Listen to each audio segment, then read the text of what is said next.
The Infinite Mind Atlas YouTube channel. Emma by Jane Austen. Volume 1. Chapter 1. Emma Woodhouse, handsome, clever, and rich, with a comfortable home and happy disposition, seemed to unite some of the best blessings of existence, and had lived nearly 21 years in the world with very little to distress or vex her. She was the youngest of the two daughters of a most affectionate, indulgent father, and had, in consequence of her sister's marriage, been mistress of his house from a very early period. Her mother had died too long ago for her to have more than an indistinct remembrance of her caresses, and her place had been supplied by an excellent woman as governess, who had fallen little short of a mother in affection. 16 years had Miss Taylor been in Mr. Woodhouse's family, less as a governess than a friend, very fond of both daughters, but particularly of Emma. Between them it was more the intimacy of sisters. Even before Miss Taylor had ceased to hold the nominal office of governess, the mildness of her temper had hardly allowed her to impose any restraint, and the shadow of authority being now long passed away, they had been living together as friend and friend, very mutually attached, and Emma doing just what she liked, highly esteeming Miss Taylor's judgment, but directed chiefly by her own. The real evils, indeed, of Emma's situation were the power of having rather too much her own way, and a disposition to think a little too well of herself. These were the disadvantages which threatened alloy to her many enjoyments. The danger, however, was at present so unperceived, that they did not by any means rank as misfortunes with her. Sorrow came, a gentle sorrow, but not at all in the shape of any disagreeable consciousness. Miss Taylor married. It was Miss Taylor's loss which first brought grief. It was on the wedding day of this beloved friend that Emma first sat in mournful thought of any continuance. The wedding over, and the bride people gone, her father and herself were left to dine together, with no prospect of a third to cheer a long evening. Her father composed himself to sleep after dinner, as usual, and she had then only to sit and think of what she had lost. The event had every promise of happiness for her friend. Mr. Weston was a man of unexceptionable character, easy fortune, suitable age, and pleasant manners, and there was some satisfaction in considering with what self-denying, generous friendship she had always wished and promoted the match, but it was a black morning's work for her. The want of Miss Taylor would be felt every hour of every day. She recalled her past kindness, the affection of 16 years, how she had taught and how she had played with her from 5 years old, how she had devoted all her powers to attach and amuse her in health, and how nursed her through the various illnesses of childhood. A large debt of gratitude was owing here, but the intercourse of the last 7 years, the equal footing and perfect unreserve which had soon followed Isabella's marriage, on their being left to each other, was yet a dearer, tenderer recollection. She had been a friend and companion such as few possessed, intelligent, well-informed, useful, gentle, knowing all the ways of the family, interested in all its concerns, and peculiarly interested in herself, in every pleasure, every scheme of hers, one to whom she could speak every thought as it arose, and who had such an affection for her as could never find fault. How was she to bear the change? It was true that her friend was going only half a mile from them, but Emma was aware that great must be the difference between a Mrs. Weston, only half a mile from them, and a Miss Taylor in the house, and with all her advantages, natural and domestic, she was now in great danger of suffering from intellectual solitude. She dearly loved her father, but he was no companion for her. He could not meet her in conversation, rational or playful.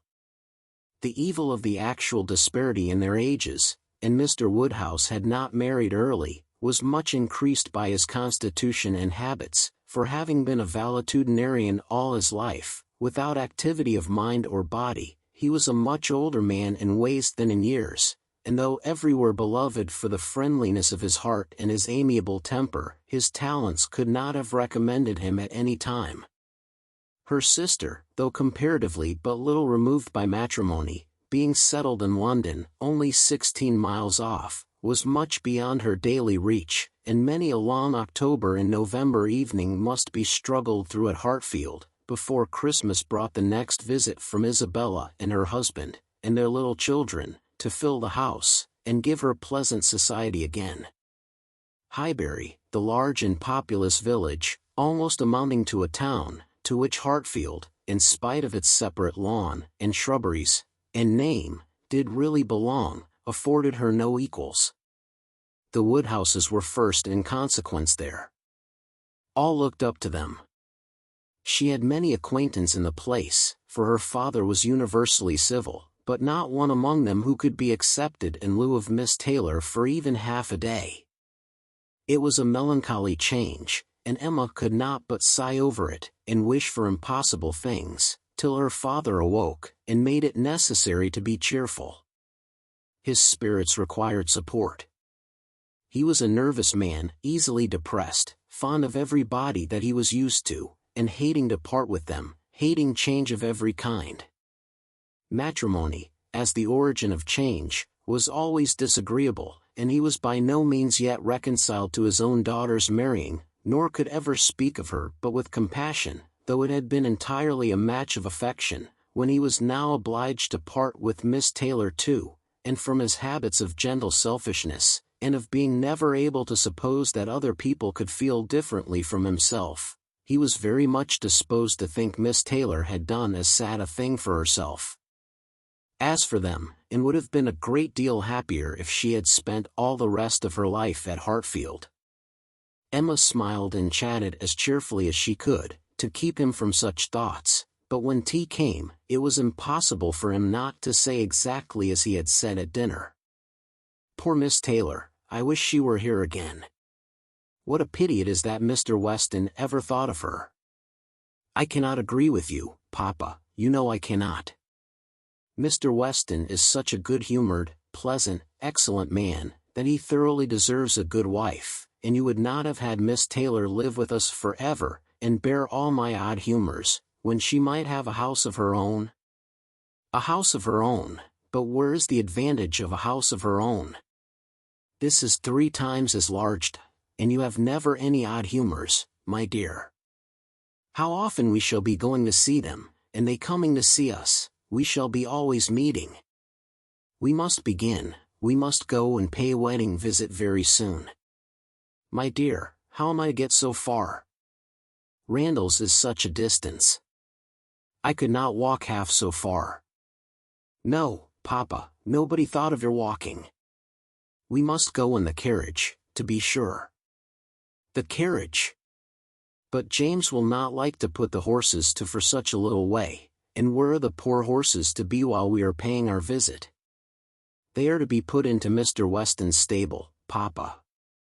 You know we have settled all that already. We talked it all over with Mr. Weston last night. And as for James, you may be very sure you will always like going to Randalls, because of his daughter's being housemaid there.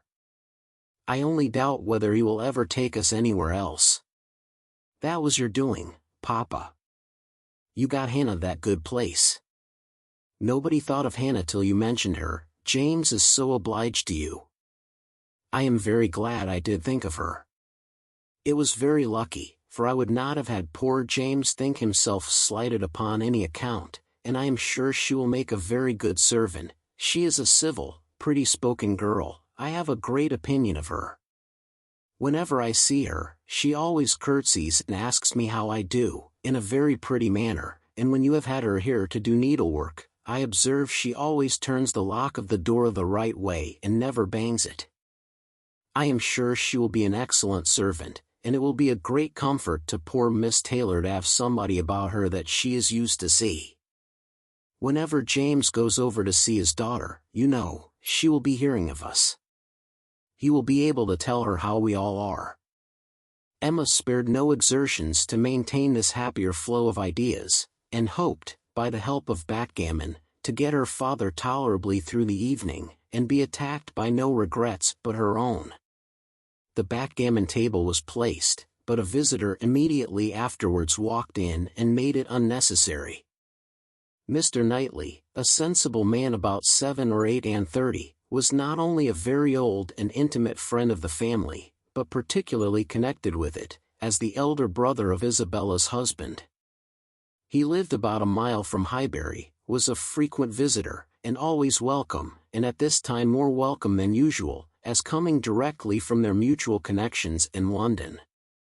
He had returned to a late dinner, after some days' absence, and now walked up to Hartfield to say that all were well in Brunswick Square. It was a happy circumstance, and animated Mr. Woodhouse for some time. Mr. Knightley had a cheerful manner, which always did him good, and his many inquiries after poor Isabella and her children were answered most satisfactorily. When this was over, Mr. Woodhouse gratefully observed, "It is very kind of you, Mr. Knightley, to come out at this late hour to call upon us. I am afraid you must have had a shocking walk." "Not at all, sir. It is a beautiful moonlight night, and so mild that I must draw back from your great fire. But you must have found it very damp and dirty. I wish you may not catch cold." "Dirty, sir? Look at my shoes. Not a speck on them." "Well, that is quite surprising, for we have had a vast deal of rain here. It rained dreadfully hard for half an hour while we were at breakfast. I wanted them to put off the wedding. By the by, I have not wished you joy. Being pretty well aware of what sort of joy you must both be feeling, I have been in no hurry with my congratulations, but I hope it all went off tolerably well. How did you all behave? Who cried most?" "Ah, poor Miss Taylor. 'Tis a sad business. Poor Mr. and Miss Woodhouse, if you please, but I cannot possibly say poor Miss Taylor. I have a great regard for you and Emma, but when it comes to the question of dependence or independence, at any rate, it must be better to have only one to please than two. Especially when one of those two is such a fanciful, troublesome creature," said Emma playfully. "That is what you have in your head, I know, and what you would certainly say if my father were not by." "I believe it is very true, my dear, indeed," said Mr. Woodhouse, with a sigh. "I am afraid I am sometimes very fanciful and troublesome. My dearest papa, you do not think I could mean you, or suppose Mr. Knightley to mean you? What a horrible idea! Oh no! I meant only myself. Mr. Knightley loves to find fault with me, you know, in a joke. It is all a joke. We always say what we like to one another. Mr. Knightley, in fact, was one of the few people who could see faults in Emma Woodhouse, and the only one who ever told her of them, and though this was not particularly agreeable to Emma herself, she knew it would be so much less so to her father, that she would not have him really suspect such a circumstance as her not being thought perfect by everybody. "Emma knows I never flatter her," said Mr. Knightley, "but I meant no reflection on anybody. Miss Taylor has been used to have two persons to please, she will now have but one. The chances are that she must be a gainer." "Well," said Emma, willing to let it pass, "you want to hear about the wedding, and I shall be happy to tell you, for we all behaved charmingly. Everybody was punctual, everybody in their best looks, not a tear, and hardly a long face to be seen. Oh no, we all felt that we were going to be only half a mile apart, and were sure of meeting every day." "Dear Emma bears everything so well," said her father. "But, Mr. Knightley, she is really very sorry to lose poor Miss Taylor, and I am sure she will miss her more than she thinks for." Emma turned away her head, divided between tears and smiles. "It is impossible that Emma should not miss such a companion," said Mr. Knightley. "We should not like her so well as we do, sir, if we could suppose it, but she knows how much the marriage is to Miss Taylor's advantage, she knows how very acceptable it must be, at Miss Taylor's time of life, to be settled in a home of her own, and how important to her to be secure of a comfortable provision, and therefore cannot allow herself to feel so much pain as pleasure. Every friend of Miss Taylor must be glad to have her so happily married." "And you have forgotten one matter of joy to me," said Emma, and a very considerable one, that I made the match myself. I made the match, you know, 4 years ago, and to have it take place, and be proved in the right, when so many people said Mr. Weston would never marry again, may comfort me for anything." Mr. Knightley shook his head at her. Her father fondly replied, "Ah, my dear, I wish you would not make matches and foretell things, for whatever you say always comes to pass. Pray do not make any more matches. I promise you to make none for myself, Papa, but I must, indeed, for other people. It is the greatest amusement in the world." And after such success, you know, everybody said that Mr. Weston would never marry again. Oh dear, no!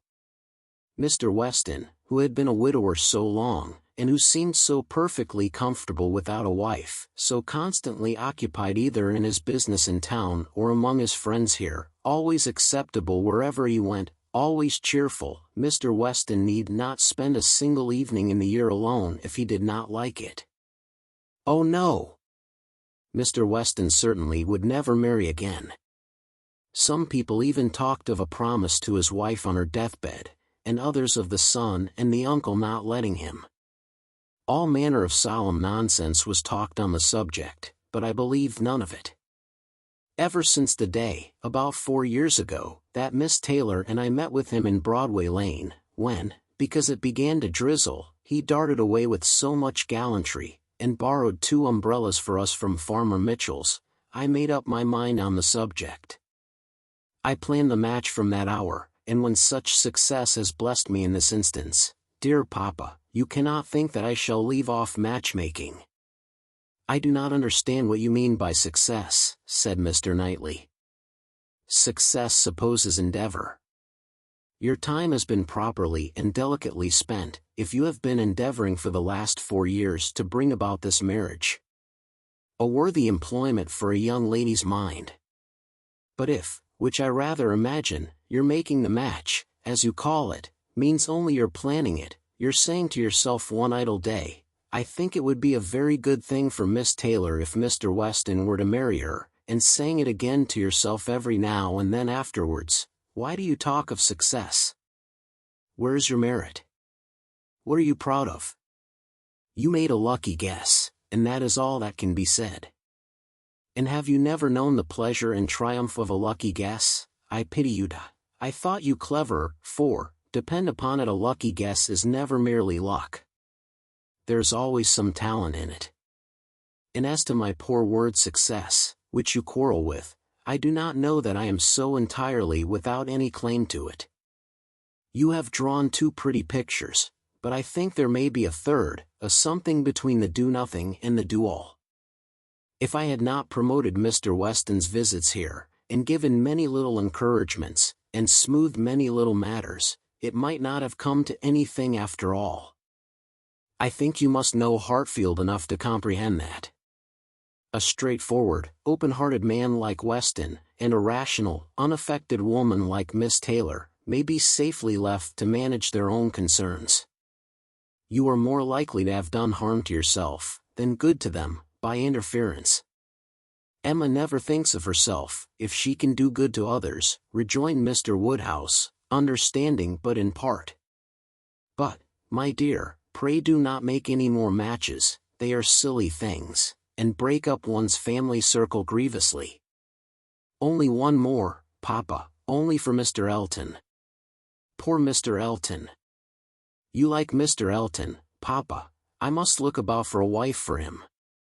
There is nobody in Highbury who deserves him, and he has been here a whole year, and has fitted up his house so comfortably, that it would be a shame to have him single any longer, and I thought when he was joining their hands today, he looked so very much as if he would like to have the same kind office done for him. I think very well of Mr. Elton, and this is the only way I have of doing him a service. Mr. Elton is a very pretty young man, to be sure, and a very good young man, and I have a great regard for him. But if you want to shew him any attention, my dear, ask him to come and dine with us some day. That will be a much better thing. I dare say Mr. Knightley will be so kind as to meet him. "With a great deal of pleasure, sir, at any time," said Mr. Knightley, laughing, "and I agree with you entirely, that it will be a much better thing. Invite him to dinner, Emma, and help him to the best of the fish and the chicken, but leave him to choose his own wife. Depend upon it, a man of 6 or 27 can take care of himself." Chapter 2.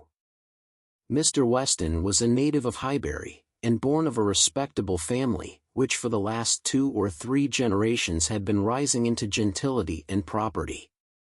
He had received a good education, but, on succeeding early in life to a small independence, had become indisposed for any of the more homely pursuits in which his brothers were engaged, and had satisfied an active, cheerful mind and social temper by entering into the militia of his county, then embodied. Captain Weston was a general favorite, and when the chances of his military life had introduced him to Miss Churchill, of a great Yorkshire family, and Miss Churchill fell in love with him, nobody was surprised, except her brother and his wife, who had never seen him, and who were full of pride and importance, which the connection would offend. Miss Churchill, however, being of age, and with the full command of her fortune, though her fortune bore no proportion to the family estate, was not to be dissuaded from the marriage, and it took place, to the infinite mortification of Mr. and Mrs. Churchill, who threw her off with due decorum. It was an unsuitable connection, and did not produce much happiness. Mrs. Weston ought to have found more in it, for she had a husband whose warm heart and sweet temper made him think everything due to her in return for the great goodness of being in love with him, but though she had one sort of spirit, she had not the best. She had resolution enough to pursue her own will in spite of her brother, but not enough to refrain from unreasonable regrets at that brother's unreasonable anger, nor from missing the luxuries of her former home. They lived beyond their income, but still it was nothing in comparison of Enscombe. She did not cease to love her husband, but she wanted at once to be the wife of Captain Weston, and Miss Churchill of Enscombe. Captain Weston, who had been considered, especially by the Churchills, as making such an amazing match, was proved to have much the worst of the bargain, for when his wife died, after a 3 years' marriage, he was rather a poorer man than at first, and with a child to maintain. From the expense of the child, however, he was soon relieved. The boy had, with the additional softening claim of a lingering illness of his mother's, been the means of a sort of reconciliation, and Mr. and Mrs. Churchill, having no children of their own, nor any other young creature of equal kindred to care for, offered to take the whole charge of the little Frank soon after her decease. Some scruples and some reluctance the widower father may be supposed to have felt, but as they were overcome by other considerations, the child was given up to the care and the wealth of the Churchills, and he had only his own comfort to seek, and his own situation to improve as he could. A complete change of life became desirable. He quitted the militia and engaged in trade, having brothers already established in a good way in London, which afforded him a favorable opening. It was a concern which brought just employment enough. He had still a small house in Highbury, where most of his leisure days were spent, and between useful occupation and the pleasures of society, the next 18 or 20 years of his life passed cheerfully away. He had, by that time, realized an easy competence, enough to secure the purchase of a little estate adjoining Highbury, which he had always longed for, enough to marry a woman as portionless even as Miss Taylor, and to live according to the wishes of his own friendly and social disposition. It was now some time since Miss Taylor had begun to influence his schemes, but as it was not the tyrannic influence of youth on youth, it had not shaken his determination of never settling till he could purchase Randalls, and the sale of Randalls was long looked forward to, but he had gone steadily on, with these objects in view, till they were accomplished.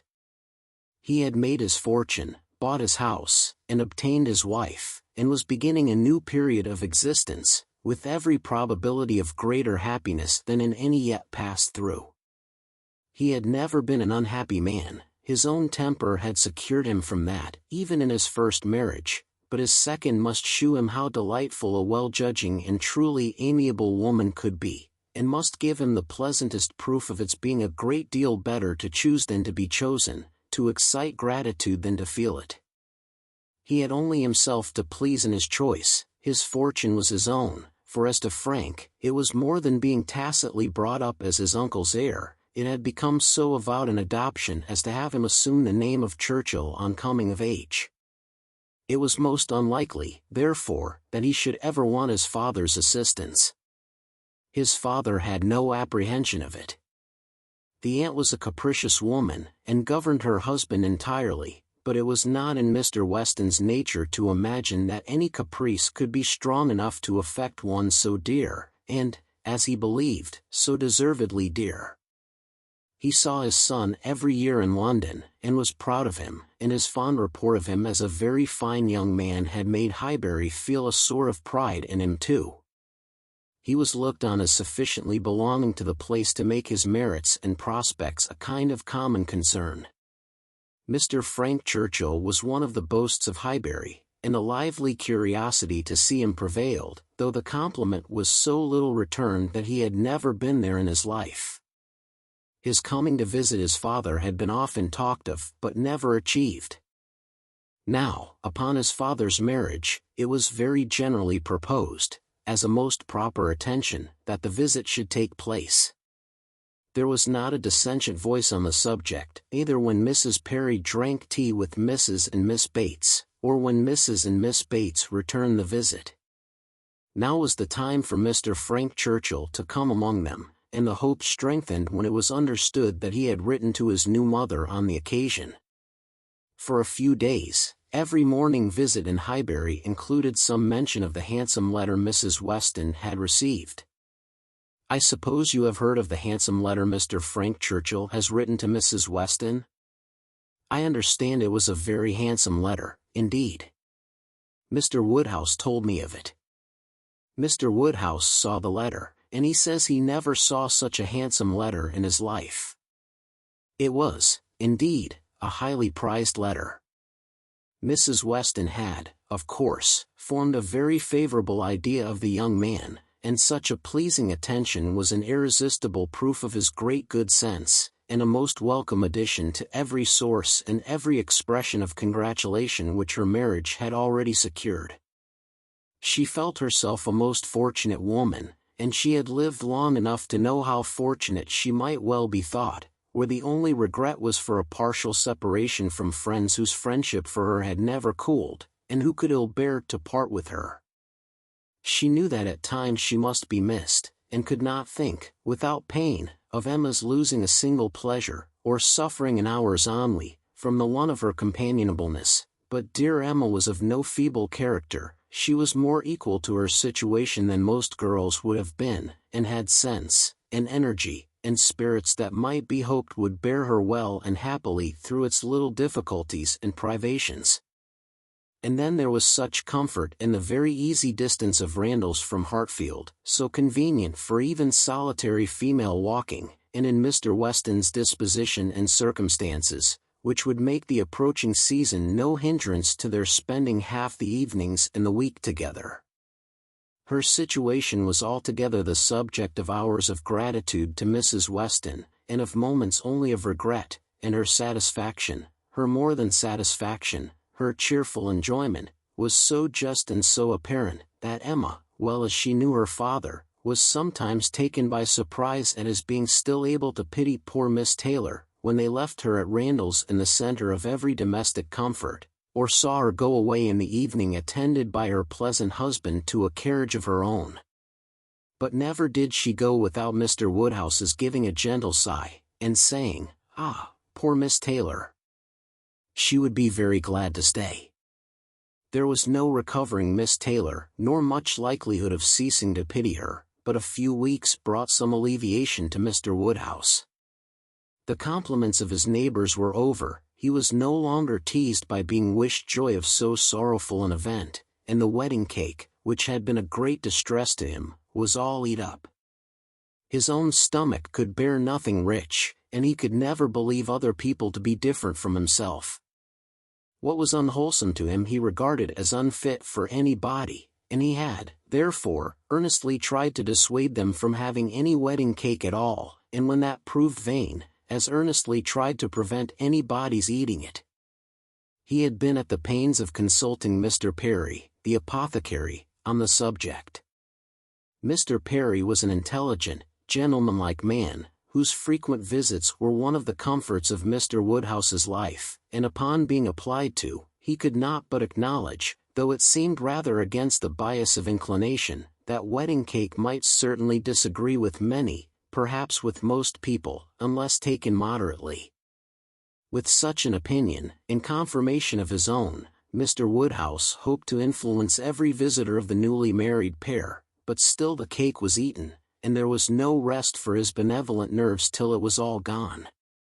There was a strange rumor in Highbury of all the little Perrys being seen with a slice of Mrs. Weston's wedding cake in their hands, but Mr. Woodhouse would never believe it. Chapter 3. Mr. Woodhouse was fond of society in his own way.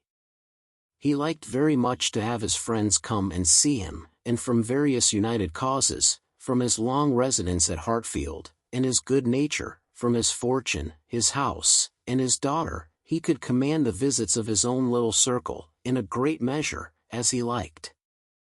He had not much intercourse with any families beyond that circle. His horror of late hours, and large dinner parties, made him unfit for any acquaintance but such as would visit him on his own terms. Fortunately for him, Highbury, including Randalls in the same parish, and Donwell Abbey in the parish adjoining, the seat of Mr. Knightley, comprehended many such. Not unfrequently, through Emma's persuasion, he had some of the chosen and the best to dine with him, but evening parties were what he preferred, and, unless he fancied himself at any time unequal to company, there was scarcely an evening in the week in which Emma could not make up a card table for him.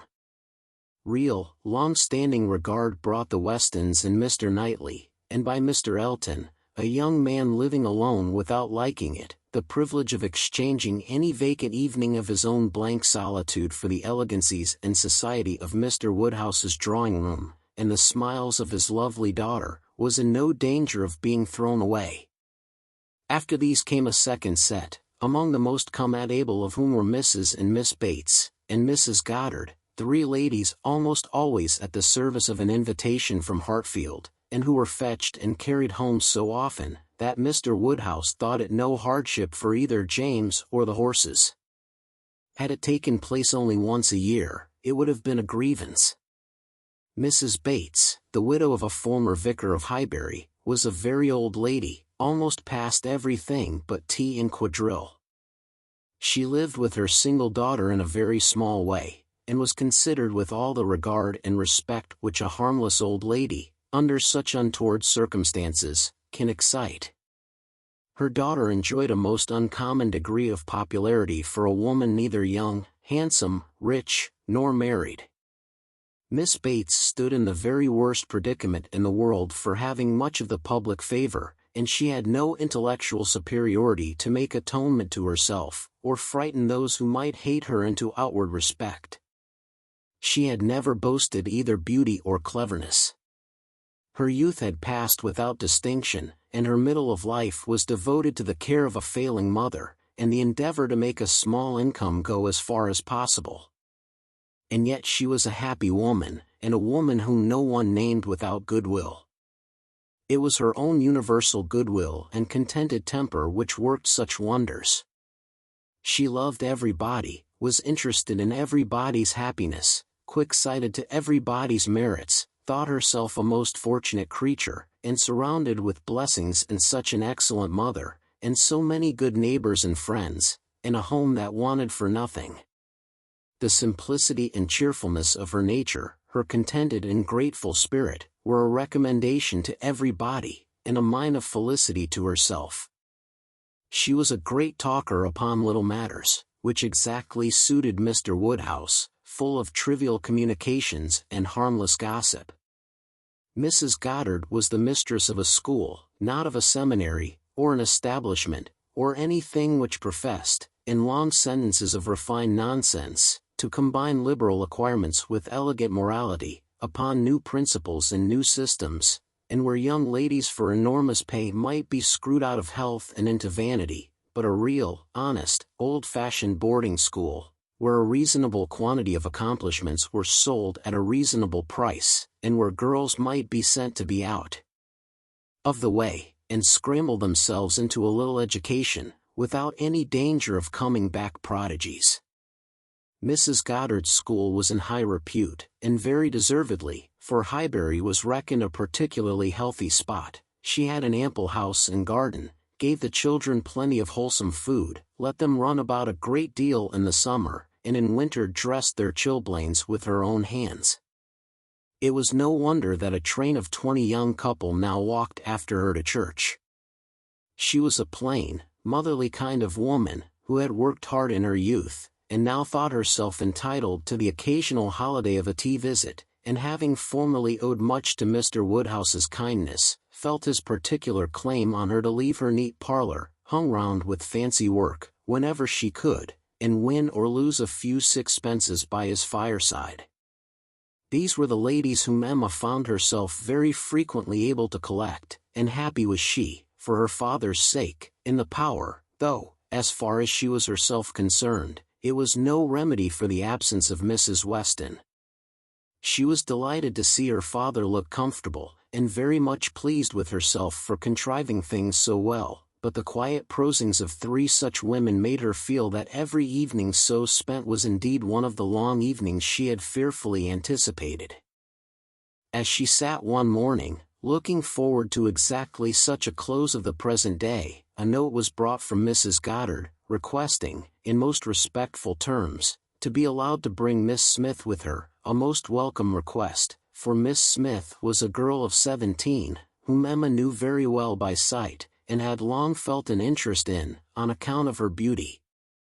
A very gracious invitation was returned, and the evening no longer dreaded by the fair mistress of the mansion. Harriet Smith was the natural daughter of somebody. Somebody had placed her, several years back, at Mrs. Goddard's school, and somebody had lately raised her from the condition of scholar to that of parlor boarder. This was all that was generally known of her history.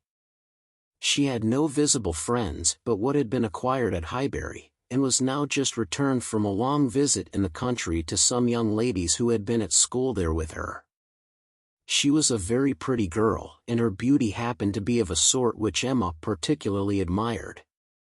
She was short, plump, and fair, with a fine blue eyes, light hair, regular features, and a look of great sweetness, and, before the end of the evening, Emma was as much pleased with her manners as her person, and quite determined to continue the acquaintance.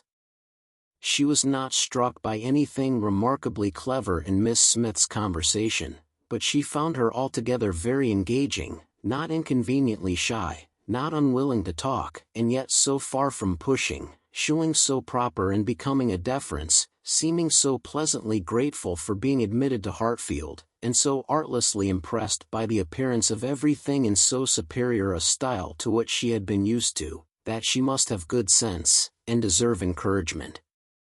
Encouragement should be given. Those soft blue eyes, and all those natural graces, should not be wasted on the inferior society of Highbury and its connections. The acquaintance she had already formed were unworthy of her. The friends from whom she had just parted, though very good sort of people, must be doing her harm. They were a family of the name of Martin, whom Emma well knew by character, as renting a large farm of Mr. Knightley, and residing in the parish of Donwell. Very creditably, she believed, she knew Mr. Knightley thought highly of them, but they must be coarse and unpolished, and very unfit to be the intimates of a girl who wanted only a little more knowledge and elegance to be quite perfect. She would notice her, she would improve her, she would detach her from her bad acquaintance, and introduce her into good society, she would form her opinions and her manners. It would be an interesting, and certainly a very kind undertaking, highly becoming her own situation in life, her leisure, and powers.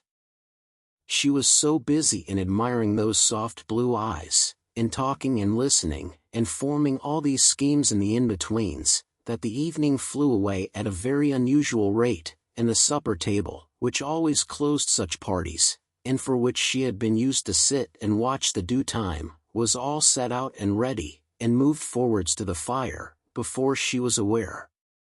With an alacrity beyond the common impulse of a spirit which yet was never indifferent to the credit of doing everything well and attentively, with the real goodwill of a mind delighted with its own ideas, did she then do all the honors of the meal, and help and recommend the minced chicken and scalloped oysters, with an urgency which she knew would be acceptable to the early hours and civil scruples of their guests. Upon such occasions poor Mr. Woodhouse's feelings were in sad warfare. He loved to have the cloth laid, because it had been the fashion of his youth, but his conviction of suppers being very unwholesome made him rather sorry to see anything put on it, and while his hospitality would have welcomed his visitors to everything, his care for their health made him grieve that they would eat. Such another small basin of thin gruel as his own was all that he could, with thorough self-approbation, recommend, though he might constrain himself, while the ladies were comfortably clearing the nicer things, to say, "Mrs. Bates, let me propose your venturing on one of these eggs. An egg boiled very soft is not unwholesome. Sorrel understands boiling an egg better than anybody. I would not recommend an egg boiled by anybody else, but you need not be afraid, they are very small, you see, one of our small eggs will not hurt you. Miss Bates, let Emma help you to a little bit of tart, a very little bit. Ours are all apple tarts. You need not be afraid of unwholesome preserves here. I do not advise the custard. Mrs. Goddard, what say you to half a glass of wine? A small half-glass, put into a tumbler of water? I do not think it could disagree with you." Emma allowed her father to talk, but supplied her visitors in a much more satisfactory style, and on the present evening had particular pleasure in sending them away happy. The happiness of Miss Smith was quite equal to her intentions. Miss Woodhouse was so great a personage in Highbury, that the prospect of the introduction had given as much panic as pleasure, but the humble, grateful little girl went off with highly gratified feelings, delighted with the affability with which Miss Woodhouse had treated her all the evening, and actually shaken hands with her at last. Chapter 4. Harriet Smith's intimacy at Hartfield was soon a settled thing. Quick and decided in her ways, Emma lost no time in inviting, encouraging, and telling her to come very often, and as their acquaintance increased, so did their satisfaction in each other. As a walking companion, Emma had very early foreseen how useful she might find her. In that respect Mrs. Weston's loss had been important. Her father never went beyond the shrubbery, where 2 divisions of the ground sufficed him for his long walk, or his short, as the year varied, and since Mrs. Weston's marriage her exercise had been too much confined. She had ventured once alone to Randalls, but it was not pleasant, and a Harriet Smith, therefore, one whom she could summon at any time to a walk, would be a valuable addition to her privileges. But in every respect, as she saw more of her, she approved her, and was confirmed in all her kind designs.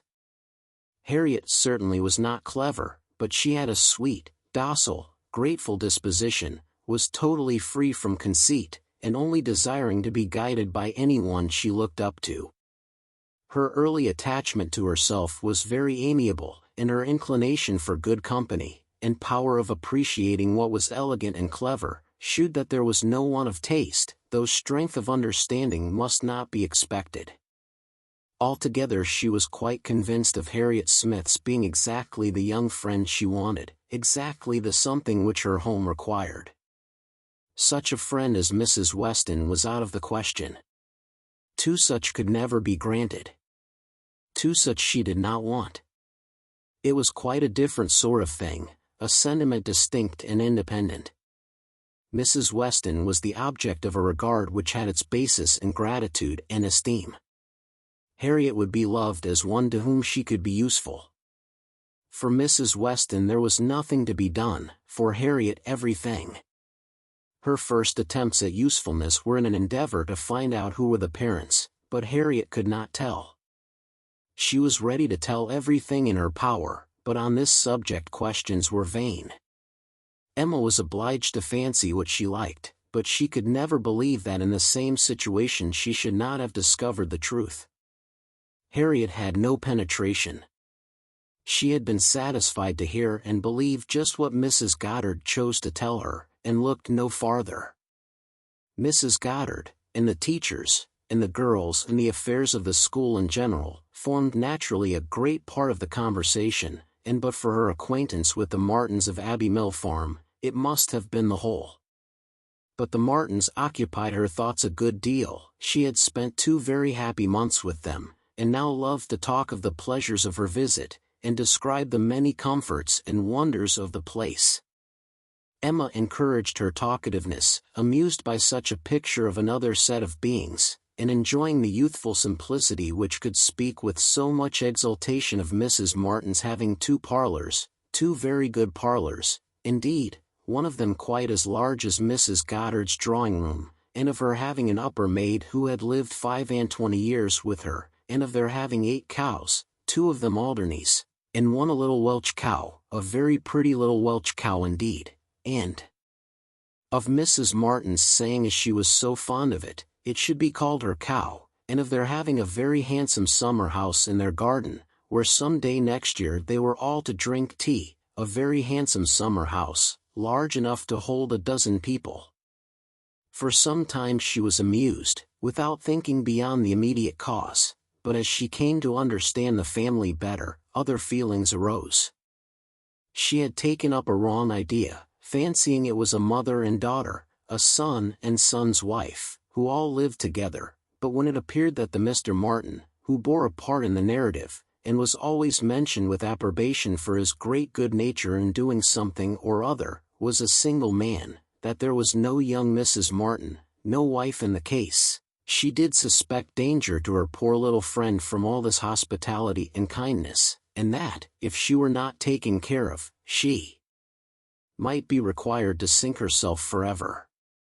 With this inspiriting notion, her questions increased in number and meaning, and she particularly led Harriet to talk more of Mr. Martin, and there was evidently no dislike to it. Harriet was very ready to speak of the share he had had in their moonlight walks and merry evening games, and dwelt a good deal upon his being so very good-humored and obliging.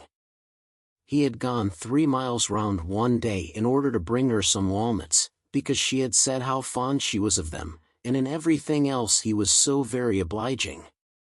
He had a shepherd's son into the parlor one night on purpose to sing to her. She was very fond of singing. He could sing a little himself. She believed he was very clever, and understood everything. He had a very fine flock, and, while she was with them, he had been bid more for his wool than any body in the country. She believed every body spoke well of him. His mother and sisters were very fond of him. Mrs. Martin had told her one day, and there was a blush as she said it, that it was impossible for anybody to be a better son, and therefore she was sure, whenever he married, he would make a good husband. Not that she wanted him to marry. She was in no hurry at all. Well done, Mrs. Martin, thought Emma. You know what you are about. And when she had come away, Mrs. Martin was so very kind as to send Mrs. Goddard a beautiful goose, the finest goose Mrs. Goddard had ever seen.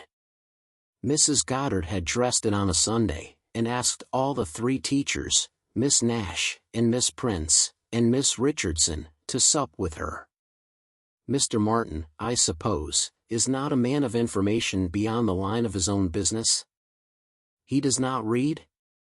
Oh yes, that is, no, I do not know, but I believe he has read a good deal, but not what you would think anything of. He reads the agricultural reports, and some other books that lay in one of the window seats, but he reads all them to himself. But sometimes of an evening, before we went to cards, he would read something aloud out of the elegant extracts, very entertaining. And I know he has read The Vicar of Wakefield.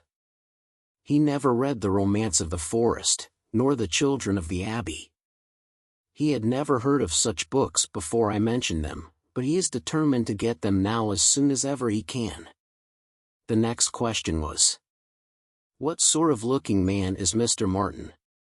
"Oh, not handsome, not at all handsome. I thought him very plain at first, but I do not think him so plain now.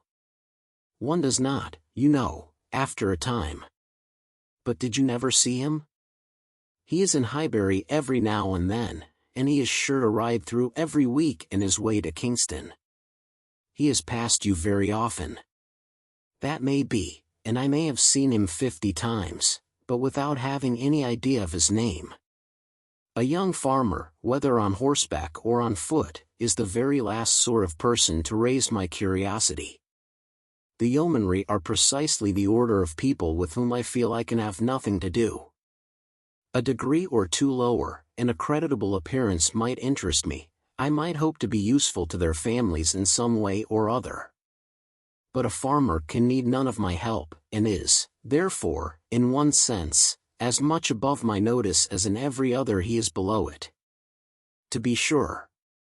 "Oh yes. It is not likely you should ever have observed him, but he knows you very well indeed, I mean by sight. I have no doubt of his being a very respectable young man. I know, indeed, that he is so, and, as such, wish him well." "What do you imagine his age to be?" "He was 24 the 8th of last June, and my birthday is the 23rd, just a fortnight and a day's difference, which is very odd." "Only 24. That is too young to settle. His mother is perfectly right not to be in a hurry. They seem very comfortable as they are, and if she were to take any pains to marry him, she would probably repent it. 6 years hence, if he could meet with a good sort of young woman in the same rank as his own, with a little money, it might be very desirable. 6 years hence. Dear Miss Woodhouse, he would be 30 years old.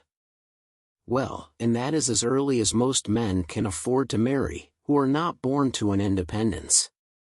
Mr. Martin, I imagine, has his fortune entirely to make, cannot be at all beforehand with the world. Whatever money he might come into when his father died, whatever his share of the family property, it is, I dare say, all afloat, all employed in his stock, and so forth, and though, with diligence and good luck, he may be rich in time, it is next to impossible that he should have realized anything yet." "To be sure, so it is. But they live very comfortably. They have no indoors man, else they do not want for anything, and Mrs. Martin talks of taking a boy another year. I wish you may not get into a scrape, Harriet, whenever he does marry, I mean, as to being acquainted with his wife, for though his sisters, from a superior education, are not to be altogether objected to, it does not follow that he might marry any body at all fit for you to notice. The misfortune of your birth ought to make you particularly careful as to your associates. There can be no doubt of your being a gentleman's daughter, and you must support your claim to that station by everything within your own power, or there will be plenty of people who would take pleasure in degrading you." "Yes, to be sure, I suppose there are. But while I visit at Hartfield, and you are so kind to me, Miss Woodhouse, I am not afraid of what anybody can do. You understand the force of influence pretty well, Harriet, but I would have you so firmly established in good society, as to be independent even of Hartfield and Miss Woodhouse.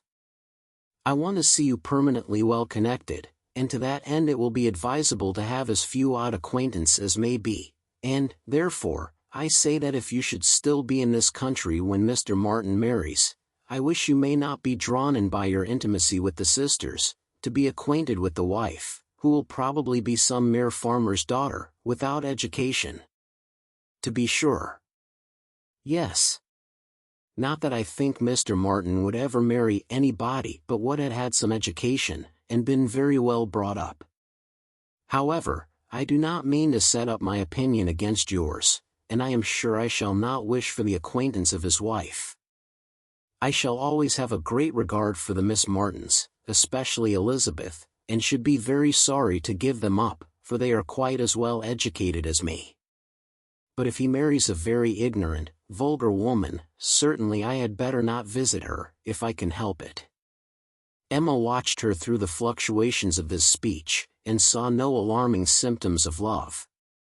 The young man had been the first admirer, but she trusted there was no other hold, and that there would be no serious difficulty, on Harriet's side, to oppose any friendly arrangement of her own. They met Mr. Martin the very next day, as they were walking on the Donwell Road. He was on foot, and after looking very respectfully at her, looked with most unfeigned satisfaction at her companion. Emma was not sorry to have such an opportunity of survey, and walking a few yards forward, while they talked together, soon made her quick eyes sufficiently acquainted with Mr. Robert Martin. His appearance was very neat, and he looked like a sensible young man, but his person had no other advantage, and when he came to be contrasted with gentlemen, she thought he must lose all the ground he had gained in Harriet's inclination.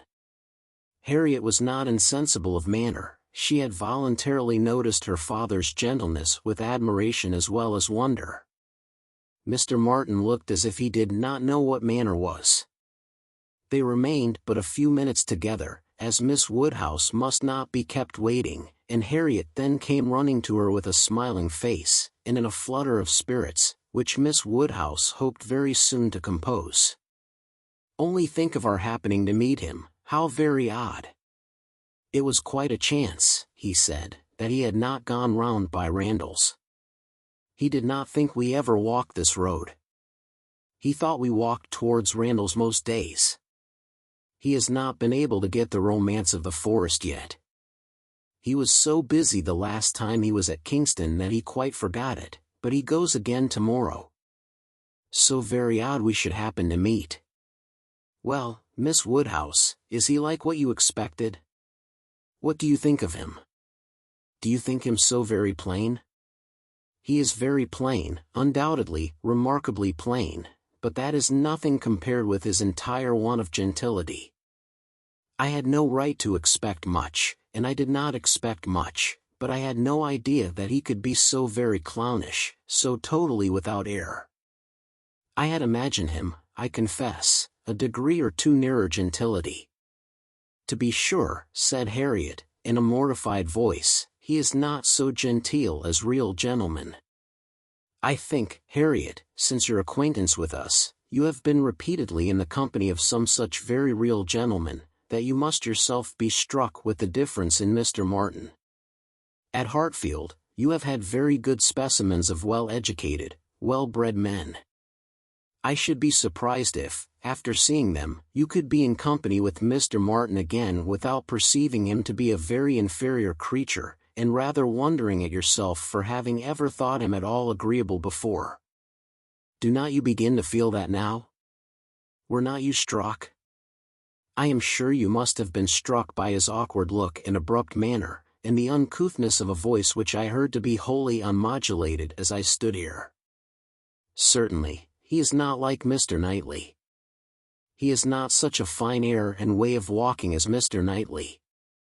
I see the difference plain enough. But Mr. Knightley is so very fine a man. Mr. Knightley's air is so remarkably good that it is not fair to compare Mr. Martin with him. You might not see one in 100 with gentlemen so plainly written as in Mr. Knightley. But he is not the only gentleman you have been lately used to. What say you to Mr. Weston and Mr. Elton? Compare Mr. Martin with either of them. Compare their manner of carrying themselves, of walking, of speaking, of being silent. You must see the difference. Oh yes, there is a great difference. But Mr. Weston is almost an old man. Mr. Weston must be between 40 and 50. Which makes his good manners the more valuable. The older a person grows, Harriet, the more important it is that their manners should not be bad, the more glaring and disgusting any loudness, or coarseness, or awkwardness becomes. What is passable in youth is detestable in later age. Mr. Martin is now awkward and abrupt, what will he be at Mr. Weston's time of life? There is no saying, indeed, replied Harriet rather solemnly. But there may be pretty good guessing. He will be a completely gross, vulgar farmer, totally inattentive to appearances, and thinking of nothing but profit and loss. Will he, indeed? That will be very bad. How much his business engrosses him already is very plain from the circumstance of his forgetting to inquire for the book you recommended. He was a great deal too full of the market to think of anything else, which is just as it should be, for a thriving man. What is he to do with books? And I have no doubt that he will thrive, and be a very rich man in time, and his being illiterate and coarse need not disturb us. I wonder he did not remember the book, was all Harriet's answer, and spoken with a degree of grave displeasure which Emma thought might be safely left to itself. She, therefore, said no more for some time. Her next beginning was, in one respect, perhaps, Mr. Elton's manners are superior to Mr. Knightley's or Mr. Weston's. They have more gentleness. They might be more safely held up as a pattern. There is an openness, a quickness, almost a bluntness in Mr. Weston, which everybody likes in him, because there is so much good humor with it, but that would not do to be copied. Neither would Mr. Knightley's downright, decided, commanding sort of manner, though it suits him very well. His figure, and look, and situation in life seem to allow it, but if any young man were to set about copying him, he would not be sufferable. On the contrary, I think a young man might be very safely recommended to take Mr. Elton as a model. Mr. Elton is good-humored, cheerful, obliging, and gentle. He seems to me to be grown particularly gentle of late. I do not know whether he has any design of ingratiating himself with either of us, Harriet, by additional softness, but it strikes me that his manners are softer than they used to be. If he means anything, it must be to please you. Did not I tell you what he said of you the other day? She then repeated some warm personal praise which she had drawn from Mr. Elton, and now did full justice to, and Harriet blushed and smiled, and said she had always thought Mr. Elton very agreeable. Mr. Elton was the very person fixed on by Emma for driving the young farmer out of Harriet's head. She thought it would be an excellent match, and only too palpably desirable, natural, and probable, for her to have much merit in planning it. She feared it was what everybody else must think of and predict. It was not likely, however, that anybody should have equaled her in the date of the plan, as it had entered her brain during the very first evening of Harriet's coming to Hartfield. The longer she considered it, the greater was her sense of its expediency. Mr. Elton's situation was most suitable, quite the gentleman himself, and without low connections, at the same time, not of any family that could fairly object to the doubtful birth of Harriet. He had a comfortable home for her, and Emma imagined a very sufficient income, for though the vicarage of Highbury was not large, he was known to have some independent property, and she thought very highly of him as a good-humored, well-meaning, respectable young man, without any deficiency of useful understanding or knowledge of the world. She had already satisfied herself that he thought Harriet a beautiful girl, which she trusted, with such frequent meetings at Hartfield, was foundation enough on his side, and on Harriet's there could be little doubt that the idea of being preferred by him would have all the usual weight and efficacy. And he was really a very pleasing young man, a young man whom any woman not fastidious might like. He was reckoned very handsome, his person much admired in general, though not by her, there being a want of elegance of feature which she could not dispense with, but the girl who could be gratified by a Robert Martin's riding about the country to get walnuts for her might very well be conquered by Mr. Elton's admiration. Chapter 5. I do not know what your opinion may be, Mrs. Weston, said Mr. Knightley, of this great intimacy between Emma and Harriet Smith, but I think it a bad thing. A bad thing? Do you really think it a bad thing? Why so? I think they will neither of them do the other any good. You surprise me. Emma must do Harriet good, and by supplying her with a new object of interest, Harriet may be said to do Emma good. I have been seeing their intimacy with the greatest pleasure. How very differently we feel, not think they will do each other any good. This will certainly be the beginning of one of our quarrels about Emma, Mr. Knightley. Perhaps you think I am come on purpose to quarrel with you, knowing Weston to be out, and that you must still fight your own battle. Mr. Weston would undoubtedly support me, if he were here, for he thinks exactly as I do on the subject. We were speaking of it only yesterday, and agreeing how fortunate it was for Emma that there should be such a girl in Highbury for her to associate with. Mr. Knightley, I shall not allow you to be a fair judge in this case. You are so much used to live alone, that you do not know the value of a companion, and, perhaps no man can be a good judge of the comfort a woman feels in the society of one of her own sex, after being used to it all her life. I can imagine your objection to Harriet Smith. She is not the superior young woman which Emma's friend ought to be. But on the other hand, as Emma wants to see her better informed, it will be an inducement to her to read more herself. They will read together. She means it, I know. Emma has been meaning to read more ever since she was 12 years old. I have seen a great many lists of her drawing up at various times of books that she meant to read regularly through, and very good lists they were, very well chosen, and very neatly arranged, sometimes alphabetically, and sometimes by some other rule. The list she drew up when only 14, I remember thinking it did her judgment so much credit, that I preserved it some time, and I dare say she may have made out a very good list now. But I have done with expecting any course of steady reading from Emma. She will never submit to anything requiring industry and patience, and a subjection of the fancy to the understanding. Where Miss Taylor failed to stimulate, I may safely affirm that Harriet Smith will do nothing. You never could persuade her to read half so much as you wished. You know you could not. I dare say, replied Mrs. Weston, smiling, that I thought so then, but since we have parted, I can never remember Emma's omitting to do anything I wished. There is hardly any desiring to refresh such a memory as that, said Mr. Knightley, feelingly, and for a moment or two he had done.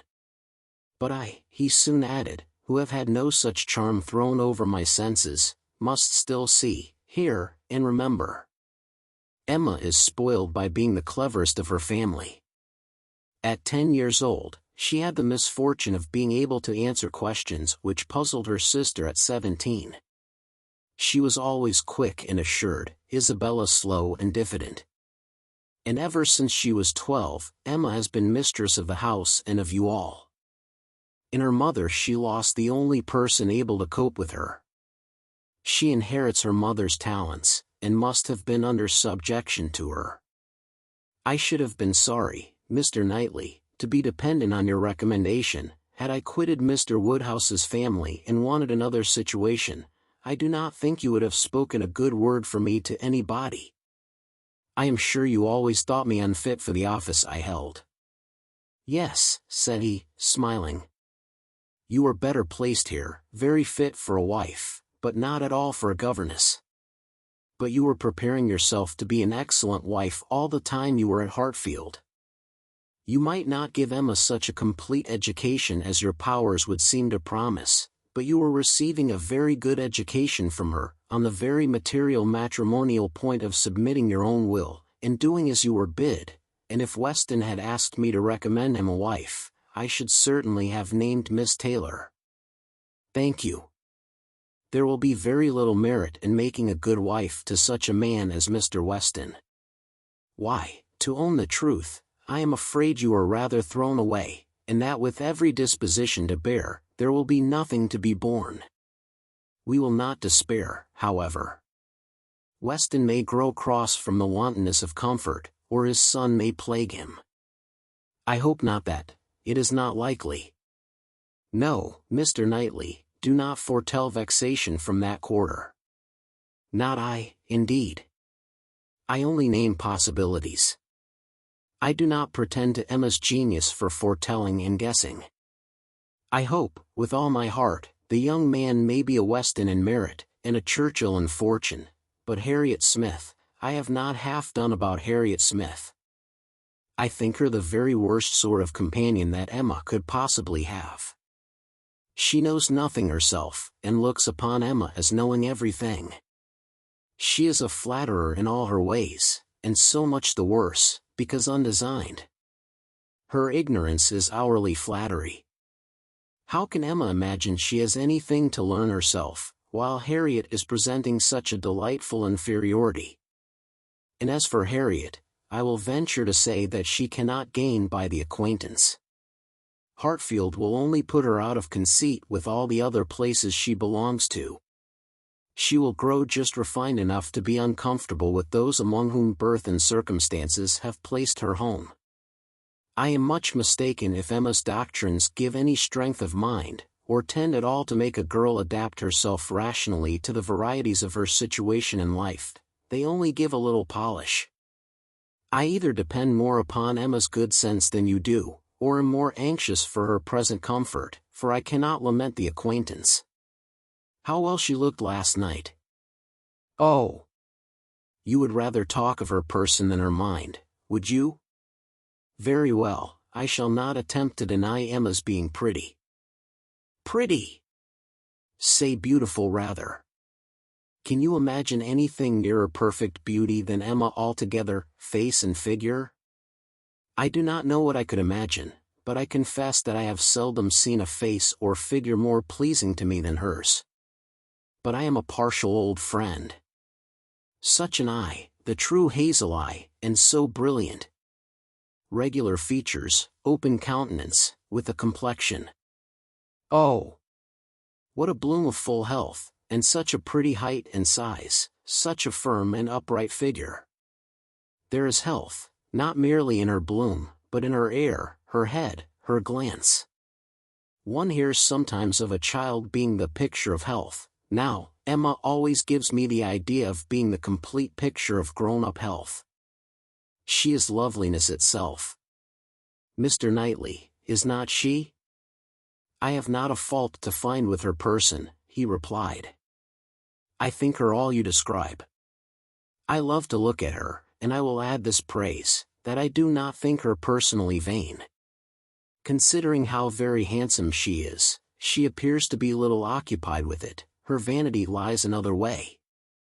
Mrs. Weston, I am not to be talked out of my dislike of Harriet Smith, or my dread of its doing them both harm. And I, Mr. Knightley, am equally stout in my confidence of its not doing them any harm. With all dear Emma's little faults, she is an excellent creature.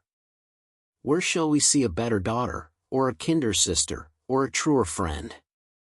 No, no. She has qualities which may be trusted. She will never lead any one really wrong. She will make no lasting blunder. Where Emma errs once, she is in the right 100 times. Very well, I will not plague you any more.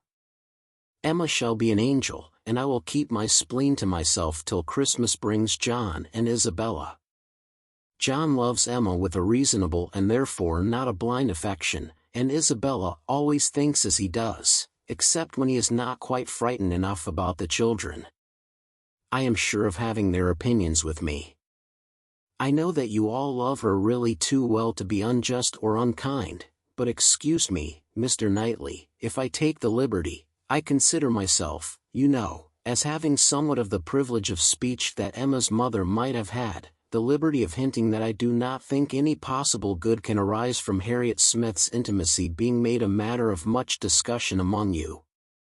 Pray excuse me, but supposing any little inconvenience may be apprehended from the intimacy, it cannot be expected that Emma, accountable to nobody but her father, who perfectly approves the acquaintance, should put an end to it, so long as it is a source of pleasure to herself. It has been so many years my province to give advice, that you cannot be surprised, Mr. Knightley, at this little remains of office. Not at all, cried he, I am much obliged to you for it. It is very good advice, and it shall have a better fate than your advice has often found, for it shall be attended to. Mrs. John Knightley is easily alarmed, and might be made unhappy about her sister. Be satisfied, said he, I will not raise any outcry. I will keep my ill humor to myself. I have a very sincere interest in Emma. Isabella does not seem more my sister, has never excited a greater interest, perhaps hardly so great. There is an anxiety, a curiosity in what one feels for Emma. I wonder what will become of her. So do I, said Mrs. Weston gently, very much. She always declares she will never marry, which, of course, means just nothing at all. But I have no idea that she has yet ever seen a man she cared for. It would not be a bad thing for her to be very much in love with a proper object. I should like to see Emma in love, and in some doubt of a return. It would do her good. But there is nobody hereabouts to attach her, and she goes so seldom from home. There does, indeed, seem as little to tempt her to break her resolution at present, said Mrs. Weston, as can well be, and while she is so happy at Hartfield, I cannot wish her to be forming any attachment which would be creating such difficulties on poor Mr. Woodhouse's account. I do not recommend matrimony at present to Emma, though I mean no slight to the state, I assure you. Part of her meaning was to conceal some favorite thoughts of her own and Mr. Weston's on the subject, as much as possible.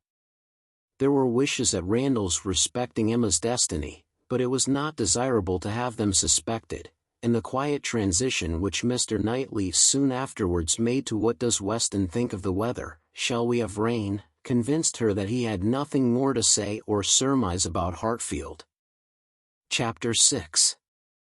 Emma could not feel a doubt of having given Harriet's fancy a proper direction and raised the gratitude of her young vanity to a very good purpose, for she found her decidedly more sensible than before of Mr. Elton's being a remarkably handsome man, with most agreeable manners, and as she had no hesitation in following up the assurance of his admiration by agreeable hints, she was soon pretty confident of creating as much liking on Harriet's side as there could be any occasion for. She was quite convinced of Mr. Elton's being in the fairest way of falling in love, if not in love already.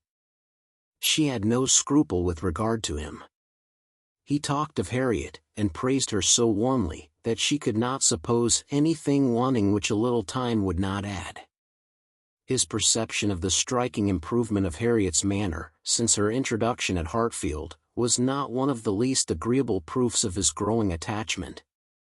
"You have given Miss Smith all that she required," said he. "You have made her graceful and easy. She was a beautiful creature when she came to you, but, in my opinion, the attractions you have added are infinitely superior to what she received from nature. I am glad you think I have been useful to her, but Harriet only wanted drawing out, and receiving a few, very few hints. She had all the natural grace of sweetness of temper and artlessness in herself. I have done very little." "If it were admissible to contradict a lady," said the gallant Mr. Elton, "I have perhaps given her a little more decision of character, have taught her to think on points which had not fallen in her way before." "Exactly so, that is what principally strikes me. So much superadded decision of character. Skillful has been the hand. Great has been the pleasure, I am sure. I never met with a disposition more truly amiable. I have no doubt of it." And it was spoken with a sort of sighing animation, which had a vast deal of the lover. She was not less pleased another day with the manner in which he seconded a sudden wish of hers, to have Harriet's picture.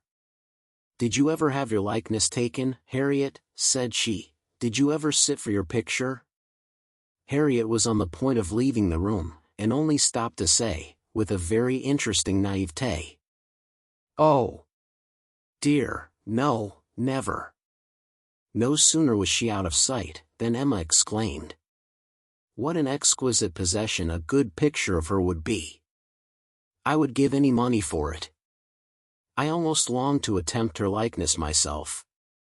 You do not know it, I dare say, but 2 or 3 years ago I had a great passion for taking likenesses, and attempted several of my friends, and was thought to have a tolerable eye in general. But from one cause or another, I gave it up in disgust. But really, I could almost venture, if Harriet would sit to me. It would be such a delight to have her picture." "Let me entreat you," cried Mr. Elton, "it would indeed be a delight. Let me entreat you, Miss Woodhouse, to exercise so charming a talent in favor of your friend. I know what your drawings are. How could you suppose me ignorant? Is not this room rich in specimens of your landscapes and flowers, and has not Mrs. Weston some inimitable figure pieces in her drawing room at Randall's? Yes, good man, thought Emma, but what has all that to do with taking likenesses? You know nothing of drawing. Don't pretend to be in raptures about mine. Keep your raptures for Harriet's face. Well, if you give me such kind encouragement, Mr. Elton, I believe I shall try what I can do. Harriet's features are very delicate, which makes a likeness difficult, and yet there is a peculiarity in the shape of the eye and the lines about the mouth which one ought to catch. Exactly so, the shape of the eye and the lines about the mouth. I have not a doubt of your success. Pray attempt it. As you will do it, it will indeed, to use your own words, be an exquisite possession. But I am afraid, Mr. Elton, Harriet will not like to sit. She thinks so little of her own beauty. Did not you observe her manner of answering me? How completely it meant, why should my picture be drawn? Oh! Yes, I observed it, I assure you. It was not lost on me. But still I cannot imagine she would not be persuaded. Harriet was soon back again, and the proposal almost immediately made, and she had no scruples which could stand many minutes against the earnest pressing of both the others. Emma wished to go to work directly, and therefore produced a portfolio containing her various attempts at portraits, for not one of them had ever been finished, that they might decide together on the best size for Harriet. Her many beginnings were displayed. Miniatures, half-lengths, whole-lengths, pencil, crayon, and watercolors had been all tried in turn. She had always wanted to do everything, and had made more progress both in drawing and music than many might have done with so little labor as she would ever submit to.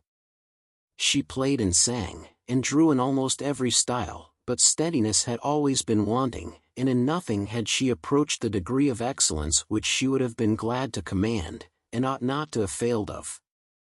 She was not much deceived as to her own skill either as an artist or a musician, but she was not unwilling to have others deceived, or sorry to know her reputation for accomplishment often higher than it deserved.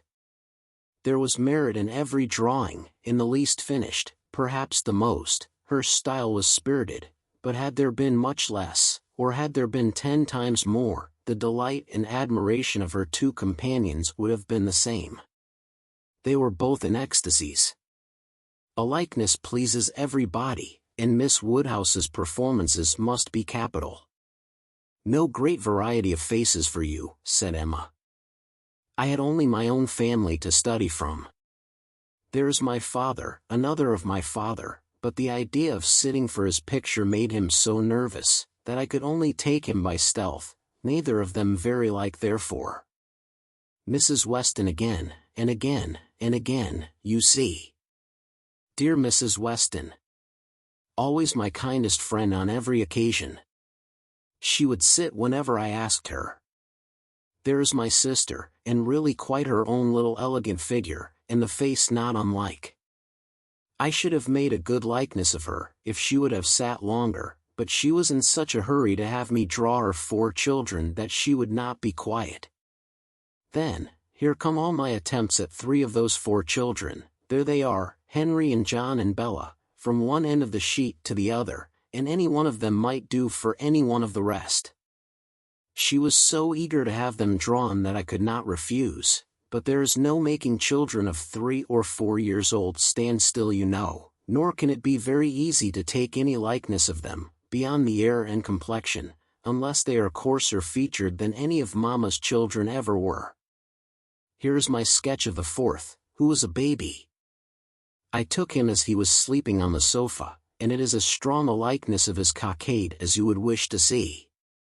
He had nestled down his head most conveniently. That's very like. I am rather proud of little George. The corner of the sofa is very good. Then here's my last, unclosing a pretty sketch of a gentleman in small size, whole length, my last and my best, my brother, Mr. John Knightley. This did not want much of being finished, when I put it away in a pet, and vowed I would never take another likeness. I could not help being provoked, for after all my pains, and when I had really made a very good likeness of it, Mrs. Weston and I were quite agreed in thinking it very like, only too handsome, too flattering, but that was a fault on the right side. After all this, came poor dear Isabella's cold approbation of, yes, it was a little like, but to be sure it did not do him justice. We had had a great deal of trouble in persuading him to sit at all. It was made a great favor of, and altogether it was more than I could bear, and so I never would finish it, to have it apologized over as an unfavorable likeness, to every morning visitor in Brunswick Square, and, as I said, I did then forswear ever drawing anybody again. But for Harriet's sake, or rather for my own, and as there are no husbands and wives in the case at present, I will break my resolution now. Mr. Elton seemed very properly struck and delighted by the idea, and was repeating, no husbands and wives in the case at present indeed, as you observe. Exactly so. No husbands and wives, with so interesting a consciousness, that Emma began to consider whether she had not better leave them together at once. But as she wanted to be drawing, the declaration must wait a little longer. She had soon fixed on the size and sort of portrait. It was to be a whole length in watercolors, like Mr. John Knightley's, and was destined, if she could please herself, to hold a very honorable station over the mantelpiece. The sitting began, and Harriet, smiling and blushing, and afraid of not keeping her attitude and countenance, presented a very sweet mixture of youthful expression to the steady eyes of the artist. But there was no doing anything, with Mr. Elton fidgeting behind her and watching every touch. She gave him credit for stationing himself where he might gaze and gaze again without offense, but was really obliged to put an end to it, and request him to place himself elsewhere. It then occurred to her to employ him in reading. If he would be so good as to read to them, it would be a kindness indeed. It would amuse away the difficulties of her part, and lessen the irksomeness of Miss Smith's. Mr. Elton was only too happy. Harriet listened, and Emma drew in peace. She must allow him to be still frequently coming to look, anything less would certainly have been too little in a lover, and he was ready at the smallest intermission of the pencil, to jump up and see the progress, and be charmed. There was no being displeased with such an encourager, for his admiration made him discern a likeness almost before it was possible. She could not respect his eye, but his love and his complaisance were unexceptionable. The sitting was altogether very satisfactory. She was quite enough pleased with the first day's sketch to wish to go on. There was no want of likeness, she had been fortunate in the attitude, and as she meant to throw in a little improvement to the figure, to give a little more height, and considerably more elegance, she had great confidence of its being in every way a pretty drawing at last, and of its filling its destined place with credit to them both, a standing memorial of the beauty of one, the skill of the other, and the friendship of both, with as many other agreeable associations as Mr. Elton's very promising attachment was likely to add. Harriet was to sit again the next day, and Mr. Elton, just as he ought, entreated for the permission of attending and reading to them again. By all means. We shall be most happy to consider you as one of the party. The same civilities and courtesies, the same success and satisfaction, took place on the morrow, and accompanied the whole progress of the picture, which was rapid and happy. Everybody who saw it was pleased, but Mr. Elton was in continual raptures, and defended it through every criticism. Miss Woodhouse has given her friend the only beauty she wanted, observed Mrs. Weston to him, not in the least suspecting that she was addressing a lover. The expression of the eye is most correct, but Miss Smith has not those eyebrows and eyelashes. It is the fault of her face that she has them not. Do you think so? Replied he. I cannot agree with you. It appears to me a most perfect resemblance in every feature. I never saw such a likeness in my life. We must allow for the effect of shade, you know. You have made her too tall, Emma, said Mr. Knightley.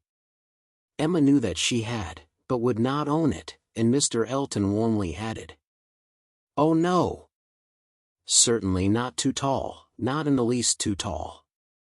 Consider, she is sitting down, which naturally presents a different, which in short gives exactly the idea, and the proportions must be preserved, you know. Proportions, foreshortening, oh no! It gives one exactly the idea of such a height as Miss Smith's." "Exactly so indeed. It is very pretty," said Mr. Woodhouse. "So prettily done. Just as your drawings always are, my dear. I do not know anybody who draws so well as you do. The only thing I do not thoroughly like is, that she seems to be sitting out of doors, with only a little shawl over her shoulders, and it makes one think she must catch cold. But, my dear papa, it is supposed to be summer, a warm day in summer. Look at the tree. But it is never safe to sit out of doors, my dear." "You, sir, may say anything," cried Mr. Elton, "but I must confess that I regard it as a most happy thought, the placing of Miss Smith out of doors, and the tree is touched with such inimitable spirit. Any other situation would have been much less in character. The naivete of Miss Smith's manners, and altogether, oh, it is most admirable. I cannot keep my eyes from it. I never saw such a likeness." The next thing wanted was to get the picture framed, and here were a few difficulties.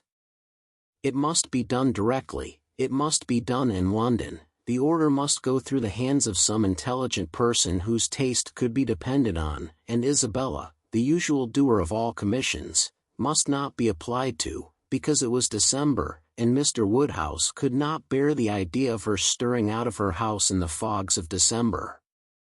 But no sooner was the distress known to Mr. Elton, than it was removed. His gallantry was always on the alert. Might he be trusted with the commission, what infinite pleasure should he have in executing it? He could ride to London at any time. It was impossible to say how much he should be gratified by being employed on such an errand. He was too good, she could not endure the thought, she would not give him such a troublesome office for the world, brought on the desired repetition of entreaties and assurances, and a very few minutes settled the business. Mr. Elton was to take the drawing to London, choose the frame, and give the directions, and Emma thought she could so pack it as to ensure its safety without much incommoding him, while he seemed mostly fearful of not being incommoded enough. "What a precious deposit," said he with a tender sigh, as he received it. "This man is almost too gallant to be in love," thought Emma. "I should say so, but that I suppose there may be 100 different ways of being in love. He is an excellent young man, and will suit Harriet exactly, it will be exactly so, as he says himself, but he does sigh and languish, and study for compliments rather more than I could endure as a principal. I come in for a pretty good share as a second. But it is his gratitude on Harriet's account." Chapter 7. The very day of Mr. Elton's going to London produced a fresh occasion for Emma's services towards her friend. Harriet had been at Hartfield, as usual, soon after breakfast, and, after a time, had gone home to return again to dinner. She returned, and sooner than had been talked of, and with an agitated, hurried look, announcing something extraordinary to have happened which she was longing to tell. Half a minute brought it all out.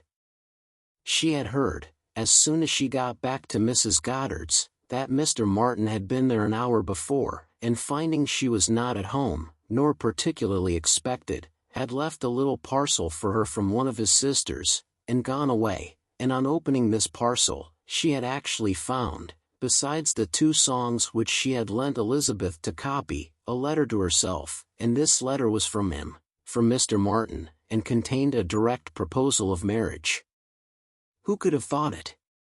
She was so surprised she did not know what to do. Yes, quite a proposal of marriage, and a very good letter, at least she thought so. And he wrote as if he really loved her very much, but she did not know, and so, she was come as fast as she could to ask Miss Woodhouse what she should do. Emma was half ashamed of her friend for seeming so pleased and so doubtful. "Upon my word," she cried, "the young man is determined not to lose anything for want of asking. He will connect himself well if he can." "Will you read the letter?" cried Harriet. "Pray do." I'd rather you would." Emma was not sorry to be pressed. She read, and was surprised. The style of the letter was much above her expectation. There were not merely no grammatical errors, but as a composition it would not have disgraced a gentleman. The language, though plain, was strong and unaffected, and the sentiments it conveyed very much to the credit of the writer. It was short, but expressed good sense, warm attachment, liberality, propriety, even delicacy of feeling. She paused over it, while Harriet stood anxiously watching for her opinion, with a well, and was at last forced to add, "Is it a good letter? Or is it too short?" "Yes, indeed, a very good letter," replied Emma rather slowly. "So good a letter, Harriet, that everything considered, I think one of his sisters must have helped him.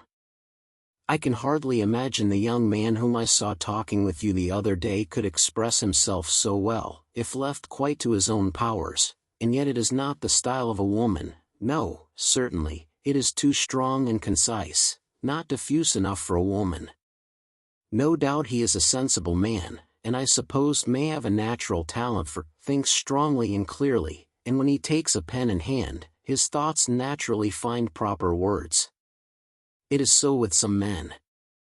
Yes, I understand the sort of mind. Vigorous, decided, with sentiments to a certain point, not coarse. A better written letter, Harriet, returning it, than I had expected." "Well," said the still waiting Harriet, "well, and what shall I do?" "What shall you do? In what respect?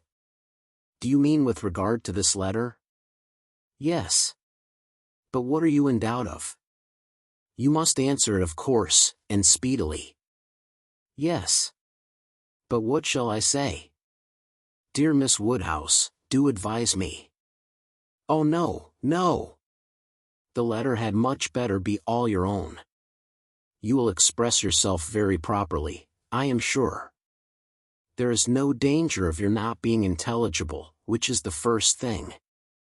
Your meaning must be unequivocal, no doubts or demurs, and such expressions of gratitude and concern for the pain you are inflicting as propriety requires, will present themselves unbidden to your mind, I am persuaded. You need not be prompted to write with the appearance of sorrow for his disappointment." "You think I ought to refuse him then," said Harriet, looking down. "Ought to refuse him? My dear Harriet, what do you mean? Are you in any doubt as to that?" "I thought, but I beg your pardon, perhaps I have been under a mistake." "I certainly have been misunderstanding you, if you feel in doubt as to the purport of your answer. I had imagined you were consulting me only as to the wording of it." Harriet was silent.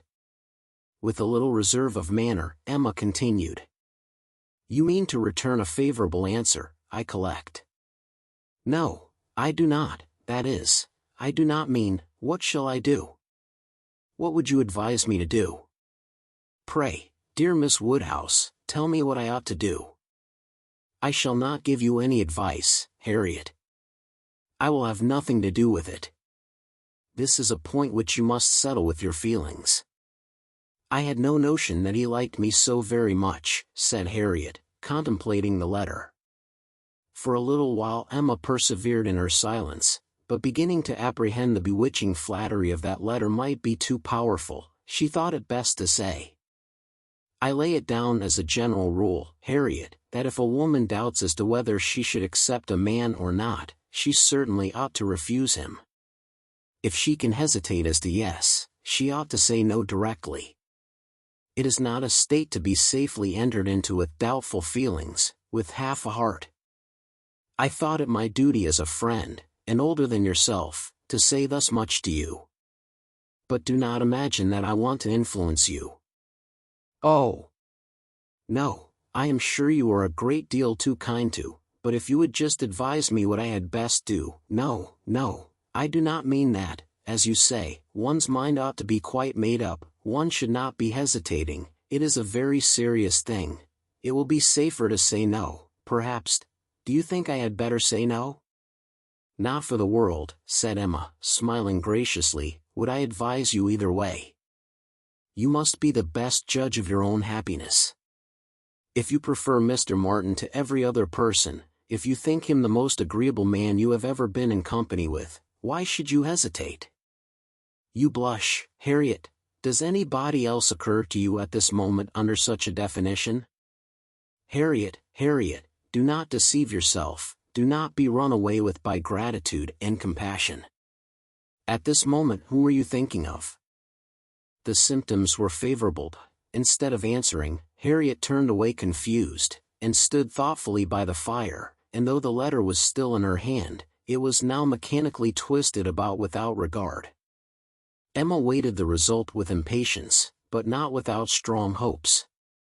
At last, with some hesitation, Harriet said, Miss Woodhouse, as you will not give me your opinion, I must do as well as I can by myself, and I have now quite determined, and really almost made up my mind, to refuse Mr. Martin. Do you think I am right? Perfectly, perfectly right, my dearest Harriet, you are doing just what you ought. While you were at all in suspense I kept my feelings to myself, but now that you are so completely decided I have no hesitation in approving.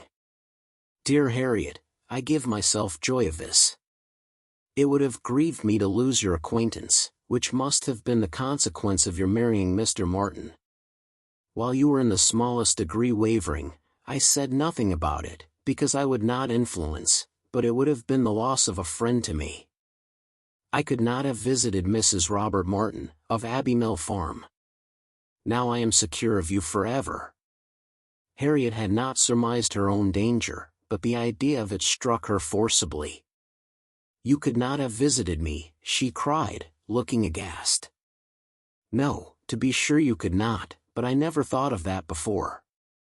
That would have been too dreadful. What an escape, dear Miss Woodhouse. I would not give up the pleasure and honor of being intimate with you for anything in the world. Indeed, Harriet, it would have been a severe pang to lose you, but it must have been. You would have thrown yourself out of all good society. I must have given you up. Dear me, how should I ever have borne it? It would have killed me never to come to Hartfield any more. Dear affectionate creature, you banished to Abbey Mill Farm, you confined to the society of the illiterate and vulgar all your life. I wonder how the young man could have the assurance to ask it. He must have a pretty good opinion of himself. I do not think he is conceited either, in general, said Harriet, her conscience opposing such censure. At least, he is very good-natured, and I shall always feel much obliged to him, and have a great regard for, but that is quite a different thing from, and you know, though he may like me, it does not follow that I should, and certainly I must confess that since my visiting here I have seen people, and if one comes to compare them, person and manners, there is no comparison at all, one is so very handsome and agreeable. However, I do really think Mr. Martin a very amiable young man, and have a great opinion of him, and his being so much attached to me, and his writing such a letter, but as to leaving you, it is what I would not do upon any consideration. Thank you, my own sweet little friend. We will not be parted. A woman is not to marry a man merely because she is asked, or because he is attached to her, and can write a tolerable letter. Oh no, and it is but a short letter too. Emma felt the bad taste of her friend, but let it pass with a very true, and it would be a small consolation to her, for the clownish manner which might be offending her every hour of the day, to know that her husband could write a good letter. Oh! Yes, very. Nobody cares for a letter, the thing is, to be always happy with pleasant companions. I am quite determined to refuse him. But how shall I do? What shall I say? Emma assured her there would be no difficulty in the answer, and advised its being written directly, which was agreed to, in the hope of her assistance, and though Emma continued to protest against any assistance being wanted, it was in fact given in the formation of every sentence. The looking over his letter again, in replying to it, had such a softening tendency, that it was particularly necessary to brace her up with a few decisive expressions, and she was so very much concerned at the idea of making him unhappy, and thought so much of what his mother and sisters would think and say, and was so anxious that they should not fancy her ungrateful, that Emma believed if the young man had come in her way at that moment, he would have been accepted after all. This letter, however, was written, and sealed, and sent. The business was finished, and Harriet safe. She was rather low all the evening, but Emma could allow for her amiable regrets, and sometimes relieve them by speaking of her own affection, sometimes by bringing forward the idea of Mr. Elton. "I shall never be invited to Abbey Mill again," was said in rather a sorrowful tone. "Nor, if you were, could I ever bear to part with you, my Harriet. You are a great deal too necessary at Hartfield to be spared to Abbey Mill. And I am sure I should never want to go there, for I am never happy but at Hartfield." Some time afterwards it was, "I think Mrs. Goddard would be very much surprised if she knew what had happened. I am sure Miss Nash would, for Miss Nash thinks her own sister very well married, and it is only a linen draper." One should be sorry to see greater pride or refinement in the teacher of a school, Harriet. I dare say Miss Nash would envy you such an opportunity as this of being married. Even this conquest would appear valuable in her eyes. As to anything superior for you, I suppose she is quite in the dark. The attentions of a certain person can hardly be among the tittle-tattle of Highbury yet. Hitherto I fancy you and I are the only people to whom his looks and manners have explained themselves. Harriet blushed and smiled, and said something about wondering that people should like her so much. The idea of Mr. Elton was certainly cheering, but still, after a time, she was tender-hearted again towards the rejected Mr. Martin. "Now he has got my letter," said she softly. "I wonder what they are all doing, whether his sisters know. If he is unhappy, they will be unhappy too. I hope he will not mind it so very much. Let us think of those among our absent friends who are more cheerfully employed," cried Emma. "At this moment, perhaps, Mr. Elton is shewing your picture to his mother and sisters, telling how much more beautiful is the original, and after being asked for it 5 or 6 times, allowing them to hear your name, your own dear name. My picture, but he has left my picture in Bond Street. Has he so? Then I know nothing of Mr. Elton. No, my dear little modest Harriet, depend upon it the picture will not be in Bond Street till just before he mounts his horse tomorrow. It is his companion all this evening, his solace, his delight. It opens his designs to his family, it introduces you among them, it diffuses through the party those pleasantest feelings of our nature, eager curiosity and warm prepossession. How cheerful, how animated, how suspicious, how busy their imaginations all are." Harriet smiled again, and her smiles grew stronger. Chapter 8. Harriet slept at Hartfield that night. For some weeks past she had been spending more than half her time there, and gradually getting to have a bedroom appropriated to herself, and Emma judged it best in every respect, safest and kindest, to keep her with them as much as possible just at present. She was obliged to go the next morning for an hour or two to Mrs. Goddard's, but it was then to be settled that she should return to Hartfield, to make a regular visit of some days. While she was gone, Mr. Knightley called, and sat some time with Mr. Woodhouse and Emma, till Mr. Woodhouse, who had previously made up his mind to walk out, was persuaded by his daughter not to defer it, and was induced by the entreaties of both, though against the scruples of his own civility, to leave Mr. Knightley for that purpose. Mr. Knightley, who had nothing of ceremony about him, was offering by his short, decided answers, an amusing contrast to the protracted apologies and civil hesitations of the other. "Well, I believe, if you will excuse me, Mr. Knightley, if you will not consider me as doing a very rude thing, I shall take Emma's advice and go out for a quarter of an hour. As the sun is out, I believe I had better take my 3 turns while I can. I treat you without ceremony, Mr. Knightley. We invalids think we are privileged people. My dear sir, do not make a stranger of me. I leave an excellent substitute in my daughter. Emma will be happy to entertain you. And therefore I think I will beg your excuse and take my 3 turns, my winter walk. You cannot do better, sir. I would ask for the pleasure of your company, Mr. Knightley, but I am a very slow walker, and my pace would be tedious to you, and, besides, you have another long walk before you, to Donwell Abbey. Thank you, sir, thank you. I am going this moment myself, and I think the sooner you go the better. I will fetch your greatcoat and open the garden door for you.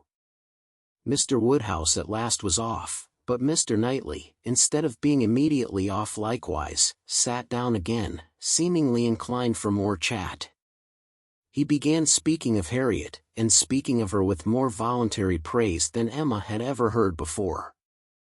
I cannot rate her beauty as you do, said he, but she is a pretty little creature, and I am inclined to think very well of her disposition.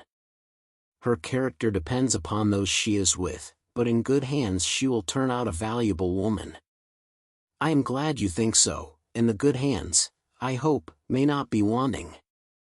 Come, said he, you are anxious for a compliment, so I will tell you that you have improved her.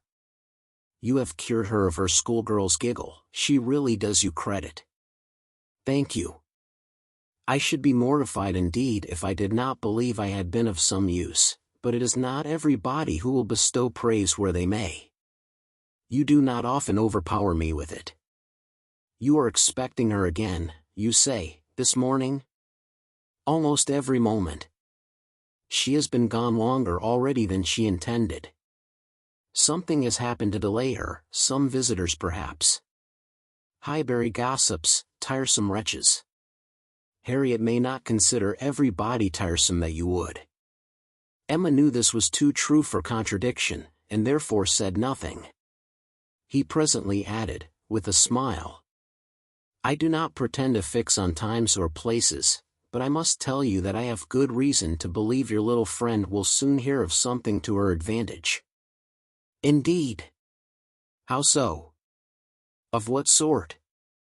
A very serious sort, I assure you, still smiling. Very serious. I can think of but one thing. Who is in love with her? Who makes you their confidant? Emma was more than half in hopes of Mr. Elton's having dropped a hint.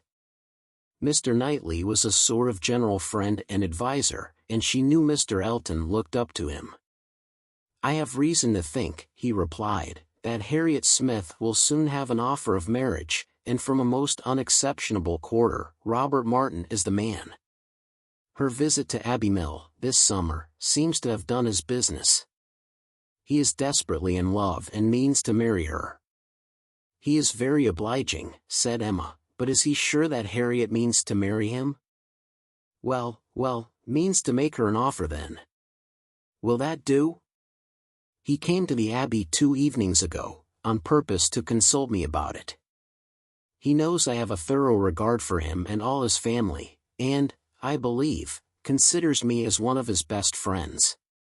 He came to ask me whether I thought it would be imprudent in him to settle so early, whether I thought her too young, in short, whether I approved his choice altogether, having some apprehension perhaps of her being considered, especially since you're making so much of her, as in a line of society above him. I was very much pleased with all that he said.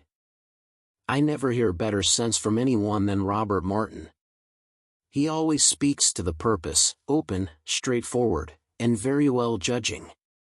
He told me everything, his circumstances and plans, and what they all proposed doing in the event of his marriage.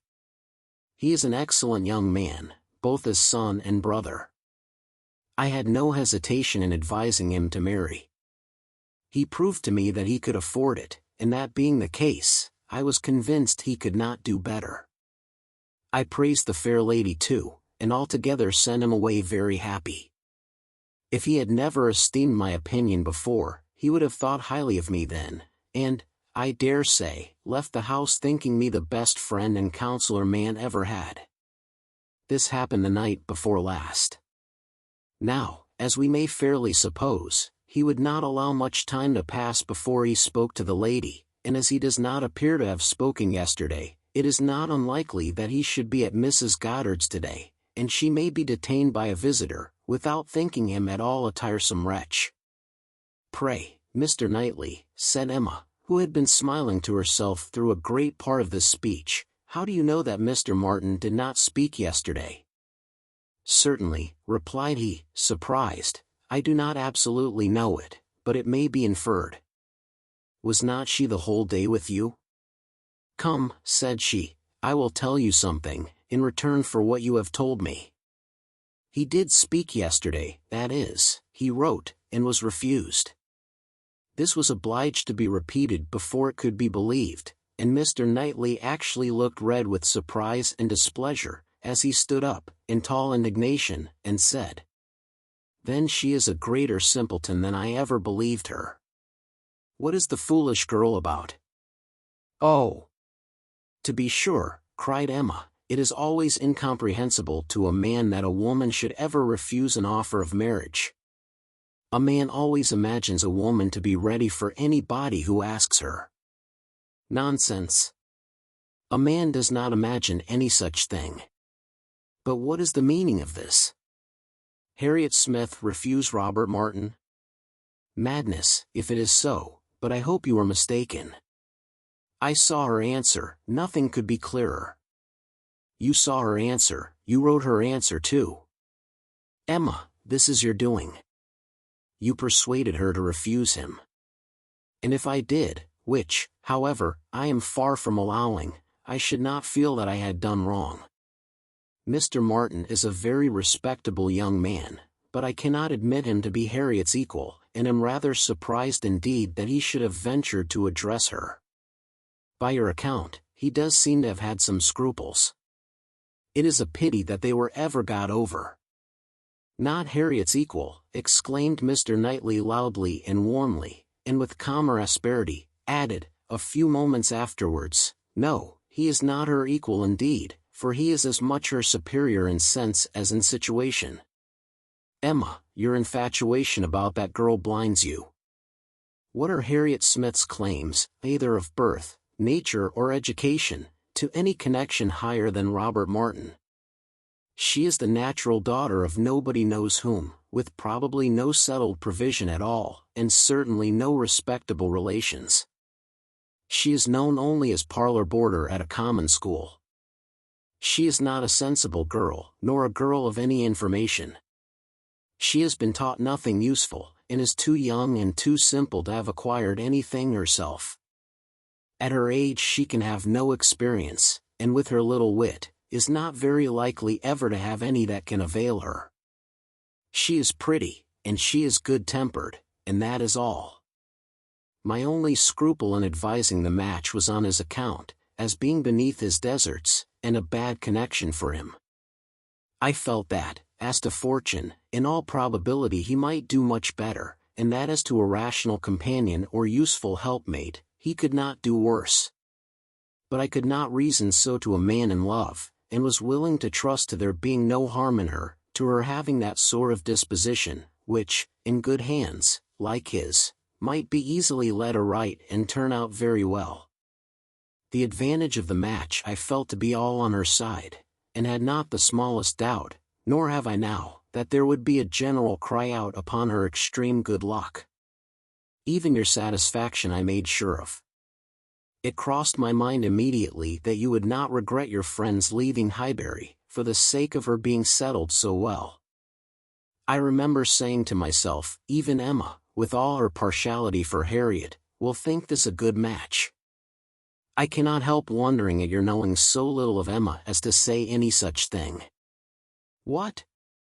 Think a farmer, and with all his sense and all his merit Mr. Martin is nothing more, a good match for my intimate friend. not regret her leaving Highbury for the sake of marrying a man whom I could never admit as an acquaintance of my own. I wonder you should think it possible for me to have such feelings. I assure you mine are very different. I must think your statement by no means fair. You are not just to Harriet's claims. They would be estimated very differently by others as well as myself. Mr. Martin may be the richest of the two, but he is undoubtedly her inferior as to rank in society. The sphere in which she moves is much above his. It would be a degradation. A degradation to illegitimacy and ignorance, to be married to a respectable, intelligent gentleman farmer. As to the circumstances of her birth, though in a legal sense she may be called nobody, it will not hold in common sense. She is not to pay for the offense of others, by being held below the level of those with whom she is brought up. There can scarcely be a doubt that her father is a gentleman, and a gentleman of fortune. Her allowance is very liberal, nothing has ever been grudged for her improvement or comfort.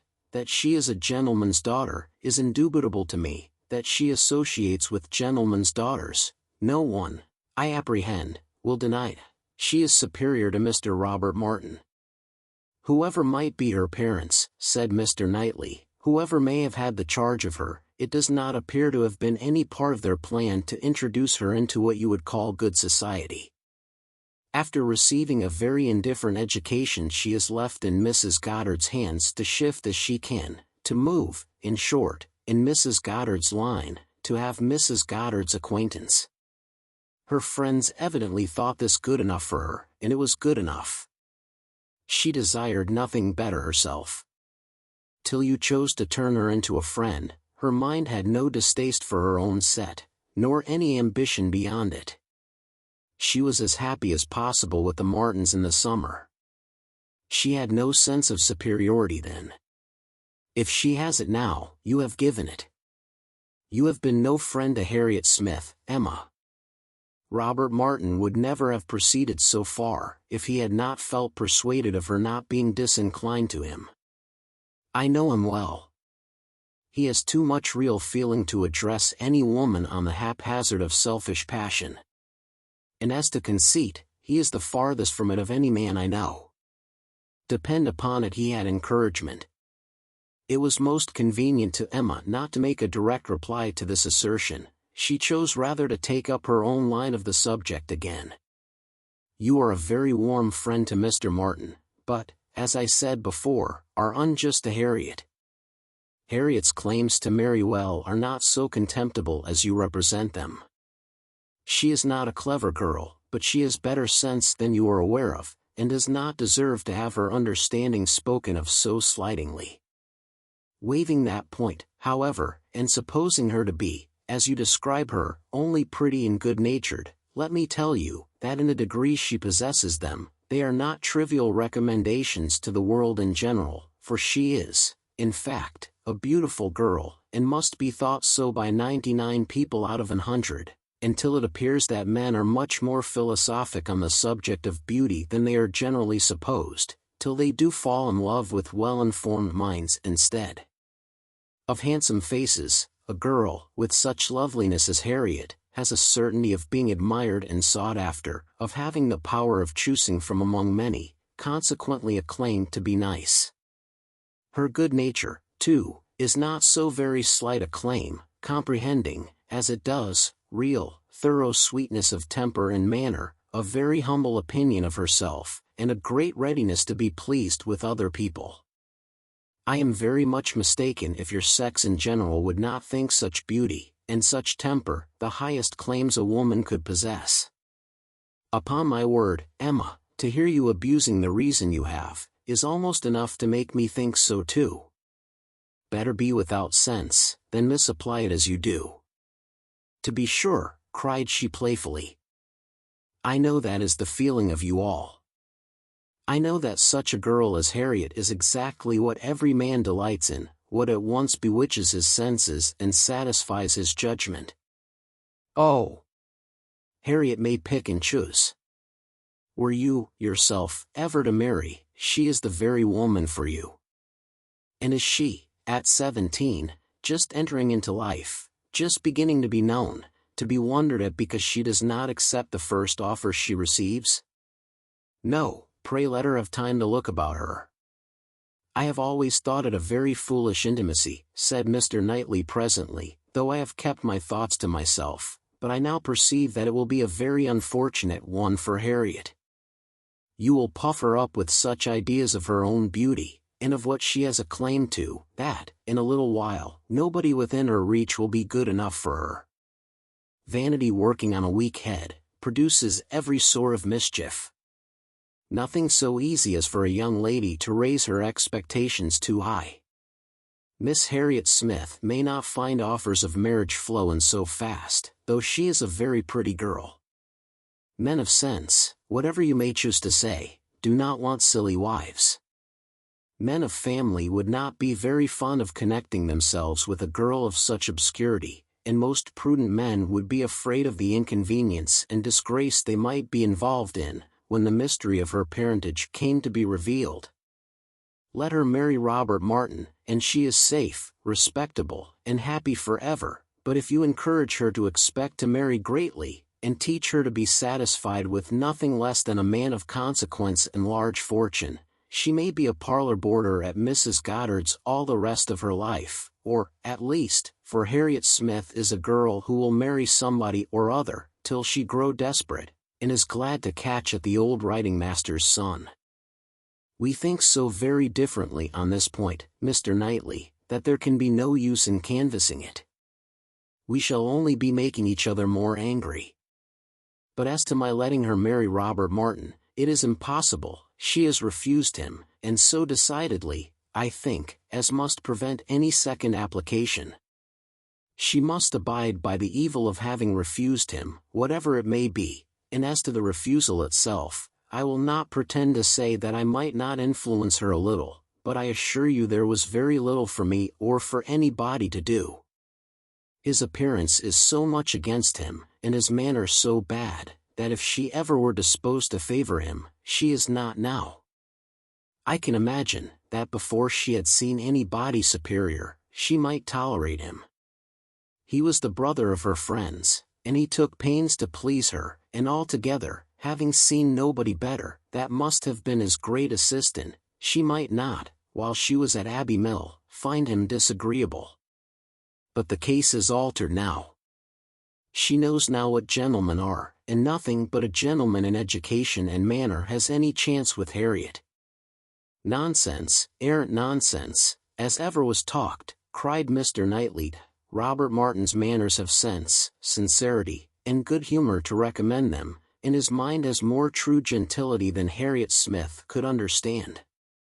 Emma made no answer, and tried to look cheerfully unconcerned, but was really feeling uncomfortable and wanting him very much to be gone.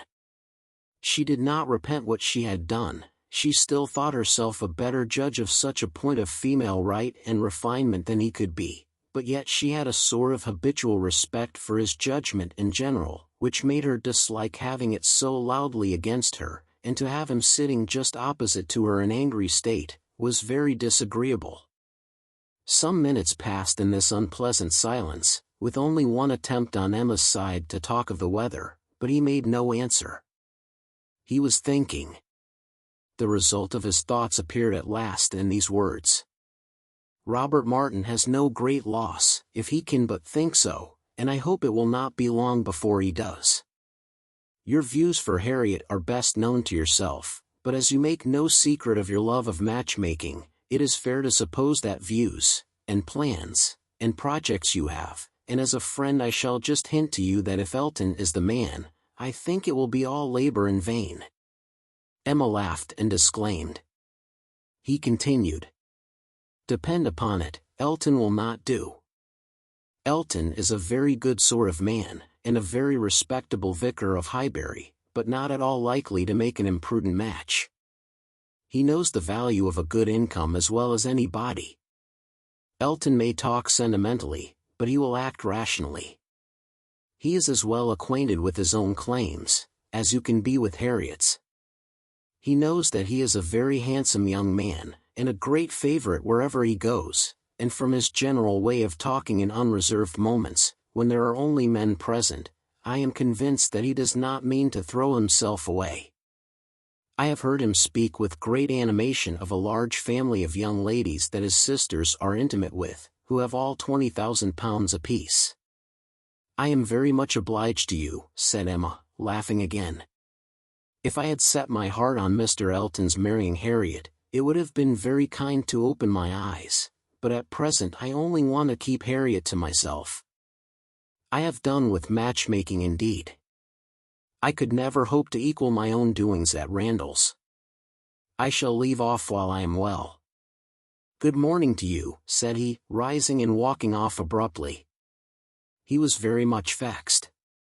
He felt the disappointment of the young man, and was mortified to have been the means of promoting it, by the sanction he had given, and the part which he was persuaded Emma had taken in the affair, was provoking him exceedingly.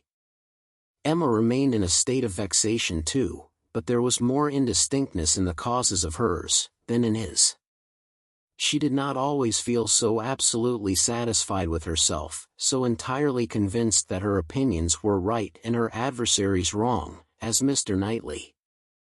He walked off in more complete self-approbation than he left for her. She was not so materially cast down, however, but that a little time and the return of Harriet were very adequate restoratives. Harriet's staying away so long was beginning to make her uneasy. The possibility of the young man's coming to Mrs. Goddard's that morning, and meeting with Harriet and pleading his own cause, gave alarming ideas.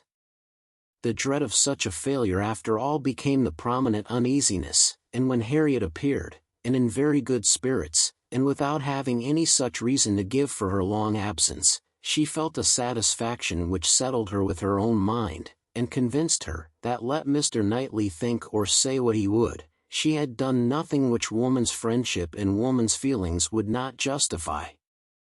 He had frightened her a little about Mr. Elton, but when she considered that Mr. Knightley could not have observed him as she had done, neither with the interest, nor, she must be allowed to tell herself, in spite of Mr. Knightley's pretensions, with the skill of such an observer on such a question as herself, that he had spoken it hastily and in anger, she was able to believe, that he had rather said what he wished resentfully to be true, than what he knew anything about. He certainly might have heard Mr. Elton speak with more unreserve than she had ever done, and Mr. Elton might not be of an imprudent, inconsiderate disposition as to money matters. He might naturally be rather attentive than otherwise to them, but then, Mr. Knightley did not make due allowance for the influence of a strong passion at war with all interested motives. Mr. Knightley saw no such passion, and of course thought nothing of its effects, but she saw too much of it to feel a doubt of its overcoming any hesitations that a reasonable prudence might originally suggest, and more than a reasonable, becoming degree of prudence, she was very sure did not belong to Mr. Elton. Harriet's cheerful look and manner established hers. She came back, not to think of Mr. Martin, but to talk of Mr. Elton. Miss Nash had been telling her something, which she repeated immediately with great delight. Mr. Perry had been to Mrs. Goddard's to attend a sick child, and Miss Nash had seen him, and he had told Miss Nash, that as he was coming back yesterday from Clayton Park, he had met Mr. Elton, and found to his great surprise, that Mr. Elton was actually on his road to London, and not meaning to return till the morrow, though it was the whist club night, which he had been never known to miss before, and Mr. Perry had remonstrated with him about it, and told him how shabby it was in him, their best player, to absent himself, and tried very much to persuade him to put off his journey only one day, but it would not do. Mr. Elton had been determined to go on, and had said in a very particular way indeed, that he was going on business which he would not put off for any inducement in the world, and something about a very enviable commission, and being the bearer of something exceedingly precious. Mr. Perry could not quite understand him, but he was very sure there must be a lady in the case, and he told him so, and Mr. Elton only looked very conscious and smiling, and rode off in great spirits. Miss Nash had told her all this, and had talked a great deal more about Mr. Elton, and said, looking so very significantly at her, that she did not pretend to understand what his business might be, but she only knew that any woman whom Mr. Elton could prefer, she should think the luckiest woman in the world, for, beyond a doubt, Mr. Elton had not his equal for beauty or agreeableness. Chapter 9.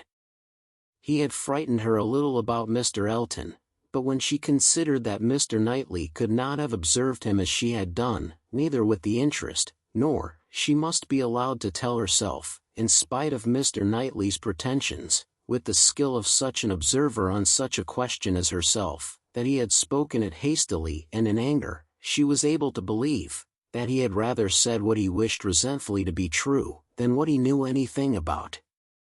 He certainly might have heard Mr. Elton speak with more unreserve than she had ever done, and Mr. Elton might not be of an imprudent, inconsiderate disposition as to money matters. He might naturally be rather attentive than otherwise to them, but then, Mr. Knightley did not make due allowance for the influence of a strong passion at war with all interested motives. Mr. Knightley saw no such passion, and of course thought nothing of its effects, but she saw too much of it to feel a doubt of its overcoming any hesitations that a reasonable prudence might originally suggest, and more than a reasonable, becoming degree of prudence, she was very sure did not belong to Mr. Elton. Harriet's cheerful look and manner established hers. She came back, not to think of Mr. Martin, but to talk of Mr. Elton. Miss Nash had been telling her something, which she repeated immediately with great delight. Mr. Perry had been to Mrs. Goddard's to attend a sick child, and Miss Nash had seen him, and he had told Miss Nash that as he was coming back yesterday from Clayton Park, he had met Mr. Elton, and found to his great surprise that Mr. Elton was actually on his road to London, and not meaning to return till the morrow, though it was the whist club night, which he had been never known to miss before, and Mr. Perry had remonstrated with him about it, and told him how shabby it was in him, their best player, to absent himself, and tried very much to persuade him to put off his journey only one day, but it would not do. Mr. Elton had been determined to go on, and had said in a very particular way indeed, that he was going on business which he would not put off for any inducement in the world, and something about a very enviable commission, and being the bearer of something exceedingly precious. Mr. Perry could not quite understand him, but he was very sure there must be a lady in the case, and he told him so, and Mr. Elton only looked very conscious and smiling, and rode off in great spirits. Miss Nash had told her all this, and had talked a great deal more about Mr. Elton, and said, looking so very significantly at her, that she did not pretend to understand what his business might be, but she only knew that any woman whom Mr. Elton could prefer, she should think the luckiest woman in the world, for, beyond a doubt, Mr. Elton had not his equal for beauty or agreeableness. My first doth affliction denote, which my second is destined to feel, and my whole is the best antidote. That affliction to soften and heal dot made her quite sorry to acknowledge that they had transcribed it some pages ago already. Why will not you write one yourself for us, Mr. Elton, said she, that is the only security for its freshness, and nothing could be easier to you. Oh no! He had never written, hardly ever, anything of the kind in his life. The stupidest fellow. He was afraid not even Miss Woodhouse, he stopped a moment, or Miss Smith could inspire him. The very next day, however, produced some proof of inspiration.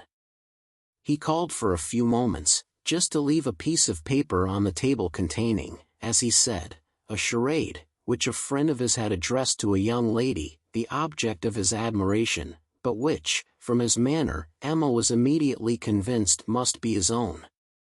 I do not offer it for Miss Smith's collection, said he.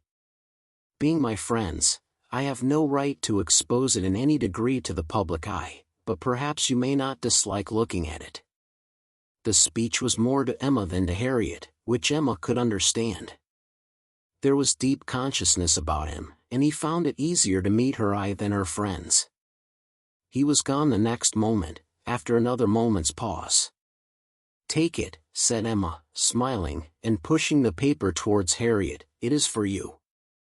Take your own. But Harriet was in a tremor, and could not touch it, and Emma, never loath to be first, was obliged to examine it herself. To Miss Charade. My first displays the wealth and pomp of kings, lords of the earth, their luxury and ease. Another view of man, my second brings. Behold him there, the monarch of the seas. But ah! United, what reverse we have! Man's boasted power and freedom, all are flown. Lord of the earth and sea, he bends a slave. And woman, lovely woman, reigns alone. Thy ready wit the word will soon supply. May its approval beam in that soft eye. She cast her eye over it, pondered, caught the meaning, read it through again to be quite certain, and quite mistress of the lines, and then passing it to Harriet, sat happily smiling, and saying to herself, while Harriet was puzzling over the paper in all the confusion of hope and dullness, "Very well, Mr. Elton, very well indeed. I have read worse charades. Courtship, a very good hint. I give you credit for it. This is feeling your way. This is saying very plainly, pray, Miss Smith, give me leave to pay my addresses to you. Approve my charade and my intentions in the same glance. May its approval beam in that soft eye. Harriet exactly. Soft is the very word for her eye, of all epithets, the justest that could be given. Thy ready wit the word will soon supply. Humph, Harriet's ready wit. All the better.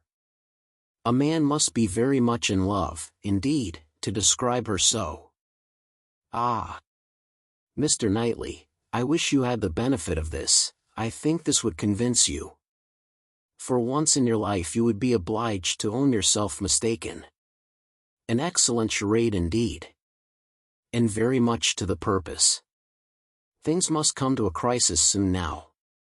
She was obliged to break off from these very pleasant observations, which were otherwise of a sort to run into great length, by the eagerness of Harriet's wondering questions. What can it be, Miss Woodhouse, what can it be? I have not an idea, I cannot guess it in the least. What can it possibly be? Do try to find it out, Miss Woodhouse. Do help me. I never saw anything so hard. Is it kingdom? I wonder who the friend was, and who could be the young lady. Do you think it is a good one? Can it be woman? And woman, lovely woman, reigns alone. Can it be Neptune? Behold him there, the monarch of the seas. Or a trident? Or a mermaid? Or a shark? Oh, no! Shark is only one syllable. It must be very clever, or he would not have brought it. Oh! Miss Woodhouse, do you think we shall ever find it out? Mermaids and sharks. Nonsense. My dear Harriet, what are you thinking of? Where would be the use of his bringing us a charade made by a friend upon a mermaid or a shark? Give me the paper and listen. For read Miss Smith. My first displays the wealth and pomp of kings, lords of the earth, their luxury and ease. That is court. Another view of man, my second brings. Behold him there, the monarch of the seas. That is ship, plain as it can be. Now for the cream. But ah! United, courtship, you know, what reverse we have. Man's boasted power and freedom, all are flown. Lord of the earth and sea, he bends a slave. And woman, lovely woman, reigns alone. A very proper compliment, and then follows the application, which I think, my dear Harriet, you cannot find much difficulty in comprehending. Read it in comfort to yourself.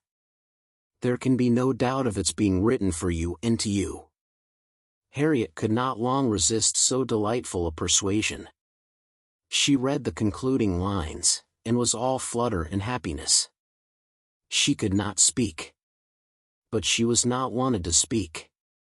It was enough for her to feel. Emma spoke for her. "There is so pointed, and so particular a meaning in this compliment," said she, "that I cannot have a doubt as to Mr. Elton's intentions. You are his object, and you will soon receive the completest proof of it." I thought it must be so. I thought I could not be so deceived, but now, it is clear, the state of his mind is as clear and decided, as my wishes on the subject have been ever since I knew you. Yes, Harriet, just so long have I been wanting the very circumstance to happen that has happened. I could never tell whether an attachment between you and Mr. Elton were most desirable or most natural. Its probability and its eligibility have really so equaled each other. I am very happy. I congratulate you, my dear Harriet, with all my heart. This is an attachment which a woman may well feel pride in creating. This is a connection which offers nothing but good.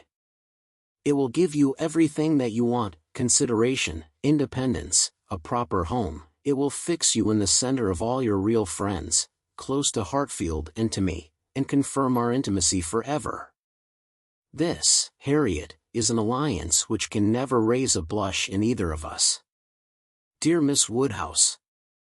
And "dear Miss Woodhouse" was all that Harriet, with many tender embraces, could articulate at first, but when they did arrive at something more like conversation, it was sufficiently clear to her friend that she saw, felt, anticipated, and remembered just as she ought.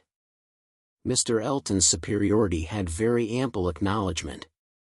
"Whatever you say is always right," cried Harriet, "and therefore I suppose, and believe, and hope it must be so, but otherwise I could not have imagined it. It is so much beyond anything I deserve. Mr. Elton, who might marry anybody. There cannot be two opinions about him. He is so very superior. Only think of those sweet verses, to Miss. Dear me, how clever! Could it really be meant for me? I cannot make a question, or listen to a question about that. It is a certainty. Receive it on my judgment.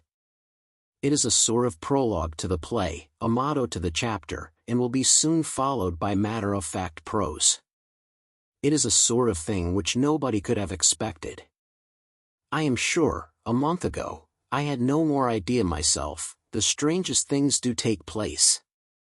When Miss Smiths and Mr. Eltons get acquainted, they do indeed, and really it is strange. It is out of the common course that what is so evidently, so palpably desirable, what courts the prearrangement of other people, should so immediately shape itself into the proper form. You and Mr. Elton are by situation called together, you belong to one another by every circumstance of your respective homes. Your marrying will be equal to the match at Randall's. There does seem to be a something in the air of Hartfield which gives love exactly the right direction, and sends it into the very channel where it ought to flow. The course of true love never did run smooth. A Hartfield edition of Shakespeare would have a long note on that passage. That Mr. Elton should really be in love with me, of all people, who did not know him, to speak to him, at Michaelmas. And he, the very handsomest man that ever was, and a man that everybody looks up to, quite like Mr. Knightley. His company so sought after, that everybody says he need not eat a single meal by himself if he does not choose it, that he has more invitations than there are days in the week. And so excellent in the church. Miss Nash has put down all the texts he has ever preached from since he came to Highbury. Dear me! When I look back to the first time I saw him, how little did I think. The two abbots and I ran into the front room and peeped through the blind when we heard he was going by, and Miss Nash came and scolded us away, and stayed to look through herself. However, she called me back presently, and let me look too, which was very good-natured. And how beautiful we thought he looked! He was arm in arm with Mr. Cole. This is an alliance which, whatever your friends may be, must be agreeable to them, provided at least they have common sense, and we are not to be addressing our conduct to fools. If they are anxious to see you happily married, here is a man whose amiable character gives every assurance of it, if they wish to have you settled in the same country and circle which they have chosen to place you in, here it will be accomplished, and if their only object is that you should, in the common phrase, be well married, here is the comfortable fortune, the respectable establishment, the rise in the world which must satisfy them.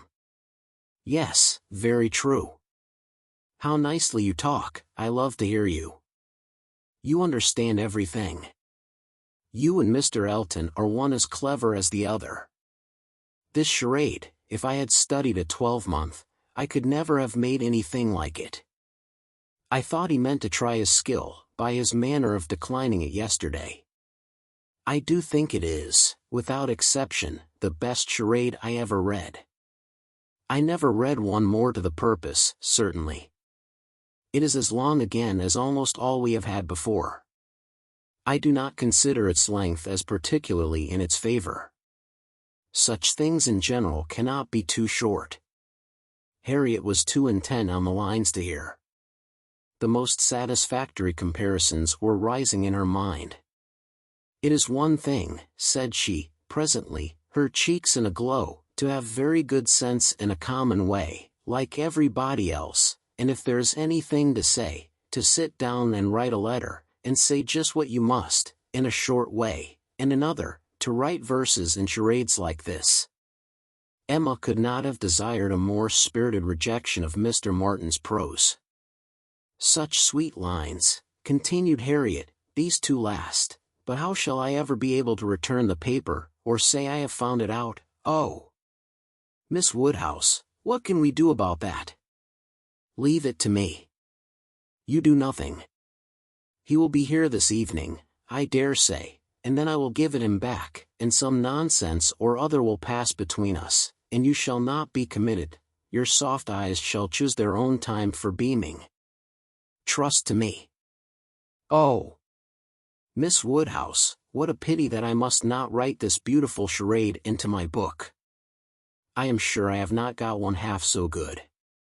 Leave out the two last lines, and there is no reason why you should not write it into your book. Oh! But those two lines are the best of all. Granted, for private enjoyment, and for private enjoyment keep them. They are not at all the less written, you know, because you divide them. The couplet does not cease to be, nor does its meaning change.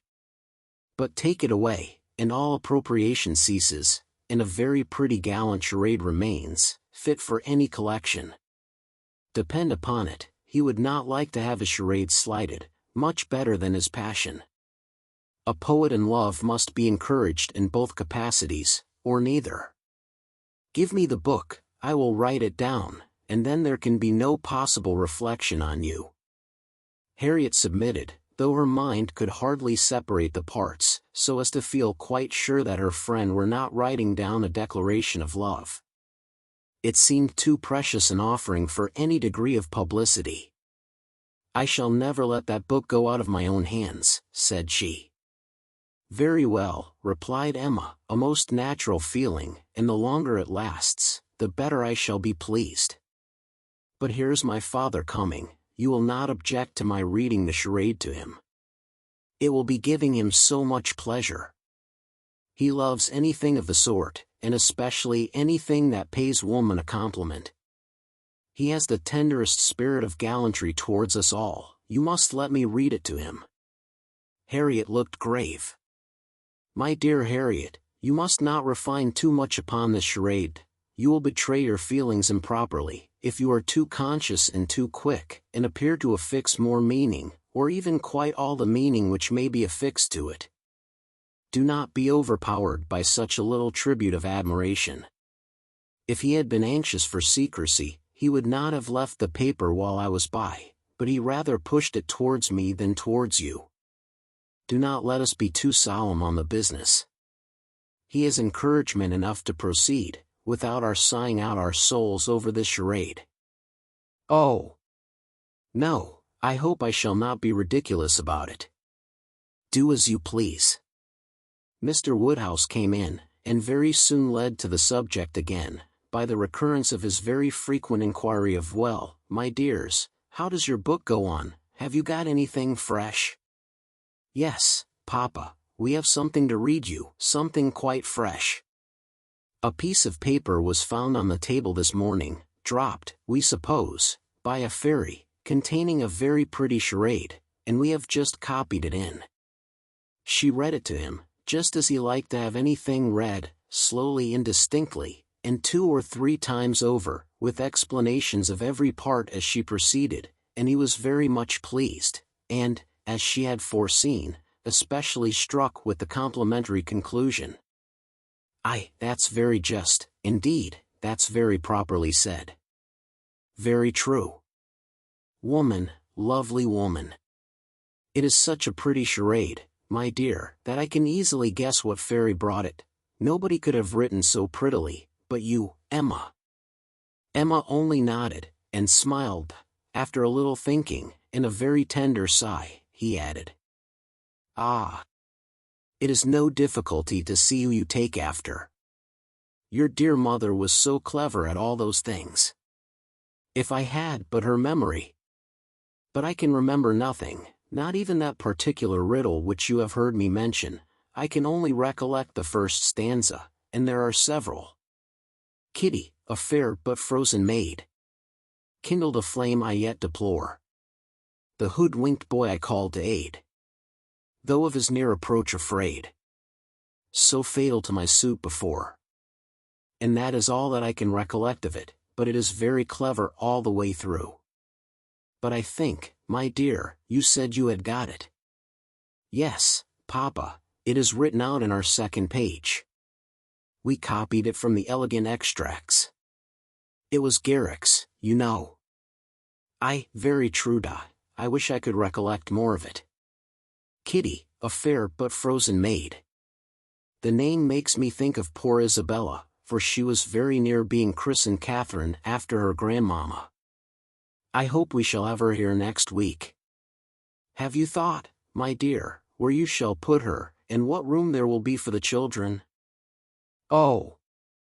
Yes, she will have her own room, of course, the room she always has, and there is the nursery for the children, just as usual, you know. Why should there be any change?" "I do not know, my dear, but it is so long since she was here, not since last Easter, and then only for a few days. Mr. John Knightley's being a lawyer is very inconvenient. Poor Isabella, she is sadly taken away from us all, and how sorry she will be when she comes, not to see Miss Taylor here." "She will not be surprised, Papa, at least." "I do not know, my dear. I am sure I was very much surprised when I first heard she was going to be married. We must ask Mr. and Mrs. Weston to dine with us, while Isabella is here." "Yes, my dear, if there is time, but," in a very depressed tone, "she is coming for only 1 week. There will not be time for anything. It is unfortunate that they cannot stay longer, but it seems a case of necessity. Mr. John Knightley must be in town again on the 28th, and we ought to be thankful, Papa, that we are to have the whole of the time they can give to the country, that 2 or 3 days are not to be taken out for the Abbey. Mr. Knightley promises to give up his claim this Christmas, though you know it is longer since they were with him than with us. It would be very hard, indeed, my dear, if poor Isabella were to be anywhere but at Hartfield. Mr. Woodhouse could never allow for Mr. Knightley's claims on his brother, or anybody's claims on Isabella, except his own." He sat musing a little while, and then said, "But I do not see why poor Isabella should be obliged to go back so soon, though he does. I think, Emma, I shall try and persuade her to stay longer with us. She and the children might stay very well." "Ah! Papa, that is what you never have been able to accomplish, and I do not think you ever will. Isabella cannot bear to stay behind her husband." This was too true for contradiction. Unwelcome as it was, Mr. Woodhouse could only give a submissive sigh, and as Emma saw his spirits affected by the idea of his daughter's attachment to her husband, she immediately led to such a branch of the subject as must raise them. "Harriet must give us as much of her company as she can while my brother and sister are here. I am sure she will be pleased with the children. We are very proud of the children, are not we, Papa? I wonder which she will think the handsomest, Henry or John. I wonder which she will. Poor little dears, how glad they will be to come. They are very fond of being at Hartfield, Harriet. I dare say they are, sir. I am sure I do not know who is not. Henry is a fine boy, but John is very like his mamma. Henry is the eldest, he was named after me, not after his father. John, the second, is named after his father. Some people are surprised, I believe, that the eldest was not, but Isabella would have him called Henry, which I thought very pretty of her. And he is a very clever boy, indeed. They are all remarkably clever, and they have so many pretty ways. They will come and stand by my chair, and say, "Grandpapa, can you give me a bit of string?" And once Henry asked me for a knife, but I told him knives were only made for Grandpapa. I think their father is too rough with them very often. He appears rough to you, said Emma, because you are so very gentle yourself, but if you could compare him with other papas, you would not think him rough. He wishes his boys to be active and hearty, and if they misbehave, can give them a sharp word now and then, but he is an affectionate father. Certainly Mr. John Knightley is an affectionate father. The children are all fond of him. And then their uncle comes in, and tosses them up to the ceiling in a very frightful way. But they like it, Papa, there is nothing they like so much. It is such enjoyment to them, that if their uncle did not lay down the rule of their taking turns, whichever began would never give way to the other. Well, I cannot understand it. That is the case with us all, Papa. One half of the world cannot understand the pleasures of the other. Later in the morning, and just as the girls were going to separate in preparation for the regular 4 o'clock dinner, the hero of this inimitable charade walked in again. Harriet turned away, but Emma could receive him with the usual smile, and her quick eyes soon discerned in his the consciousness of having made a push, of having thrown a die, and she imagined he was come to see how it might turn up. His ostensible reason, however, was to ask whether Mr. Woodhouse's party could be made up in the evening without him, or whether he should be in the smallest degree necessary at Hartfield. If he were, everything else must give way, but otherwise his friend Cole had been saying so much about his dining with him, had made such a point of it, that he had promised him conditionally to come. Emma thanked him, but could not allow of his disappointing his friend on their account. Her father was sure of his rubber. He re-urged, she re-declined, and he seemed then about to make his bow, when taking the paper from the table, she returned it. "Oh! Here is the charade you were so obliging as to leave with us, thank you for the sight of it. We admired it so much, that I have ventured to write it into Miss Smith's collection. Your friend will not take it amiss, I hope. Of course I have not transcribed beyond the first 8 lines. Mr. Elton certainly did not very well know what to say. He looked rather doubtingly, rather confused, said something about honor, glanced at Emma and at Harriet, and then seeing the book open on the table, took it up, and examined it very attentively. With the view of passing off an awkward moment, Emma smilingly said, "You must make my apologies to your friend, but so good a charade must not be confined to 1 or 2. He may be sure of every woman's approbation while he writes with such gallantry."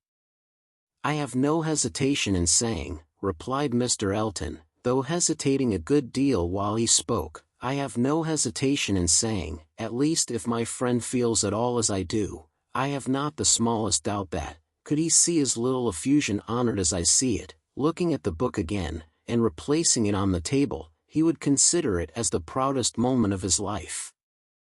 After this speech he was gone as soon as possible. Emma could not think it too soon, for with all his good and agreeable qualities, there was a sort of parade in his speeches which was very apt to incline her to laugh. She ran away to indulge the inclination, leaving the tender and the sublime of pleasure to Harriet's share. Chapter 10.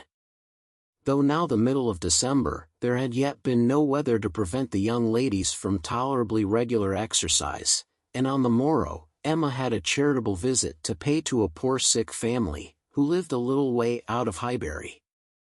Their road to this detached cottage was down Vicarage Lane, a lane leading at right angles from the broad, though irregular, main street of the place, and, as may be inferred, containing the blessed abode of Mr. Elton. A few inferior dwellings were first to be passed, and then, about a quarter of a mile down the lane rose the vicarage, an old and not very good house, almost as close to the road as it could be. It had no advantage of situation, but had been very much smartened up by the present proprietor, and, such as it was, there could be no possibility of the two friends passing it without a slackened pace and observing eyes. Emma's remark was, "There it is. There go you in your riddle book one of these days." Harriet's was, "Oh, what a sweet house, how very beautiful, there are the yellow curtains that Miss Nash admires so much." "I do not often walk this way now," said Emma, as they proceeded, "but then there will be an inducement, and I shall gradually get intimately acquainted with all the hedges, gates, pools and pollards of this part of Highbury."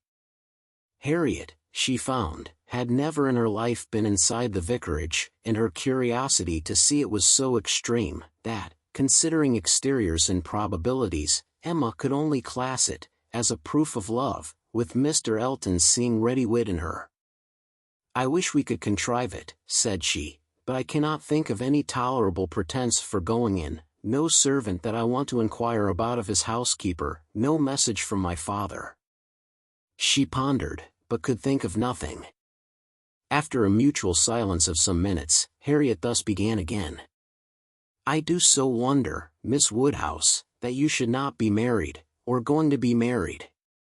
So charming as you are." Emma laughed, and replied, "My being charming, Harriet, is not quite enough to induce me to marry. I must find other people charming, one other person at least. And I am not only not going to be married, at present, but have very little intention of ever marrying at all." "Ah, so you say, but I cannot believe it. I must see somebody very superior to any one I have seen yet, to be tempted. Mr. Elton, you know," recollecting herself, "is out of the question, and I do not wish to see any such person. I would rather not be tempted. I cannot really change for the better. If I were to marry, I must expect to repent it. Dear me, it is so odd to hear a woman talk so. I have none of the usual inducements of women to marry. Were I to fall in love, indeed, it would be a different thing. But I never have been in love, it is not my way, or my nature, and I do not think I ever shall. And, without love, I am sure I should be a fool to change such a situation as mine. Fortune I do not want, employment I do not want, consequence I do not want. I believe few married women are half as much mistress of their husband's house as I am of Hartfield, and never, never could I expect to be so truly beloved and important, so always first and always right in any man's eyes as I am in my father's. But then, to be an old maid at last, like Miss Bates. That is as formidable an image as you could present, Harriet, and if I thought I should ever be like Miss Bates. So silly, so satisfied, so smiling, so prosing, so undistinguishing and unfastidious, and so apt to tell everything relative to everybody about me, I would marry tomorrow. But between us, I am convinced there never can be any likeness, except in being unmarried. But still, you will be an old maid. And that's so dreadful. Never mind, Harriet, I shall not be a poor old maid, and it is poverty only which makes celibacy contemptible to a generous public. A single woman, with a very narrow income, must be a ridiculous, disagreeable old maid. The proper sport of boys and girls, but a single woman, of good fortune, is always respectable, and may be as sensible and pleasant as anybody else. And the distinction is not quite so much against the candor and common sense of the world as appears at first, for a very narrow income has a tendency to contract the mind, and sour the temper. Those who can barely live, and who live perforce in a very small, and generally very inferior, society, may well be illiberal and cross. This does not apply, however, to Miss Bates. She is only too good-natured and too silly to suit me, but, in general, she is very much to the taste of everybody, though single and though poor. Poverty certainly has not contracted her mind. I really believe, if she had only a shilling in the world, she would be very likely to give away 6 pence of it, and nobody is afraid of her. That is a great charm. Dear me! But what shall you do? How shall you employ yourself when you grow old? If I know myself, Harriet, mine is an active, busy mind, with a great many independent resources, and I do not perceive why I should be more in want of employment at 40 or 50 than 21. Woman's usual occupations of hand and mind will be as open to me then as they are now, or with no important variation. If I draw less, I shall read more. If I give up music, I shall take to carpet work. And as for objects of interest, objects for the affections, which is in truth the great point of inferiority, the one of which is really the great evil to be avoided in not marrying, I shall be very well off, with all the children of a sister I love so much, to care about. There will be enough of them, in all probability, to supply every sort of sensation that declining life can need. There will be enough for every hope and every fear, and though my attachment to none can equal that of a parent, it suits my ideas of comfort better than what is warmer and blinder. My nephews and nieces, I shall often have a niece with me. Do you know Miss Bates's niece? That is, I know you must have seen her 100 times, but are you acquainted? Oh! Yes, we are always forced to be acquainted whenever she comes to Highbury. By the by, that is almost enough to put one out of conceit with a niece. Heaven forbid! At least, that I should ever bore people half so much about all the Knightleys together, as she does about Jane Fairfax. One is sick of the very name of Jane Fairfax. Every letter from her is read 40 times over, her compliments to all friends go round and round again, and if she does but send her aunt the pattern of a stomacher, or knit a pair of garters for her grandmother, one hears of nothing else for a month. I wish Jane Fairfax very well, but she tires me to death. They were now approaching the cottage, and all idle topics were superseded. Emma was very compassionate, and the distresses of the poor were as sure of relief from her personal attention and kindness, her counsel and her patience, as from her purse. She understood their ways, could allow for their ignorance and their temptations, had no romantic expectations of extraordinary virtue from those for whom education had done so little, entered into their troubles with ready sympathy, and always gave her assistance with as much intelligence as goodwill. In the present instance, it was sickness and poverty together which she came to visit, and after remaining there as long as she could give comfort or advice, she quitted the cottage with such an impression of the scene as made her say to Harriet, as they walked away, "These are the sights, Harriet, to do one good. How trifling they make everything else appear! I feel now as if I could think of nothing but these poor creatures all the rest of the day, and yet, who can say how soon it may all vanish from my mind?" "Very true," said Harriet. "Poor creatures! One can think of nothing else." "And really, I do not think the impression will soon be over," said Emma, as she crossed the low hedge and tottering footstep which ended the narrow, slippery path through the cottage garden, and brought them into the lane again. "I do not think it will," stopping to look once more at all the outward wretchedness of the place, and recall the still greater within. "Oh! Dear, no," said her companion. They walked on. The lane made a slight bend, and when that bend was passed, Mr. Elton was immediately in sight, and so near as to give Emma time only to say farther, "Ah! Harriet, here comes a very sudden trial of our stability and good thoughts." "Well," smiling, I hope it may be allowed that if compassion has produced exertion and relief to the sufferers, it has done all that is truly important. If we feel for the wretched, enough to do all we can for them, the rest is empty sympathy, only distressing to ourselves. Harriet could just answer, "Oh, dear, yes," before the gentlemen joined them. The wants and sufferings of the poor family, however, were the first subject on meeting. He had been going to call on them. His visit he would now defer, but they had a very interesting parley about what could be done and should be done. Mr. Elton then turned back to accompany them. To fall in with each other on such an errand as this, thought Emma, to meet in a charitable scheme, this will bring a great increase of love on each side. I should not wonder if it were to bring on the declaration. It must, if I were not here. I wish I were anywhere else. Anxious to separate herself from them as far as she could, she soon afterwards took possession of a narrow footpath, a little raised on one side of the lane, leaving them together in the main road.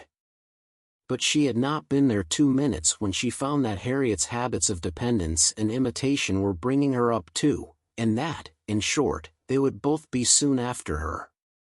This would not do, she immediately stopped, under pretense of having some alteration to make in the lacing of her half-boot, and stooping down in complete occupation of the footpath, begged them to have the goodness to walk on, and she would follow in half a minute. They did as they were desired, and by the time she judged it reasonable to have done with her boot, she had the comfort of farther delay in her power, being overtaken by a child from the cottage, setting out, according to orders, with her pitcher, to fetch broth from Hartfield. To walk by the side of this child, and talk to and question her, was the most natural thing in the world, or would have been the most natural, had she been acting just then without design, and by this means the others were still able to keep ahead, without any obligation of waiting for her. She gained on them, however, involuntarily. The child's pace was quick, and theirs rather slow, and she was the more concerned at it, from their being evidently in a conversation which interested them. Mr. Elton was speaking with animation, Harriet listening with a very pleased attention, and Emma, having sent the child on, was beginning to think how she might draw back a little more, when they both looked around, and she was obliged to join them. Mr. Elton was still talking, still engaged in some interesting detail, and Emma experienced some disappointment when she found that he was only giving his fair companion an account of the yesterday's party at his friend Cole's, and that she was coming herself for the Stilton cheese, the North Wiltshire, the butter, the celery, the beetroot, and all the dessert. This would soon have led to something better, of course, was her consoling reflection. Anything interests between those who love, and anything will serve as introduction to what is near the heart. If I could but have kept longer away. They now walked on together quietly, till within view of the vicarage pales, when a sudden resolution, of at least getting Harriet into the house, made her again find something very much amiss about her boot, and fall behind to arrange it once more. She then broke the lace off short, and dexterously throwing it into a ditch, was presently obliged to entreat them to stop, and acknowledged her inability to put herself to rights so as to be able to walk home in tolerable comfort. "Part of my lace is gone," said she, "and I do not know how I am to contrive. I really am a most troublesome companion to you both, but I hope I am not often so ill-equipped. Mr. Elton, I must beg leave to stop at your house, and ask your housekeeper for a bit of ribband or string, or anything just to keep my boot on." Mr. Elton looked all happiness at this proposition, and nothing could exceed his alertness and attention in conducting them into his house and endeavoring to make everything appear to advantage. The room they were taken into was the one he chiefly occupied, and looking forwards, behind it was another with which it immediately communicated. The door between them was open, and Emma passed into it with the housekeeper to receive her assistance in the most comfortable manner. She was obliged to leave the door ajar as she found it, but she fully intended that Mr. Elton should close it. It was not closed, however, it still remained ajar, but by engaging the housekeeper in incessant conversation, she hoped to make it practicable for him to choose his own subject in the adjoining room. For 10 minutes she could hear nothing but herself. It could be protracted no longer. She was then obliged to be finished, and make her appearance. The lovers were standing together at one of the windows. It had a most favorable aspect, and, for half a minute, Emma felt the glory of having schemed successfully. But it would not do, he had not come to the point. He had been most agreeable, most delightful, he had told Harriet that he had seen them go by, and had purposely followed them. Other little gallantries and allusions had been dropped, but nothing serious. Cautious, very cautious, thought Emma, he advances inch by inch, and will hazard nothing till he believes himself secure. Still, however, though everything had not been accomplished by her ingenious device, she could not but flatter herself that it had been the occasion of much present enjoyment to both, and must be leading them forward to the great event. Chapter 11. Mr. Elton must now be left to himself. It was no longer in Emma's power to superintend his happiness or quicken his measures. The coming of her sister's family was so very near at hand, that first in anticipation, and then in reality, it became henceforth her prime object of interest, and during the 10 days of their stay at Hartfield it was not to be expected, she did not herself expect, that anything beyond occasional, fortuitous assistance could be afforded by her to the lovers. They might advance rapidly if they would, however, they must advance somehow or other whether they would or no. She hardly wished to have more leisure for them. There are people, who the more you do for them, the less they will do for themselves. Mr. and Mrs. John Knightley, from having been longer than usual absent from Surrey, were exciting of course rather more than the usual interest. Till this year, every long vacation since their marriage had been divided between Hartfield and Donwell Abbey, but all the holidays of this autumn had been given to sea bathing for the children, and it was therefore many months since they had been seen in a regular way by their Surrey connections, or seen at all by Mr. Woodhouse, who could not be induced to get so far as London, even for poor Isabella's sake, and who consequently was now most nervously and apprehensively happy in forestalling this too short visit.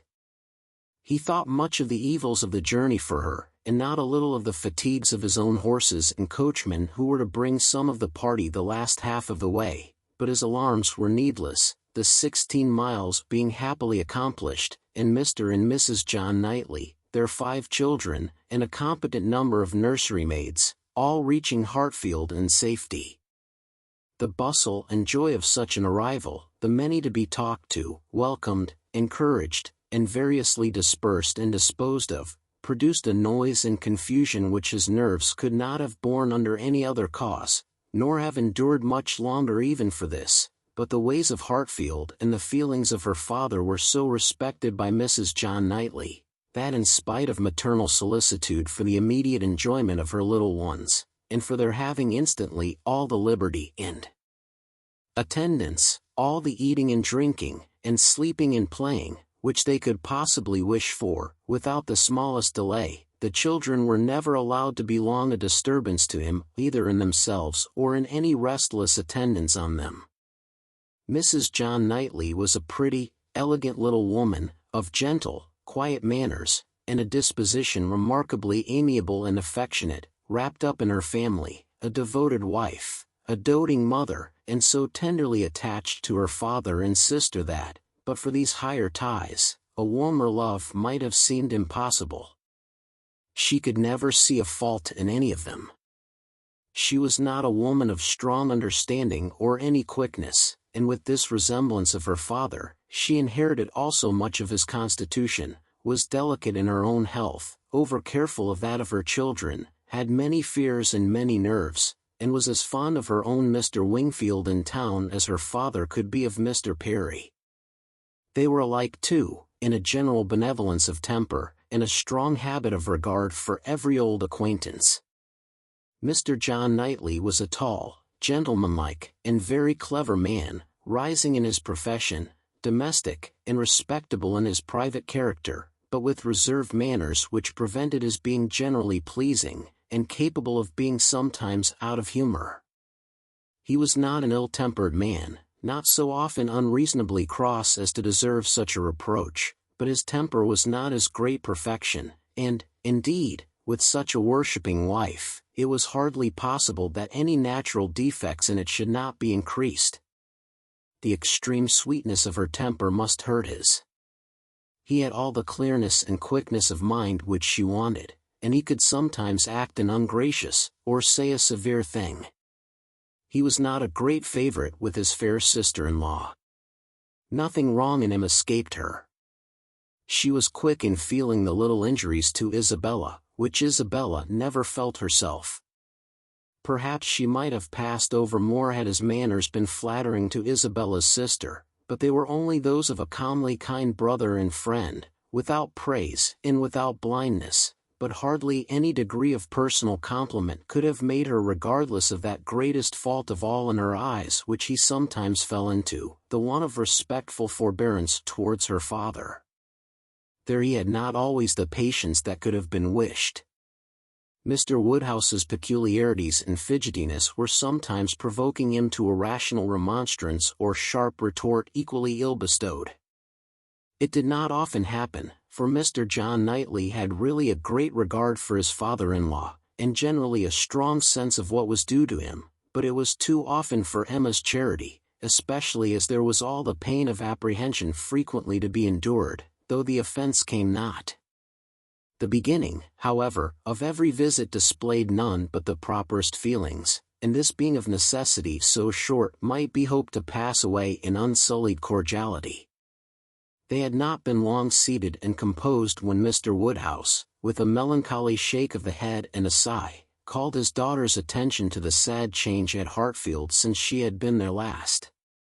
"Ah, my dear," said he, "poor Miss Taylor, it is a grievous business." "Oh yes, sir," cried she with ready sympathy, "how you must miss her. And dear Emma, too, what a dreadful loss to you both. I have been so grieved for you. I could not imagine how you could possibly do without her. It is a sad change indeed, but I hope she is pretty well, sir." "Pretty well, my dear, I hope, pretty well. I do not know but that the place agrees with her tolerably." Mr. John Knightley here asked Emma quietly whether there were any doubts of the heir of Randalls. "Oh, no, none in the least. I never saw Mrs. Weston better in my life, never looking so well. Papa is only speaking his own regret." "Very much to the honor of both," was the handsome reply. "And do you see her, sir, tolerably often?" asked Isabella in the plaintive tone which just suited her father. Mr. Woodhouse hesitated. "Not near so often, my dear, as I could wish." "Oh, Papa, we have missed seeing them but one entire day since they married. Either in the morning or evening of every day, excepting one, have we seen either Mr. Weston or Mrs. Weston, and generally both, either at Randalls or here, and as you may suppose, Isabella, most frequently here. They are very, very kind in their visits. Mr. Weston is really as kind as herself. Papa, if you speak in that melancholy way, you will be giving Isabella a false idea of us all. Everybody must be aware that Miss Taylor must be missed, but everybody ought also to be assured that Mr. and Mrs. Weston do really prevent our missing her by any means to the extent we ourselves anticipated, which is the exact truth." "Just as it should be," said Mr. John Knightley, "and just as I hoped it was from your letters. Her wish of shewing you attention could not be doubted, and his being a disengaged and social man makes it all easy.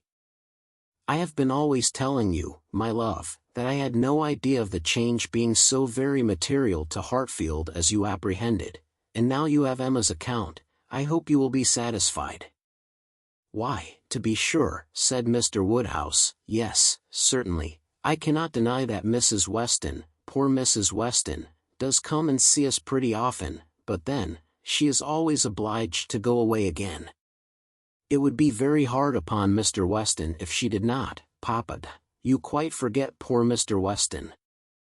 "I think, indeed," said John Knightley pleasantly, that Mr. Weston has some little claim. You and I, Emma, will venture to take the part of the poor husband. I, being a husband, and you not being a wife, the claims of the man may very likely strike us with equal force. As for Isabella, she has been married long enough to see the convenience of putting all the Mr. Westons aside as much as she can. Me, my love, cried his wife, hearing and understanding only in part. Are you talking about me? I am sure nobody ought to be, or can be, a greater advocate for matrimony than I am, and if it had not been for the misery of her leaving Hartfield, I should never have thought of Miss Taylor but as the most fortunate woman in the world. And as to slighting Mr. Weston, that excellent Mr. Weston, I think there is nothing he does not deserve.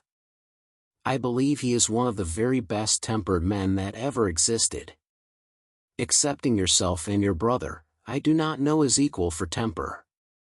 I shall never forget his flying Henry's kite for him that very windy day last Easter, and ever since his particular kindness last September 12th in writing that note, at 12 o'clock at night, on purpose to assure me that there was no scarlet fever at Cobham. I have been convinced there could not be a more feeling heart nor a better man in existence. If anybody can deserve him, it must be Miss Taylor. Where's the young man? Said John Knightley. Has he been here on this occasion, or has he not? He has not been here yet, replied Emma. There was a strong expectation of his coming soon after the marriage, but it ended in nothing, and I have not heard him mentioned lately. But you should tell them of the letter, my dear, said her father. He wrote a letter to poor Mrs. Weston, to congratulate her, and a very proper, handsome letter it was. She shewed it to me. I thought it very well done of him indeed. Whether it was his own idea one cannot tell. He is but young, and his uncle, perhaps. My dear papa, he is 23. You forget how time passes. 23, is he indeed? Well, I could not have thought it, and he was but 2 years old when he lost his poor mother. Well, time does fly indeed, and my memory is very bad. However, it was an exceeding good, pretty letter, and gave Mr. and Mrs. Weston a great deal of pleasure. I remember it was written from Weymouth, and dated September 28th, and began, My dear Madam, but I forget how it went on, and it was signed F. C. Weston Churchill. I remember that perfectly. How very pleasing and proper of him, cried the good-hearted Mrs. John Knightley. I have no doubt of his being a most amiable young man. But how sad it is that he should not live at home with his father. There is something so shocking in a child's being taken away from his parents and natural home. I never could comprehend how Mr. Weston could part with him. To give up one's child. I really never could think well of anybody who proposed such a thing to anybody else. Nobody ever did think well of the Churchills, I fancy, observed Mr. John Knightley coolly. But you need not imagine Mr. Weston to have felt what you would feel in giving up Henry or John. Mr. Weston is rather an easy, cheerful-tempered man, than a man of strong feelings. He takes things as he finds them, and makes enjoyment of them somehow or other, depending, I suspect, much more upon what is called society for his comforts, that is, upon the power of eating and drinking, and playing whist with his neighbors 5 times a week, than upon family affection, or anything that home affords. Emma could not like what bordered on a reflection on Mr. Weston, and had half a mind to take it up, but she struggled, and let it pass. She would keep the peace if possible, and there was something honorable and valuable in the strong domestic habits, the all-sufficiency of home to himself, whence resulted her brother's disposition to look down on the common rate of social intercourse, and those to whom it was important. It had a high claim to forbearance. Chapter 12. Mr. Knightley was to dine with them, rather against the inclination of Mr. Woodhouse, who did not like that anyone should share with him in Isabella's first day.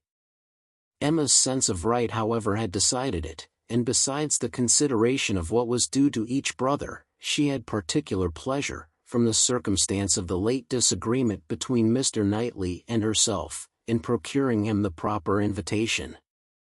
She hoped they might now become friends again. She thought it was time to make up.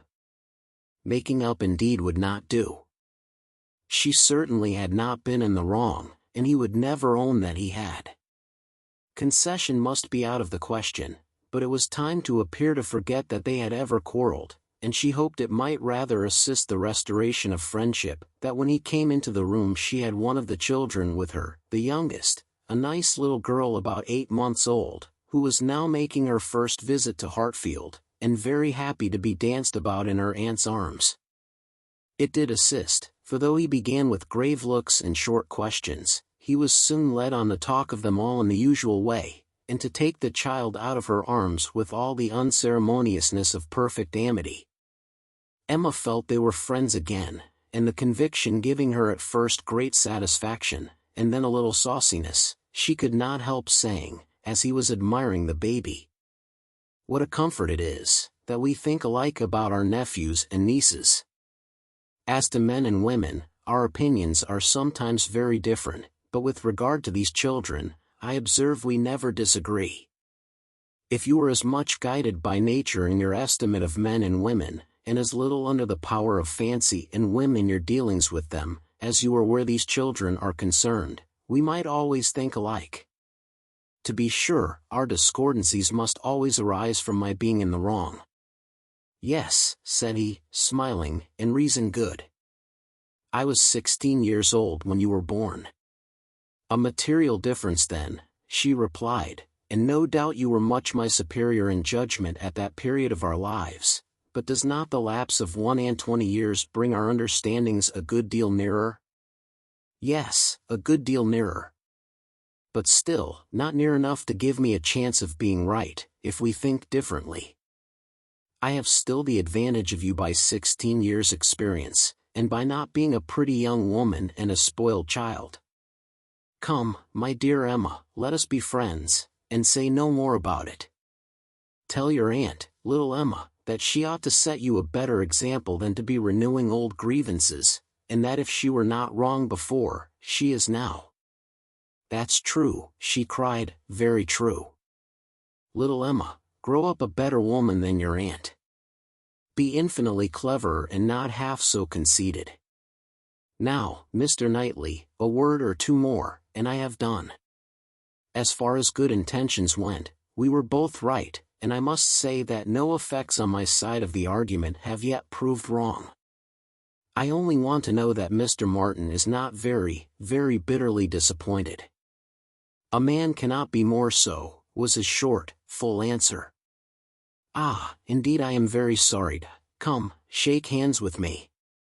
This had just taken place, and with great cordiality, when John Knightley made his appearance, and "How d'ye do, George?" and "John, how are you?" succeeded in the true English style, burying under a calmness that seemed all but indifference, the real attachment which would have led either of them, if requisite, to do everything for the good of the other. The evening was quiet and conversable, as Mr. Woodhouse declined cards entirely for the sake of comfortable talk with his dear Isabella, and the little party made two natural divisions, on one side he and his daughter, on the other the two Mr. Knightleys, their subjects totally distinct, or very rarely mixing, and Emma only occasionally joining in one or the other. The brothers talked of their own concerns and pursuits, but principally of those of the elder, whose temper was by much the most communicative, and who was always the greater talker. As a magistrate, he had generally some point of law to consult John about, or, at least, some curious anecdote to give, and as a farmer, as keeping in hand the home farm at Donwell, he had to tell what every field was to bear next year, and to give all such local information as could not fail of being interesting to a brother whose home it had equally been the longest part of his life, and whose attachments were strong. The plan of a drain, the change of a fence, the felling of a tree, and the destination of every acre for wheat, turnips, or spring corn, was entered into with as much equality of interest by John, as his cooler manners rendered possible, and if his willing brother ever left him anything to inquire about, his inquiries even approached a tone of eagerness. While they were thus comfortably occupied, Mr. Woodhouse was enjoying a full flow of happy regrets and fearful affection with his daughter. "My poor dear Isabella," said he, fondly taking her hand, and interrupting, for a few moments, her busy labors for some one of her 5 children, "how long it is, how terribly long since you were here.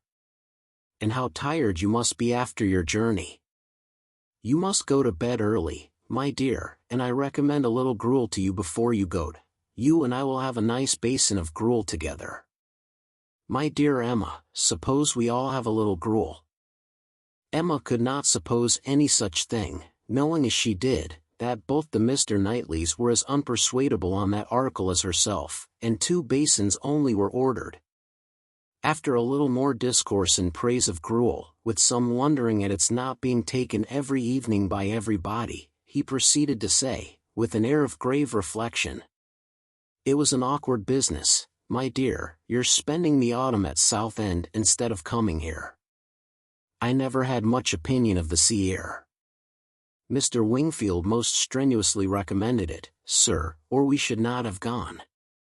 He recommended it for all the children, but particularly for the weakness in little Bella's throat, both sea air and bathing."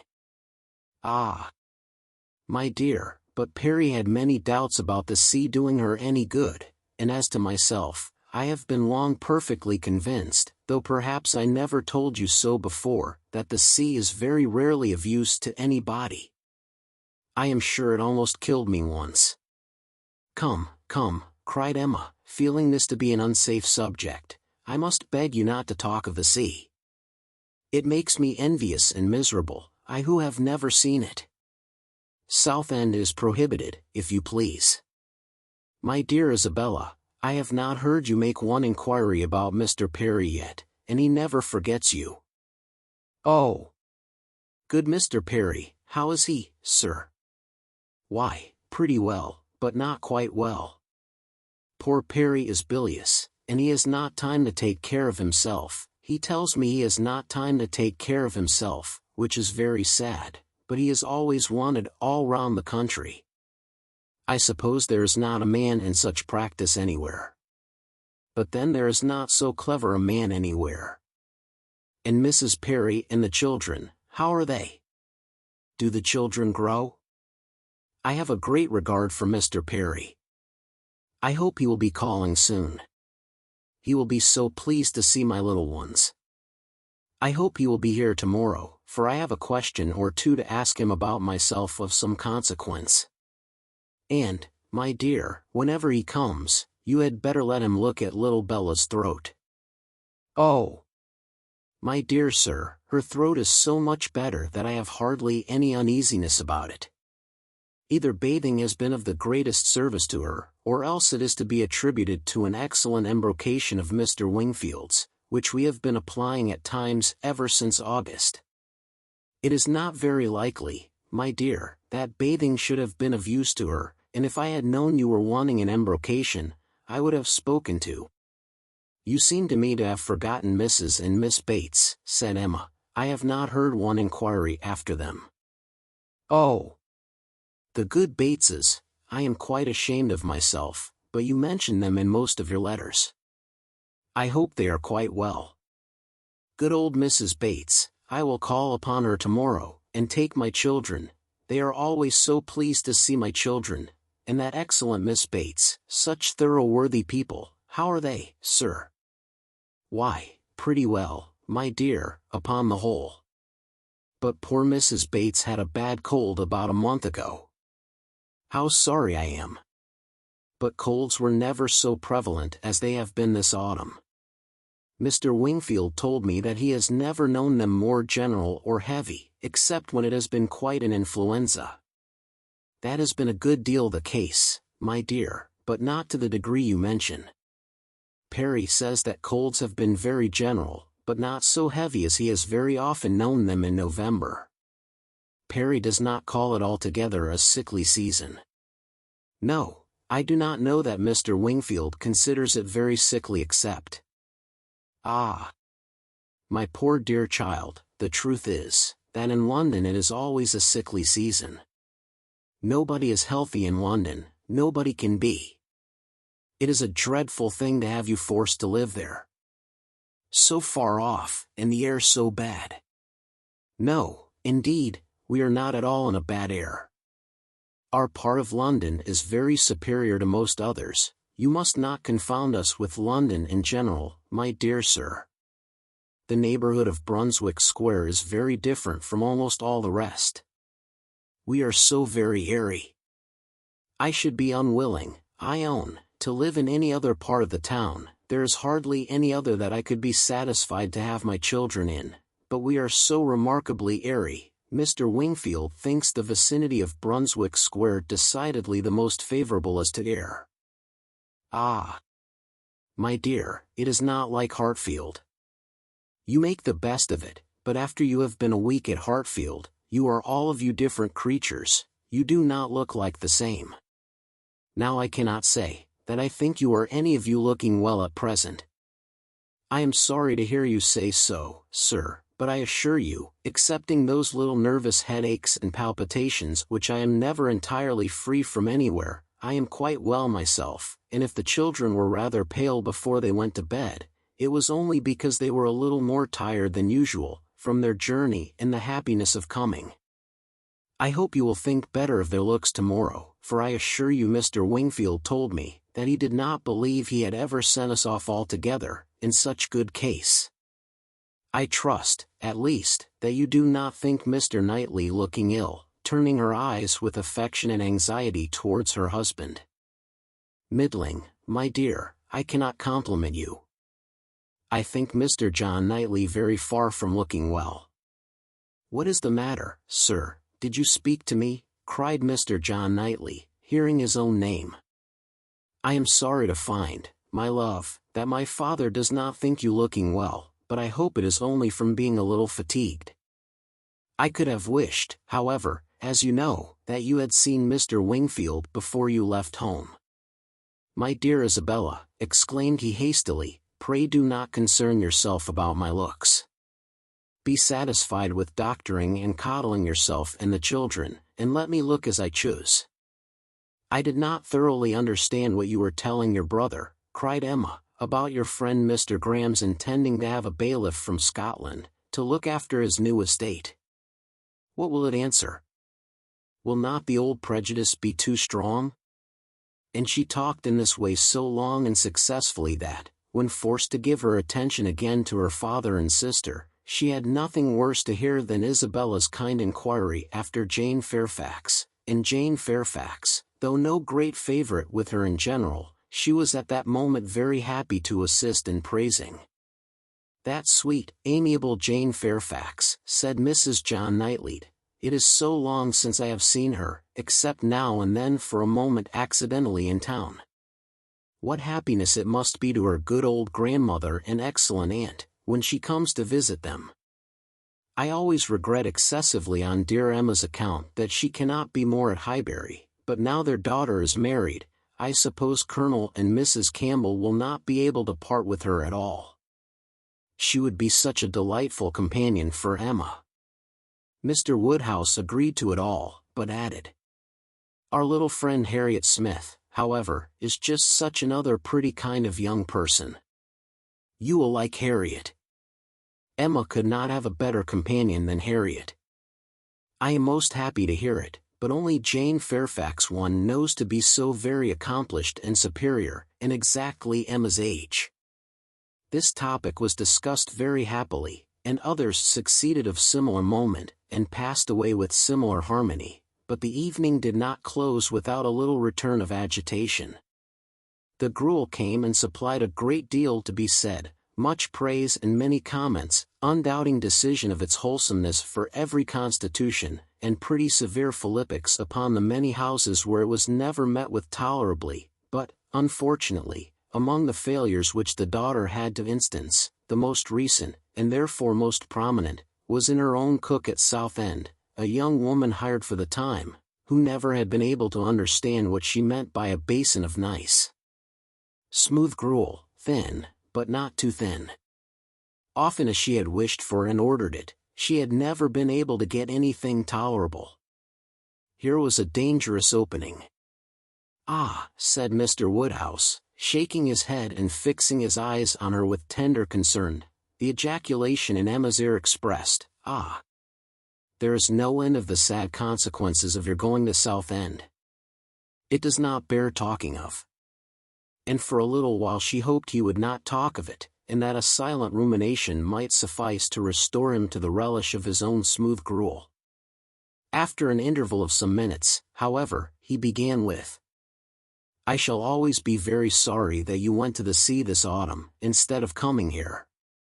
But why should you be sorry, sir? I assure you, it did the children a great deal of good. And, moreover, if you must go to the sea, it had better not have been to Southend. Southend is an unhealthy place." Perry was surprised to hear you had fixed upon Southend. "I know there is such an idea with many people, but indeed it is quite a mistake, sir. We all had our health perfectly well there, never found the least inconvenience from the mud, and Mr. Wingfield says it is entirely a mistake to suppose the place unhealthy, and I am sure he may be depended on, for he thoroughly understands the nature of the air, and his own brother and family have been there repeatedly. You should have gone to Cromer, my dear, if you went anywhere. Perry was a week at Cromer once, and he holds it to be the best of all the sea-bathing places.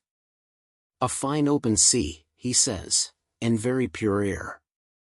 And, by what I understand, you might have had lodgings there quite away from the sea, a quarter of a mile off, very comfortable. You should have consulted Perry. But, my dear sir, the difference of the journey, only consider how great it would have been, 100 miles, perhaps, instead of 40. Ah!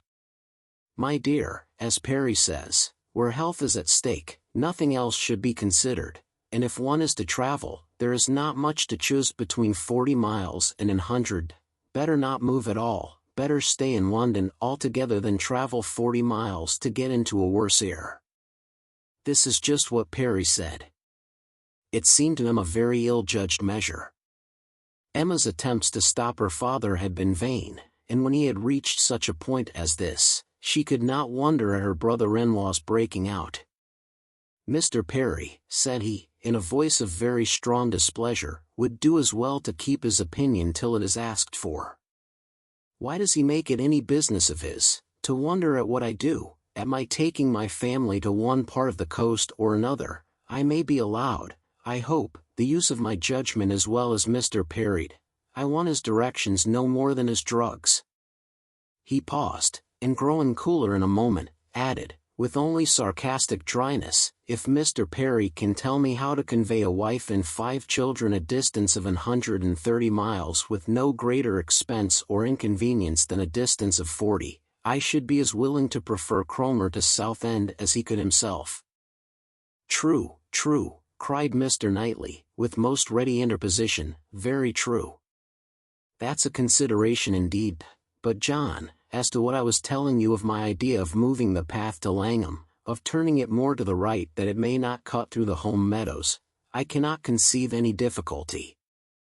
I should not attempt it, if it were to be the means of inconvenience to the Highbury people, but if you call to mind exactly the present line of the path.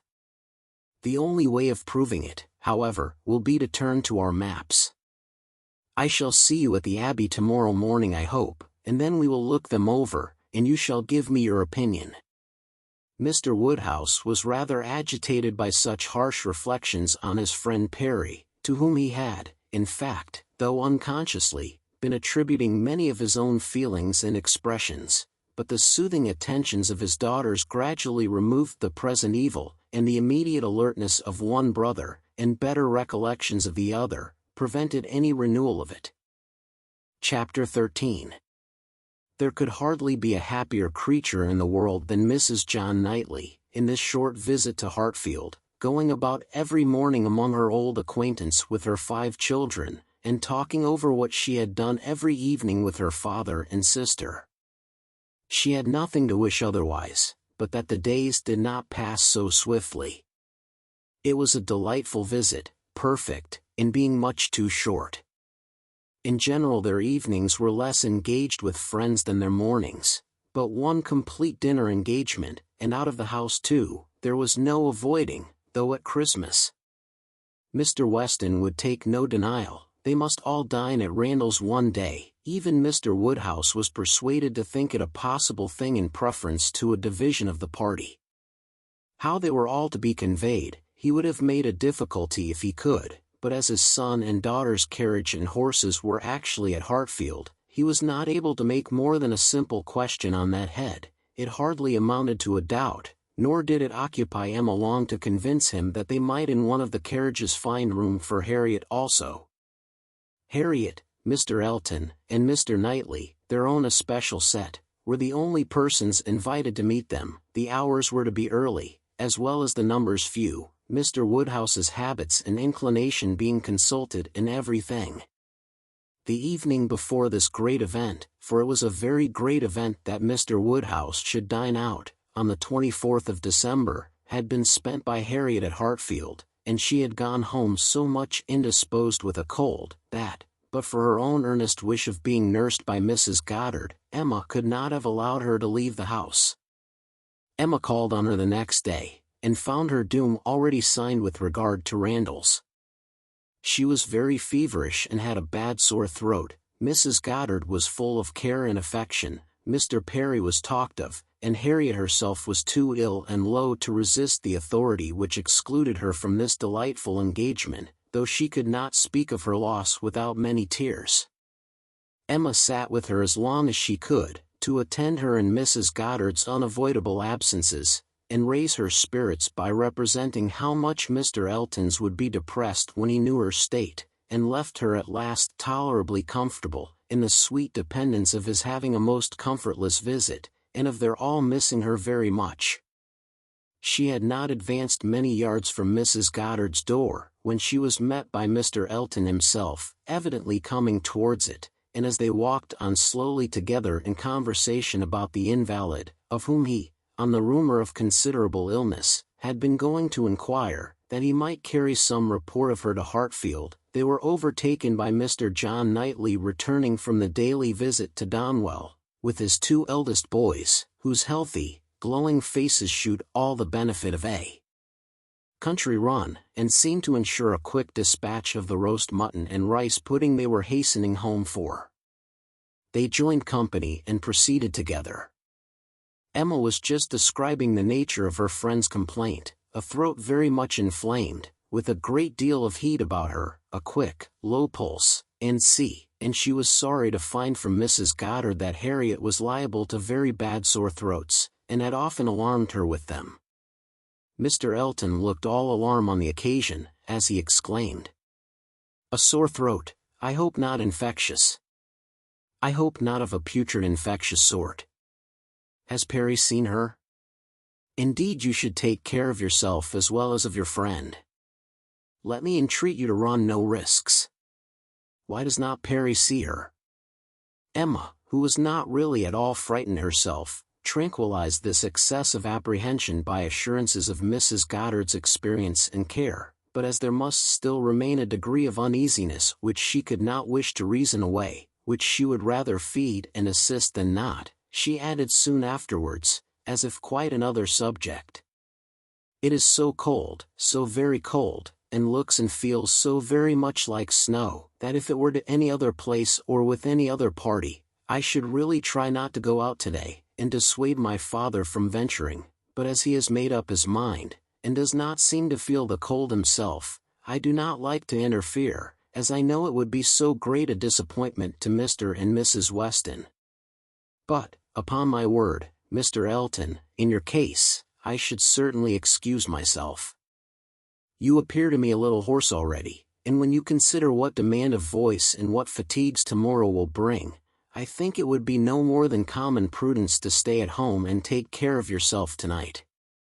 Mr. Elton looked as if he did not very well know what answer to make, which was exactly the case, for though very much gratified by the kind care of such a fair lady, and not liking to resist any advice of hers, he had not really the least inclination to give up the visit, but Emma, too eager and busy in her own previous conceptions and views to hear him impartially, or see him with clear vision, was very well satisfied with his muttering acknowledgment of its being very cold, certainly very cold, and walked on, rejoicing in having extricated him from Randall's, and secured him the power of sending to inquire after Harriet every hour of the evening.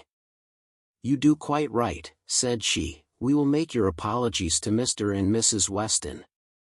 But hardly had she so spoken, when she found her brother was civilly offering a seat in his carriage, if the weather were Mr. Elton's only objection, and Mr. Elton actually accepting the offer with much prompt satisfaction. It was a done thing. Mr. Elton was to go, and never had his broad handsome face expressed more pleasure than at this moment, never had his smile been stronger, nor his eyes more exulting than when he next looked at her. "Well," said she to herself, "this is most strange, after I had got him off so well, to choose to go into company, and leave Harriet ill behind, most strange indeed, but there is, I believe, in many men, especially single men, such an inclination, such a passion for dining out. A dinner engagement is so high in the class of their pleasures, their employments, their dignities, almost their duties, that anything gives way to it, and this must be the case with Mr. Elton, a most valuable, amiable, pleasing young man undoubtedly, and very much in love with Harriet, but still, he cannot refuse an invitation, he must dine out wherever he is asked. What a strange thing love is! He can see ready wit in Harriet, but will not dine alone for her. Soon afterwards Mr. Elton quitted them, and she could not but do him the justice of feeling that there was a great deal of sentiment in his manner of naming Harriet at parting, in the tone of his voice while assuring her that he should call at Mrs. Goddard's for news of her fair friend, the last thing before he prepared for the happiness of meeting her again, when he hoped to be able to give a better report, and he sighed and smiled himself off in a way that left the balance of approbation much in his favor. After a few minutes of entire silence between them, John Knightley began with, "I never in my life saw a man more intent on being agreeable than Mr. Elton. It is downright labor to him where ladies are concerned. With men he can be rational and unaffected, but when he has ladies to please, every feature works."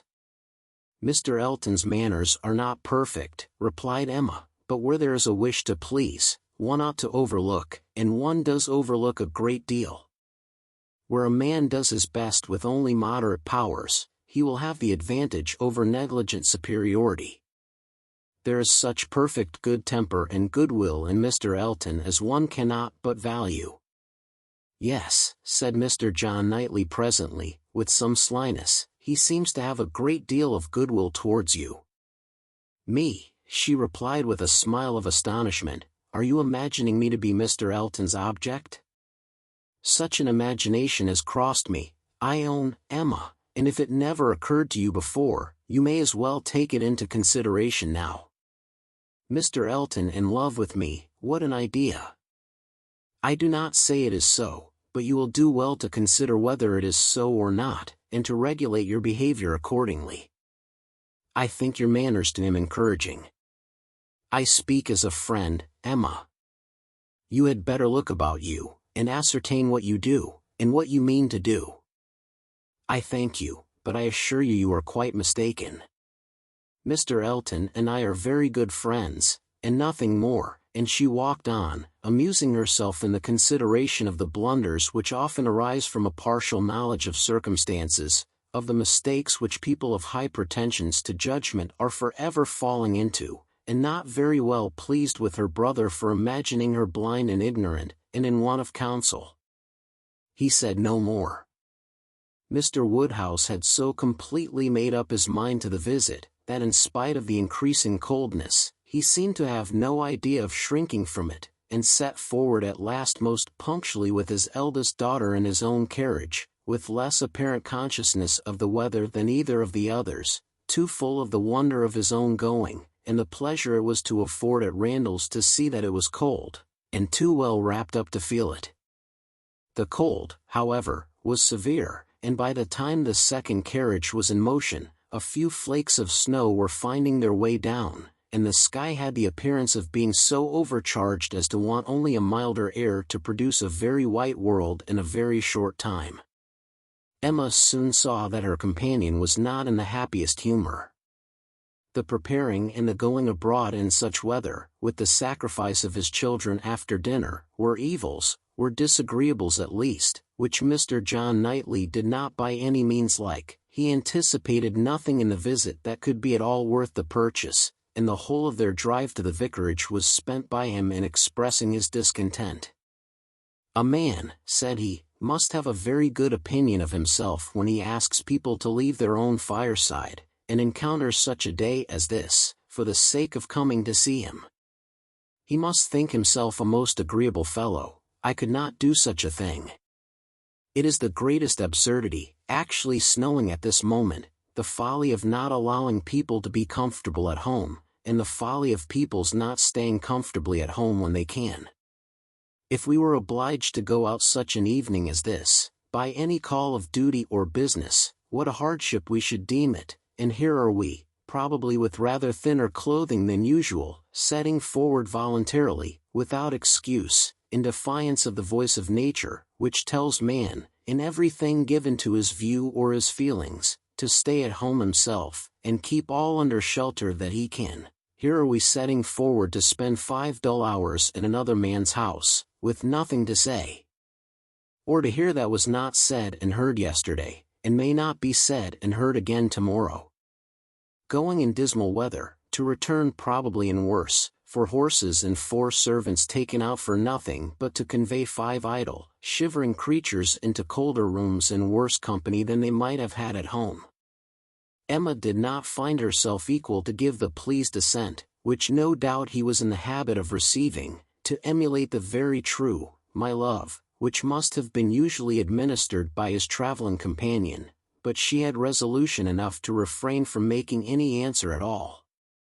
She could not be complying, she dreaded being quarrelsome, her heroism reached only to silence. She allowed him to talk, and arranged the glasses, and wrapped herself up, without opening her lips. They arrived, the carriage turned, the step was let down, and Mr. Elton, spruce, black, and smiling, was with them instantly. Emma thought with pleasure of some change of subject. Mr. Elton was all obligation and cheerfulness. He was so very cheerful in his civilities indeed, that she began to think he must have received a different account of Harriet from what had reached her. She had sent while dressing, and the answer had been, much the same, not better. "My report from Mrs. Goddard's," said she presently, "was not so pleasant as I had hoped, not better was my answer." His face lengthened immediately, and his voice was the voice of sentiment as he answered, "Oh, no, I am grieved to find, I was on the point of telling you that when I called at Mrs. Goddard's door, which I did the very last thing before I returned to dress, I was told that Miss Smith was not better, by no means better, rather worse. Very much grieved and concerned, I had flattered myself that she must be better after such a cordial as I knew had been given her in the morning." Emma smiled and answered, "My visit was of use to the nervous part of her complaint, I hope, but not even I can charm away a sore throat. It is a most severe cold indeed. Mr. Perry has been with her, as you probably heard." "Yes, I imagined, that is, I did not. He has been used to her in these complaints, and I hope tomorrow morning will bring us both a more comfortable report. But it is impossible not to feel uneasiness. Such a sad loss to our party today." "Dreadful, exactly so, indeed, she will be missed every moment." This was very proper, the sigh which accompanied it was really estimable, but it should have lasted longer. Emma was rather in dismay when only half a minute afterwards he began to speak of other things, and in a voice of the greatest alacrity and enjoyment. "What an excellent device," said he, "the use of a sheepskin for carriages. How very comfortable they make it, impossible to feel cold with such precautions. The contrivances of modern days indeed have rendered a gentleman's carriage perfectly complete." One is so fenced and guarded from the weather that not a breath of air can find its way unpermitted. Weather becomes absolutely of no consequence. It is a very cold afternoon, but in this carriage we know nothing of the matter. Ha! Snows a little, I see. Yes, said John Knightley, and I think we shall have a good deal of it. Christmas weather, observed Mr. Elton. Quite seasonable, and extremely fortunate we may think ourselves that it did not begin yesterday, and prevent this day's party, which it might very possibly have done, for Mr. Woodhouse would hardly have ventured had there been much snow on the ground, but now it is of no consequence. This is quite the season indeed for friendly meetings. At Christmas everybody invites their friends about them, and people think little of even the worst weather. I was snowed up at a friend's house once for a week. Nothing could be pleasanter. I went for only one night, and could not get away till that very day night. Mr. John Knightley looked as if he did not comprehend the pleasure, but said only, coolly, I cannot wish to be snowed up a week at Randall's. At another time Emma might have been amused, but she was too much astonished now at Mr. Elton's spirits for other feelings. Harriet seemed quite forgotten in the expectation of a pleasant party. We are sure of excellent fires, continued he, and everything in the greatest comfort. Charming people, Mr. and Mrs. Weston. Mrs. Weston indeed is much beyond praise, and he is exactly what one values, so hospitable, and so fond of society. It will be a small party, but where small parties are select, they are perhaps the most agreeable of any. Mr. Weston's dining room does not accommodate more than 10 comfortably, and for my part, I would rather, under such circumstances, fall short by 2 than exceed by 2. I think you will agree with me, turning with a soft air to Emma, I think I shall certainly have your approbation, though Mr. Knightley perhaps, from being used to the large parties of London, may not quite enter into our feelings. I know nothing of the large parties of London, sir. I never dine with anybody. Indeed. In a tone of wonder and pity, I had no idea that the law had been so great a slavery. Well, sir, the time must come when you will be paid for all this, when you will have little labor and great enjoyment. My first enjoyment, replied John Knightley, as they passed through the sweep gate, will be to find myself safe at Hartfield again. Chapter 14. Some change of countenance was necessary for each gentleman as they walked into Mrs. Weston's drawing-room. Mr. Elton must compose his joyous looks, and Mr. John Knightley disperse his ill humor. Mr. Elton must smile less, and Mr. John Knightley more, to fit them for the place. Emma only might be as nature prompted, and shew herself just as happy as she was. To her it was real enjoyment to be with the Westons. Mr. Weston was a great favorite, and there was not a creature in the world to whom she spoke with such unreserve, as to his wife, not any one, to whom she related with such conviction of being listened to and understood, of being always interesting and always intelligible, the little affairs, arrangements, perplexities, and pleasures of her father and herself. She could tell nothing of Hartfield, in which Mrs. Weston had not a lively concern, and half an hour's uninterrupted communication of all those little matters on which the daily happiness of private life depends, was one of the first gratifications of each. This was a pleasure which perhaps the whole day's visit might not afford, which certainly did not belong to the present half-hour, but the very sight of Mrs. Weston, her smile, her touch, her voice was grateful to Emma, and she determined to think as little as possible of Mr. Elton's oddities, or of anything else unpleasant, and enjoy all that was enjoyable to the utmost. The misfortune of Harriet's cold had been pretty well gone through before her arrival.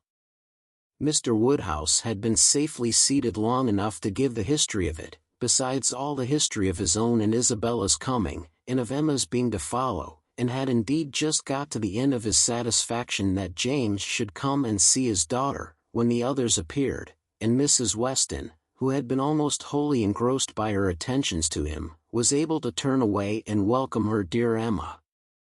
Emma's project of forgetting Mr. Elton for a while made her rather sorry to find, when they had all taken their places, that he was close to her.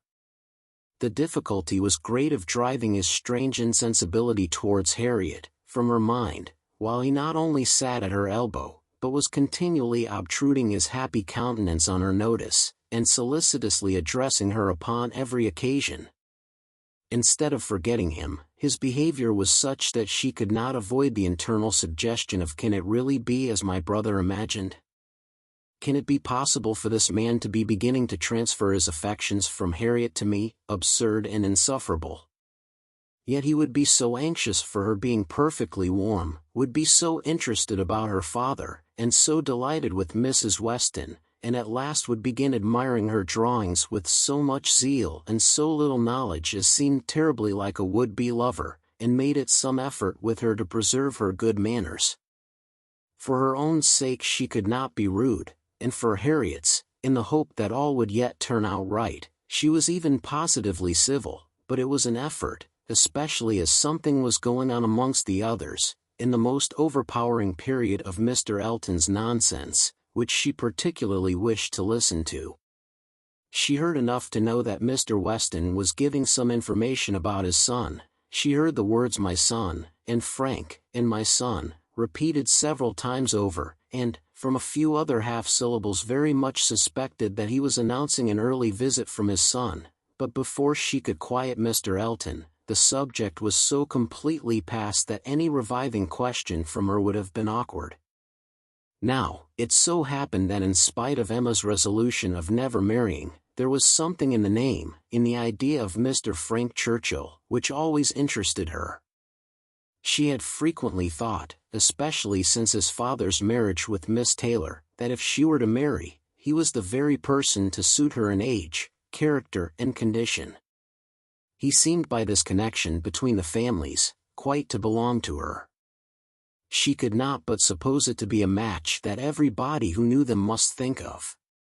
That Mr. and Mrs. Weston did think of it, she was very strongly persuaded, and though not meaning to be induced by him, or by anybody else, to give up a situation which she believed more replete with good than any she could change it for, she had a great curiosity to see him, a decided intention of finding him pleasant, of being liked by him to a certain degree, and a sort of pleasure in the idea of their being coupled in their friends' imaginations. With such sensations, Mr. Elton's civilities were dreadfully ill-timed, but she had the comfort of appearing very polite, while feeling very cross, and of thinking that the rest of the visit could not possibly pass without bringing forward the same information again, or the substance of it, from the open-hearted Mr. Weston. So it proved, for when happily released from Mr. Elton, and seated by Mr. Weston, at dinner, he made use of the very first interval in the cares of hospitality, the very first leisure from the saddle of mutton, to say to her, "We want only 2 more to be just the right number.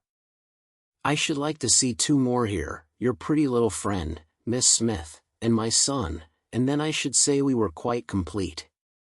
I believe you did not hear me telling the others in the drawing-room that we are expecting Frank. I had a letter from him this morning, and he will be with us within a fortnight." Emma spoke with a very proper degree of pleasure, and fully assented to his proposition of Mr. Frank Churchill and Miss Smith making their party quite complete. "He has been wanting to come to us," continued Mr. Weston, "ever since September. Every letter has been full of it, but he cannot command his own time.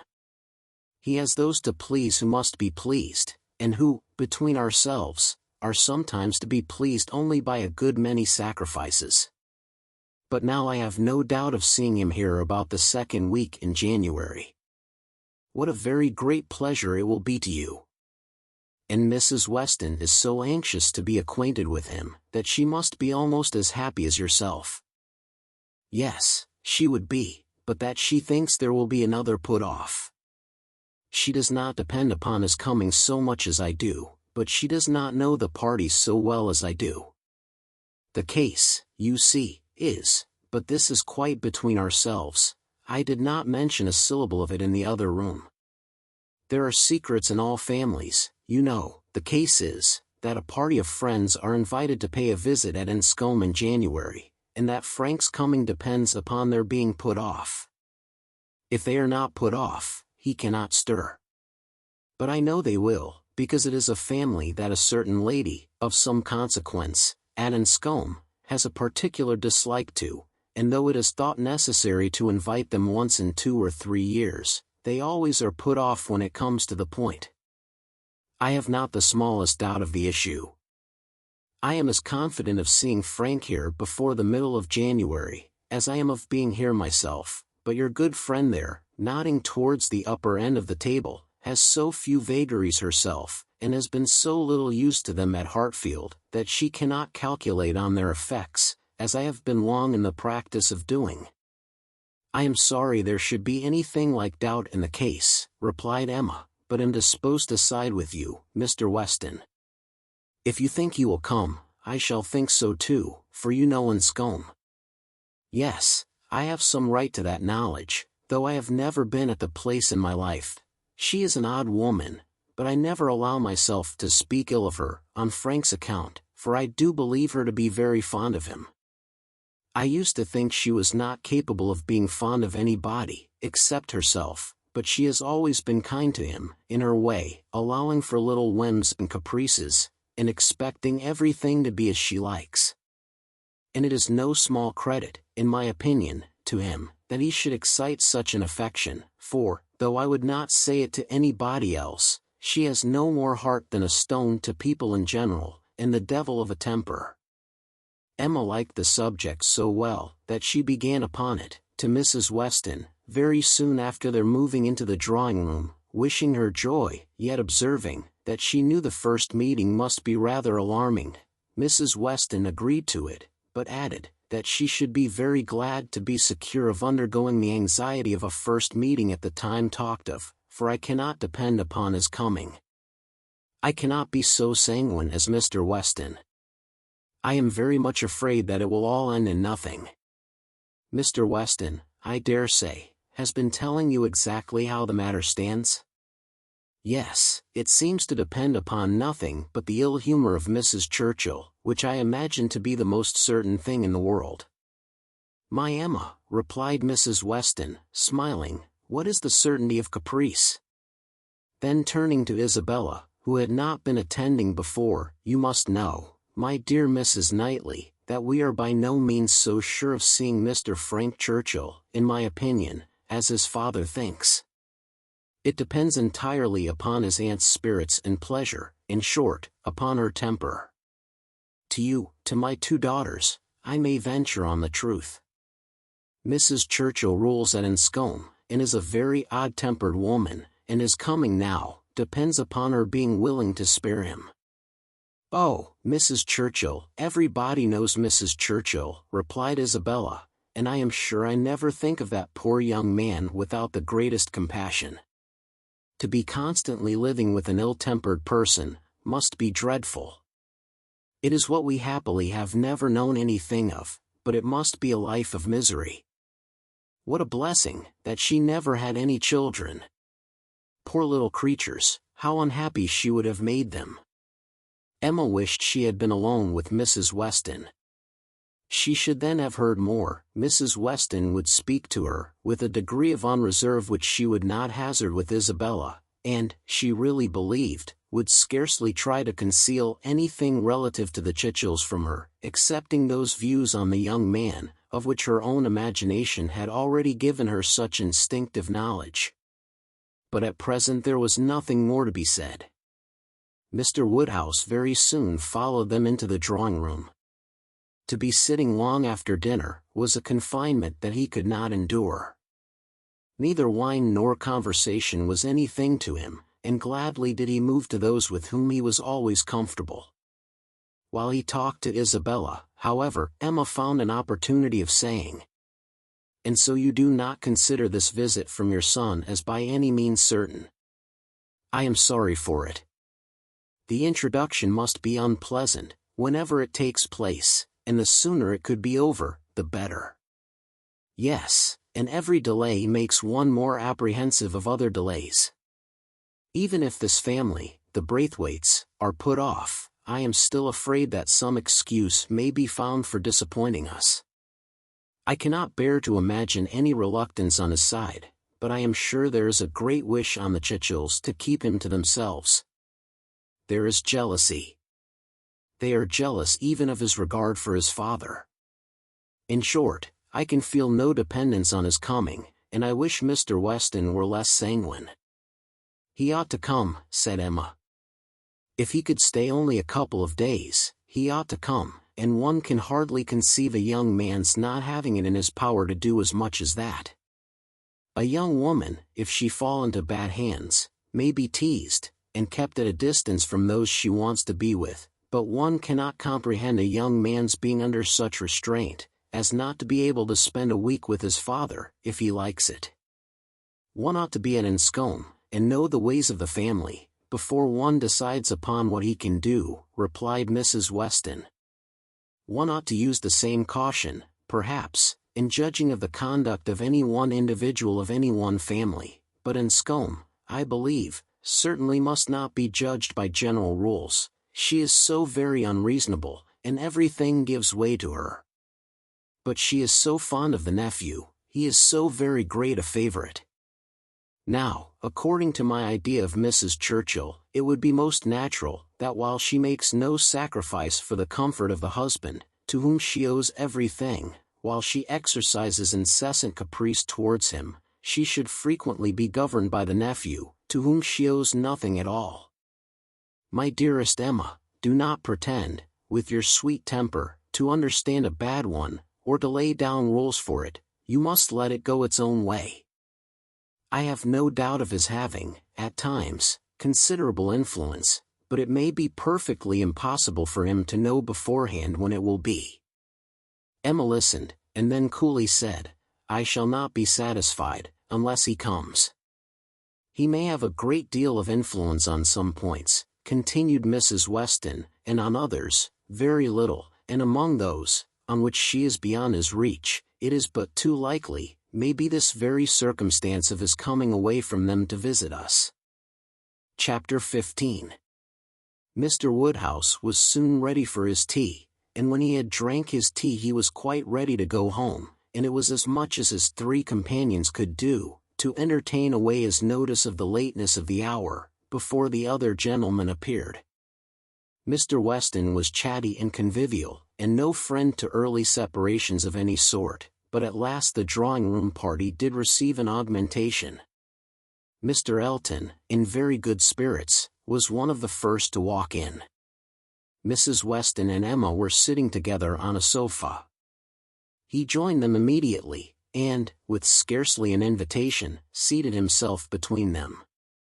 Emma, in good spirits too, from the amusement afforded her mind by the expectation of Mr. Frank Churchill, was willing to forget his late improprieties, and be as well satisfied with him as before, and on his making Harriet his very first subject, was ready to listen with most friendly smiles.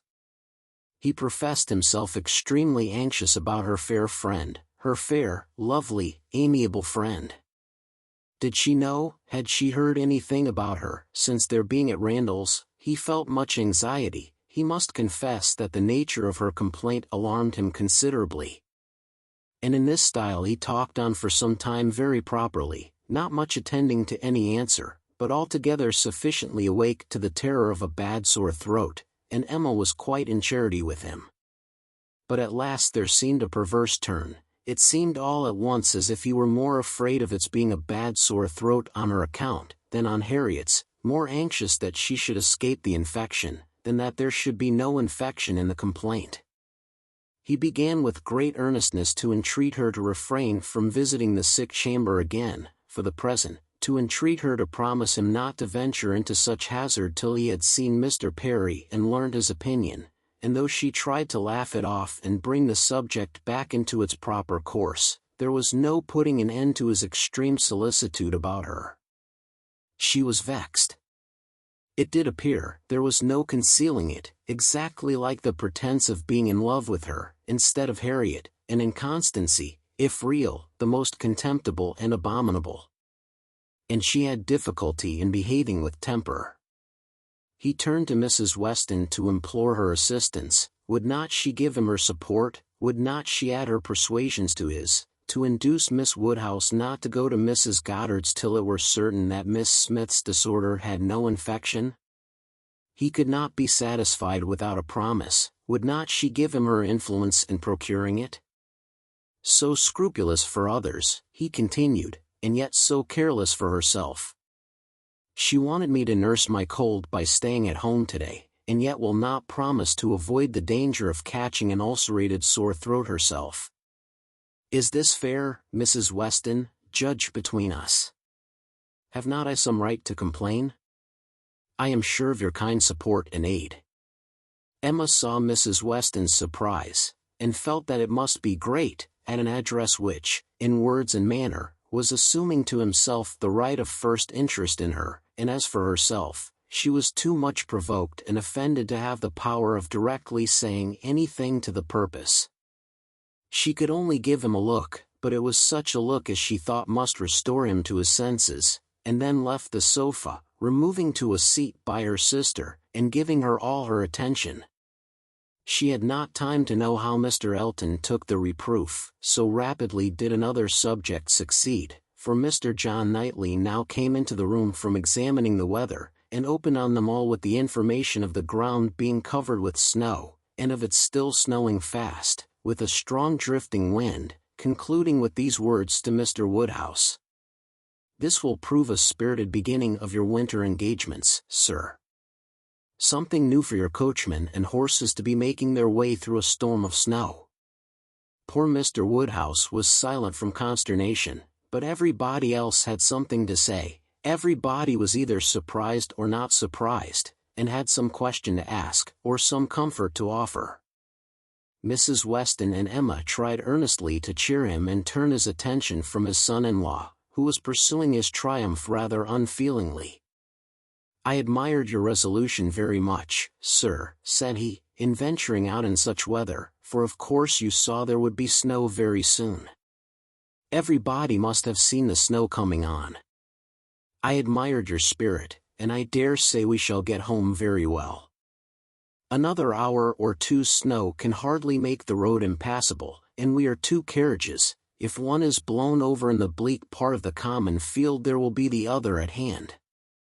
I dare say we shall be all safe at Hartfield before midnight. Mr. Weston, with triumph of a different sort, was confessing that he had known it to be snowing some time, but had not said a word, lest it should make Mr. Woodhouse uncomfortable, and be an excuse for his hurrying away. As to there being any quantity of snow fallen or likely to fall to impede their return, that was a mere joke. He was afraid they would find no difficulty. He wished the road might be impassable, that he might be able to keep them all at Randall's, and with the utmost goodwill was sure that accommodation might be found for everybody, calling on his wife to agree with him, that with a little contrivance, everybody might be lodged, which she hardly knew how to do, from the consciousness of there being but 2 spare rooms in the house. What is to be done, my dear Emma, what is to be done, was Mr. Woodhouse's first exclamation, and all that he could say for some time. To her he looked for comfort, and her assurances of safety, her representation of the excellence of the horses, and of James, and of their having so many friends about them, revived him a little. His eldest daughter's alarm was equal to his own. The horror of being blocked up at Randall's, while her children were at Hartfield, was full in her imagination, and fancying the road to be now just passable for adventurous people, but in a state that admitted no delay, she was eager to have it settled, that her father and Emma should remain at Randall's, while she and her husband set forward instantly through all the possible accumulations of drifted snow that might impede them. You had better order the carriage directly, my love, said she. I dare say we shall be able to get along, if we set off directly, and if we do come to anything very bad, I can get out and walk. I am not at all afraid. I should not mind walking half the way. I could change my shoes, you know, the moment I got home, and it is not the sort of thing that gives me cold. Indeed, replied he. Then, my dear Isabella, It is the most extraordinary sort of thing in the world, for in general everything does give you cold. Walk home, you are prettily shod for walking home, I dare say. It will be bad enough for the horses. Isabella turned to Mrs. Weston for her approbation of the plan. Mrs. Weston could only approve. Isabella then went to Emma, but Emma could not so entirely give up the hope of their being all able to get away, and they were still discussing the point, when Mr. Knightley, who had left the room immediately after his brother's first report of the snow, came back again, and told them that he had been out of doors to examine, and could answer for there not being the smallest difficulty in their getting home, whenever they liked it, either now or an hour hence.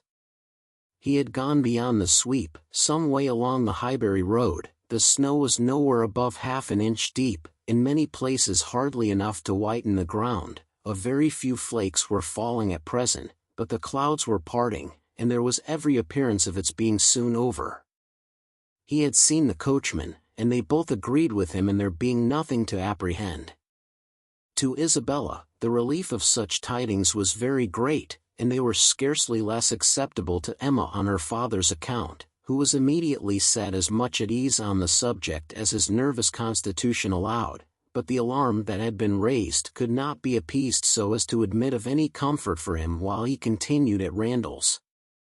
He was satisfied of there being no present danger in returning home, but no assurances could convince him that it was safe to stay, and while the others were variously urging and recommending, Mr. Knightley and Emma settled it in a few brief sentences, thus: "Your father will not be easy, why do not you go?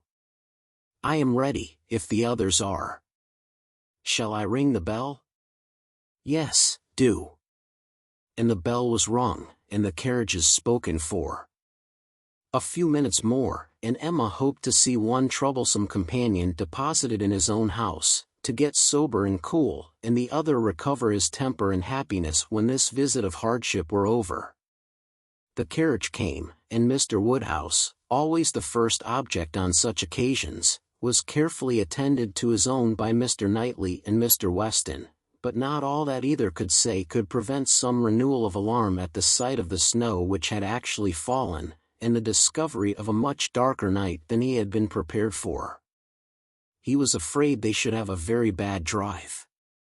He was afraid poor Isabella would not like it. And there would be poor Emma in the carriage behind. He did not know what they had best do. They must keep as much together as they could, and James was talked to, and given a charge to go very slow and wait for the other carriage.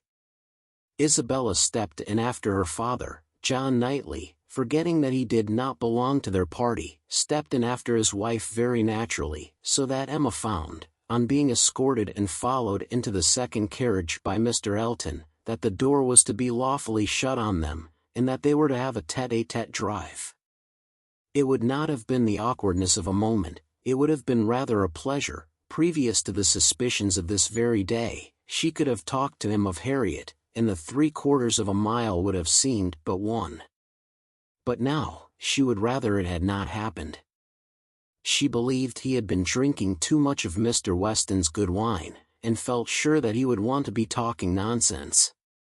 To restrain him as much as might be, by her own manners, she was immediately preparing to speak with exquisite calmness and gravity of the weather and the night, but scarcely had she begun, scarcely had they passed the sweep gate and joined the other carriage, than she found her subject cut up, her hand seized, her attention demanded, and Mr. Elton actually making violent love to her, availing himself of the precious opportunity, declaring sentiments which must be already well known, hoping, fearing, adoring, ready to die if she refused him, but flattering himself that his ardent attachment and unequaled love and unexampled passion could not fail of having some effect, and in short, very much resolved on being seriously accepted as soon as possible. It really was so. Without scruple, without apology, without much apparent diffidence, Mr. Elton, the lover of Harriet, was professing himself her lover. She tried to stop him, but vainly. He would go on, and say it all. Angry as she was, the thought of the moment made her resolve to restrain herself when she did speak. She felt that half this folly must be drunkenness, and therefore could hope that it might belong only to the passing hour. Accordingly, with a mixture of the serious and the playful, which she hoped would best suit his half-and-half state, she replied, "I am very much astonished, Mr. Elton. This to me. You forget yourself, you take me for my friend. Any message to Miss Smith I shall be happy to deliver, but no more of this to me, if you please." Miss Smith, message to Miss Smith, what could she possibly mean? And he repeated her words with such assurance of accent, such boastful pretense of amazement, that she could not help replying with quickness, "Mr. Elton, this is the most extraordinary conduct. And I can account for it only in one way: you are not yourself, or you could not speak either to me, or of Harriet, in such a manner. Command yourself enough to say no more, and I will endeavor to forget it." But Mr. Elton had only drunk wine enough to elevate his spirits, not at all to confuse his intellects. He perfectly knew his own meaning, and having warmly protested against her suspicion as most injurious, and slightly touched upon his respect for Miss Smith as her friend, but acknowledging his wonder that Miss Smith should be mentioned at all, he resumed the subject of his own passion, and was very urgent for a favorable answer. As she thought less of his inebriety, she thought more of his inconstancy and presumption, and with fewer struggles for politeness, replied, "It is impossible for me to doubt any longer. You have made yourself too clear. Mr. Elton, my astonishment is much beyond anything I can express. After such behavior, as I have witnessed during the last month, to Miss Smith, such attentions as I have been in the daily habit of observing, to be addressing me in this manner, this is an unsteadiness of character, indeed, which I had not supposed possible. Believe me, sir, I am far, very far, from gratified in being the object of such professions." "Good heaven," cried Mr. Elton, "what can be the meaning of this, Miss Smith? I never thought of Miss Smith in the whole course of my existence, never paid her any attentions, but as your friend, never cared whether she were dead or alive, but as your friend. If she has fancied otherwise, her own wishes have misled her, and I am very sorry, extremely sorry, but, Miss Smith, indeed, oh! Miss Woodhouse! Who can think of Miss Smith, when Miss Woodhouse is near? No, upon my honor, there is no unsteadiness of character. I have thought only of you. I protest against having paid the smallest attention to anyone else. Everything that I have said or done, for many weeks past, has been with the sole view of marking my adoration of yourself. You cannot really, seriously, doubt it. No, in an accent meant to be insinuating, I am sure you have seen and understood me. It would be impossible to say what Emma felt, on hearing this, which of all her unpleasant sensations was uppermost. She was too completely overpowered to be immediately able to reply, and 2 moments of silence being ample encouragement for Mr. Elton's sanguine state of mind, he tried to take her hand again, as he joyously exclaimed, "Charming Miss Woodhouse! Allow me to interpret this interesting silence. It confesses that you have long understood me." "No, sir," cried Emma, "it confesses no such thing. So far from having long understood you, I have been in a most complete error with respect to your views, till this moment. As to myself, I am very sorry that you should have been giving way to any feelings. Nothing could be farther from my wishes. Your attachment to my friend Harriet, your pursuit of her, it appeared, gave me great pleasure, and I have been very earnestly wishing you success. But had I supposed that she were not your attraction to Hartfield, I should certainly have thought you judged ill in making your visits so frequent. Am I to believe that you have never sought to recommend yourself particularly to Miss Smith, that you have never thought seriously of her?" "Never, madam," cried he, affronted in his turn, "never, I assure you. I think seriously of Miss Smith, Miss Smith is a very good sort of girl, and I should be happy to see her respectably settled. I wish her extremely well, and, no doubt, there are men who might not object to. Everybody has their level, but as for myself, I am not, I think, quite so much at a loss. I need not so totally despair of an equal alliance, as to be addressing myself to Miss Smith. No, madam, my visits to Hartfield have been for yourself only, and the encouragement I received. Encouragement, I give you encouragement, sir, you have been entirely mistaken in supposing it. I have seen you only as the admirer of my friend. In no other light could you have been more to me than a common acquaintance. I am exceedingly sorry, but it is well that the mistake ends where it does. Had the same behavior continued, Miss Smith might have been led into a misconception of your views, not being aware, probably, any more than myself, of the very great inequality which you are so sensible of. But, as it is, the disappointment is single, and, I trust, will not be lasting. I have no thoughts of matrimony at present. He was too angry to say another word, her manner too decided to invite supplication, and in this state of swelling resentment, and mutually deep mortification, they had to continue together a few minutes longer, for the fears of Mr. Woodhouse had confined them to a foot pace. If there had not been so much anger, there would have been desperate awkwardness, but their straightforward emotions left no room for the little zigzags of embarrassment. Without knowing when the carriage turned into Vicarage Lane, or when it stopped, they found themselves, all at once, at the door of his house, and he was out before another syllable passed. Emma then felt it indispensable to wish him a good night. The compliment was just returned, coldly and proudly, and, under indescribable irritation of spirits, she was then conveyed to Hartfield.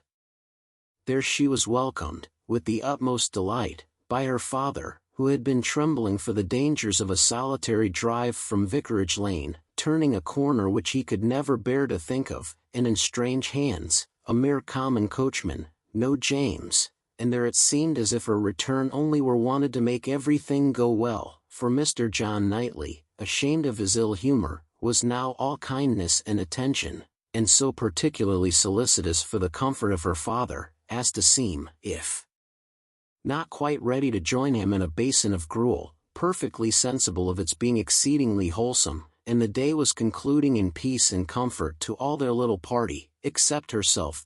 But her mind had never been in such perturbation, and it needed a very strong effort to appear attentive and cheerful till the usual hour of separating allowed her the relief of quiet reflection. Chapter 16. The hair was curled, and the maid sent away, and Emma sat down to think and be miserable. It was a wretched business indeed, such an overthrow of everything she had been wishing for, such a development of everything most unwelcome, such a blow for Harriet. That was the worst of all. Every part of it brought pain and humiliation, of some sort or other, but, compared with the evil to Harriet, all was light, and she would gladly have submitted to feel yet more mistaken, more in error, more disgraced by misjudgment, than she actually was, could the effects of her blunders have been confined to herself. If I had not persuaded Harriet into liking the man, I could have borne anything. He might have doubled his presumption to me, but poor Harriet! How she could have been so deceived. He protested that he had never thought seriously of Harriet, never. She looked back as well as she could, but it was all confusion. She had taken up the idea, she supposed, and made everything bend to it. His manners, however, must have been unmarked, wavering, dubious, or she could not have been so misled. The picture, how eager he had been about the picture, and the charade, and in 100 other circumstances, how clearly they had seemed to point at Harriet. To be sure, the charade, with its ready wit, but then the soft eyes, in fact it suited neither, it was a jumble without taste or truth. Who could have seen through such thick-headed nonsense? Certainly she had often, especially of late, thought his manners to herself unnecessarily gallant, but it had passed as his way, as a mere error of judgment, of knowledge, of taste, as one proof among others that he had not always lived in the best society, that with all the gentleness of his address, true elegance was sometimes wanting, but, till this very day, she had never, for an instant, suspected it to mean anything but grateful respect to her as Harriet's friend. To Mr. John Knightley was she indebted for her first idea on the subject, for the first start of its possibility. There was no denying that those brothers had penetration. She remembered what Mr. Knightley had once said to her about Mr. Elton, the caution he had given, the conviction he had professed that Mr. Elton would never marry indiscreetly, and blushed to think how much truer a knowledge of his character had been there shown than any she had reached herself. It was dreadfully mortifying, but Mr. Elton was proving himself, in many respects, the very reverse of what she had meant and believed him, proud, assuming, conceited, very full of his own claims, and little concerned about the feelings of others. Contrary to the usual course of things, Mr. Elton's wanting to pay his addresses to her had sunk him in her opinion. His professions and his proposals did him no service. She thought nothing of his attachment, and was insulted by his hopes. He wanted to marry well, and having the arrogance to raise his eyes to her, pretended to be in love, but she was perfectly easy as to his not suffering any disappointment that need be cared for. There had been no real affection either in his language or manners. Sighs and fine words had been given in abundance, but she could hardly devise any set of expressions, or fancy any tone of voice, less allied with real love. She need not trouble herself to pity him. He only wanted to aggrandize and enrich himself, and if Miss Woodhouse of Hartfield, the heiress of £30,000, were not quite so easily obtained as he had fancied, he would soon try for Miss Somebody else with 20, or with 10.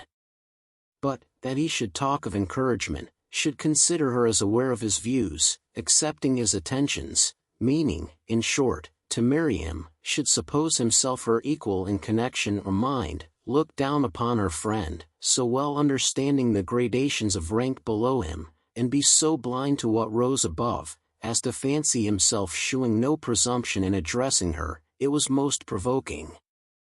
Perhaps it was not fair to expect him to feel how very much he was her inferior in talent, and all the elegancies of mind. The very want of such a quality might prevent his perception of it, but he must know that in fortune and consequence she was greatly his superior. He must know that the Woodhouses had been settled for several generations at Hartfield, the younger branch of a very ancient family, and that the Eltons were nobody.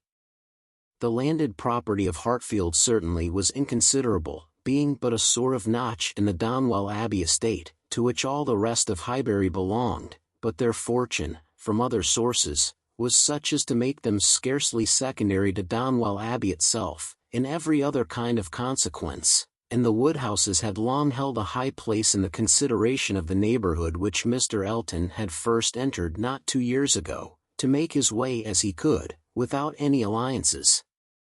But in trade, or anything to recommend him to notice but his situation and his civility, but he had fancied her in love with him, that evidently must have been his dependence, and after raving a little about the seeming incongruity of gentle manners and a conceited head, Emma was obliged in common honesty to stop and admit that her own behavior to him had been so complaisant and obliging, so full of courtesy and attention, as, supposing her real motive unperceived, might warn a man of ordinary observation and delicacy, like Mr. Elton, in fancying himself a very decided favourite.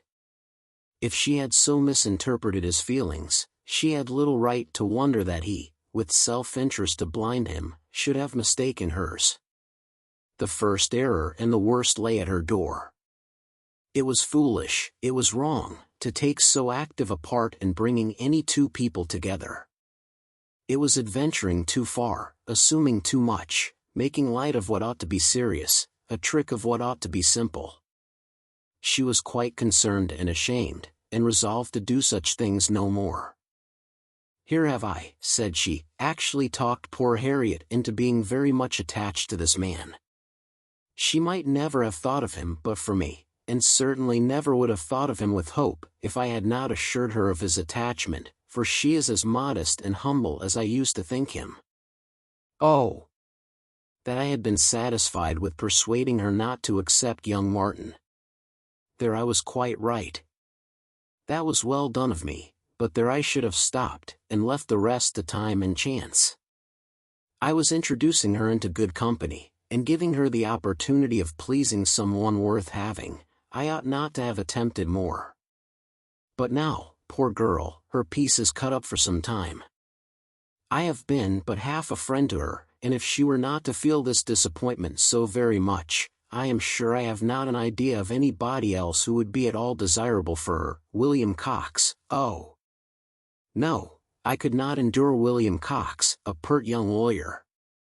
She stopped to blush and laugh at her own relapse, and then resumed a more serious, more dispiriting cogitation upon what had been, and might be, and must be. The distressing explanation she had to make to Harriet, and all that poor Harriet would be suffering, with the awkwardness of future meetings, the difficulties of continuing or discontinuing the acquaintance, of subduing feelings, concealing resentment, and avoiding éclat, were enough to occupy her in most unmirthful reflections some time longer, and she went to bed at last with nothing settled but the conviction of her having blundered most dreadfully. To youth and natural cheerfulness like Emma's, though under temporary gloom at night, the return of day will hardly fail to bring return of spirits. The youth and cheerfulness of morning are in happy analogy, and of powerful operation, and if the distress be not poignant enough to keep the eyes unclosed, they will be sure to open to sensations of softened pain and brighter hope. Emma got up on the morrow more disposed for comfort than she had gone to bed, more ready to see alleviations of the evil before her, and to depend on getting tolerably out of it. It was a great consolation that Mr. Elton should not be really in love with her, or so particularly amiable as to make it shocking to disappoint him, that Harriet's nature should not be of that superior sort in which the feelings are most acute and retentive, and that there could be no necessity for anybody's knowing what had passed except the three principals, and especially for her father's being given a moment's uneasiness about it.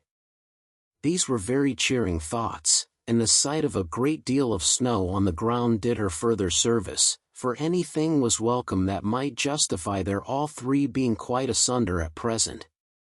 The weather was most favorable for her, though Christmas Day, she could not go to church.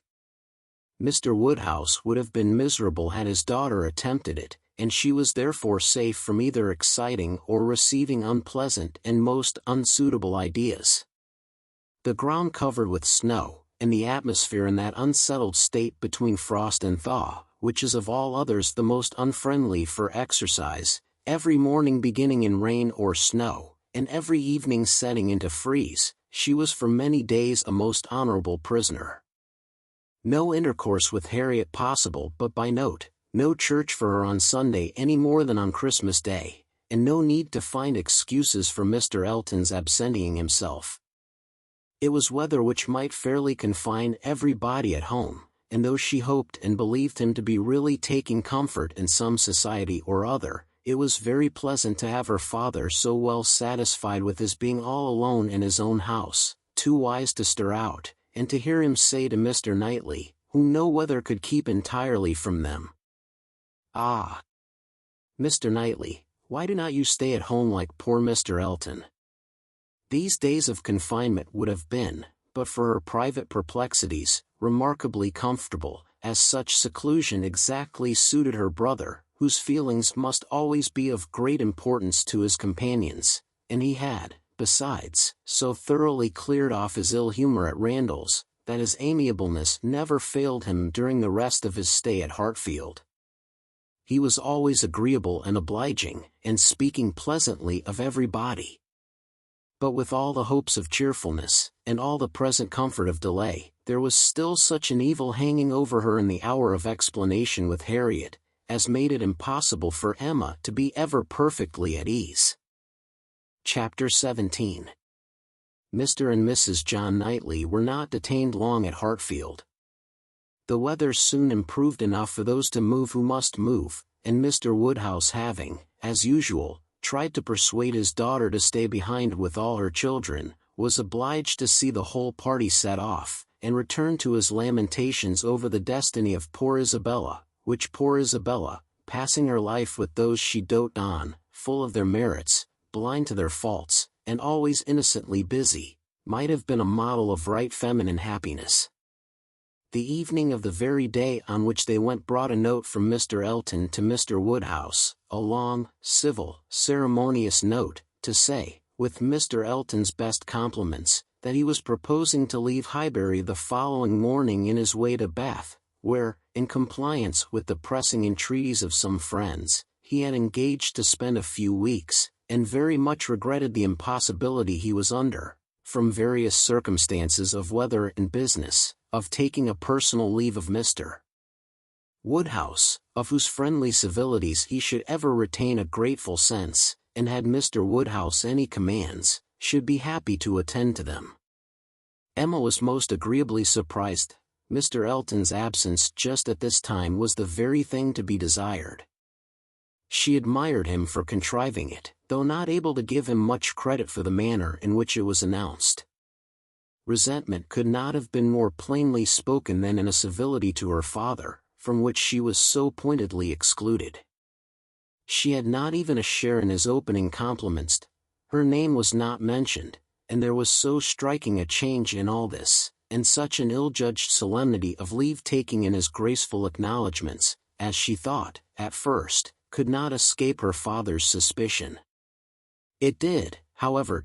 Her father was quite taken up with the surprise of so sudden a journey, and his fears that Mr. Elton might never get safely to the end of it, and saw nothing extraordinary in his language.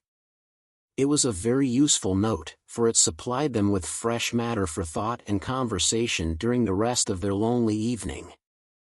Mr. Woodhouse talked over his alarms, and Emma was in spirits to persuade them away with all her usual promptitude.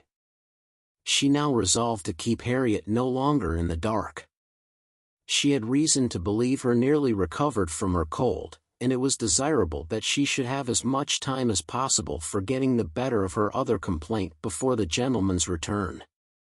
She went to Mrs. Goddard's accordingly the very next day, to undergo the necessary penance of communication, and a severe one it was. She had to destroy all the hopes which she had been so industriously feeding, to appear in the ungracious character of the one preferred, and acknowledge herself grossly mistaken and misjudging in all her ideas on one subject, all her observations, all her convictions, all her prophecies for the last 6 weeks. The confession completely renewed her first shame, and the sight of Harriet's tears made her think that she should never be in charity with herself again. Harriet bore the intelligence very well, blaming nobody, and in everything testifying such an ingenuousness of disposition and lowly opinion of herself, as must appear with particular advantage at that moment to her friend. Emma was in the humor to value simplicity and modesty to the utmost, and all that was amiable, all that ought to be attaching, seemed on Harriet's side, not her own. Harriet did not consider herself as having anything to complain of. The affection of such a man as Mr. Elton would have been too great a distinction. She never could have deserved him, and nobody but so partial and kind a friend as Miss Woodhouse would have thought it possible. Her tears fell abundantly, but her grief was so truly artless, that no dignity could have made it more respectable in Emma's eyes, and she listened to her and tried to console her with all her heart and understanding, really for the time convinced that Harriet was the superior creature of the two, and that to resemble her would be more for her own welfare and happiness than all that genius or intelligence could do.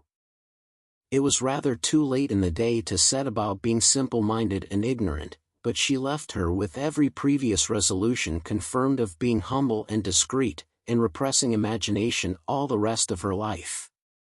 Her second duty now, inferior only to her father's claims, was to promote Harriet's comfort, and endeavor to prove her own affection in some better method than by matchmaking.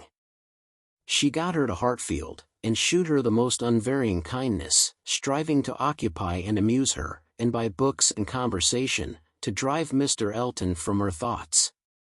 Time, she knew, must be allowed for this being thoroughly done, and she could suppose herself but an indifferent judge of such matters in general, and very inadequate to sympathize in an attachment to Mr. Elton in particular, but it seemed to her reasonable that at Harriet's age, and with the entire extinction of all hope, such a progress might be made towards a state of composure by the time of Mr. Elton's return, as to allow them all to meet again in the common routine of acquaintance, without any danger of betraying sentiments or increasing them.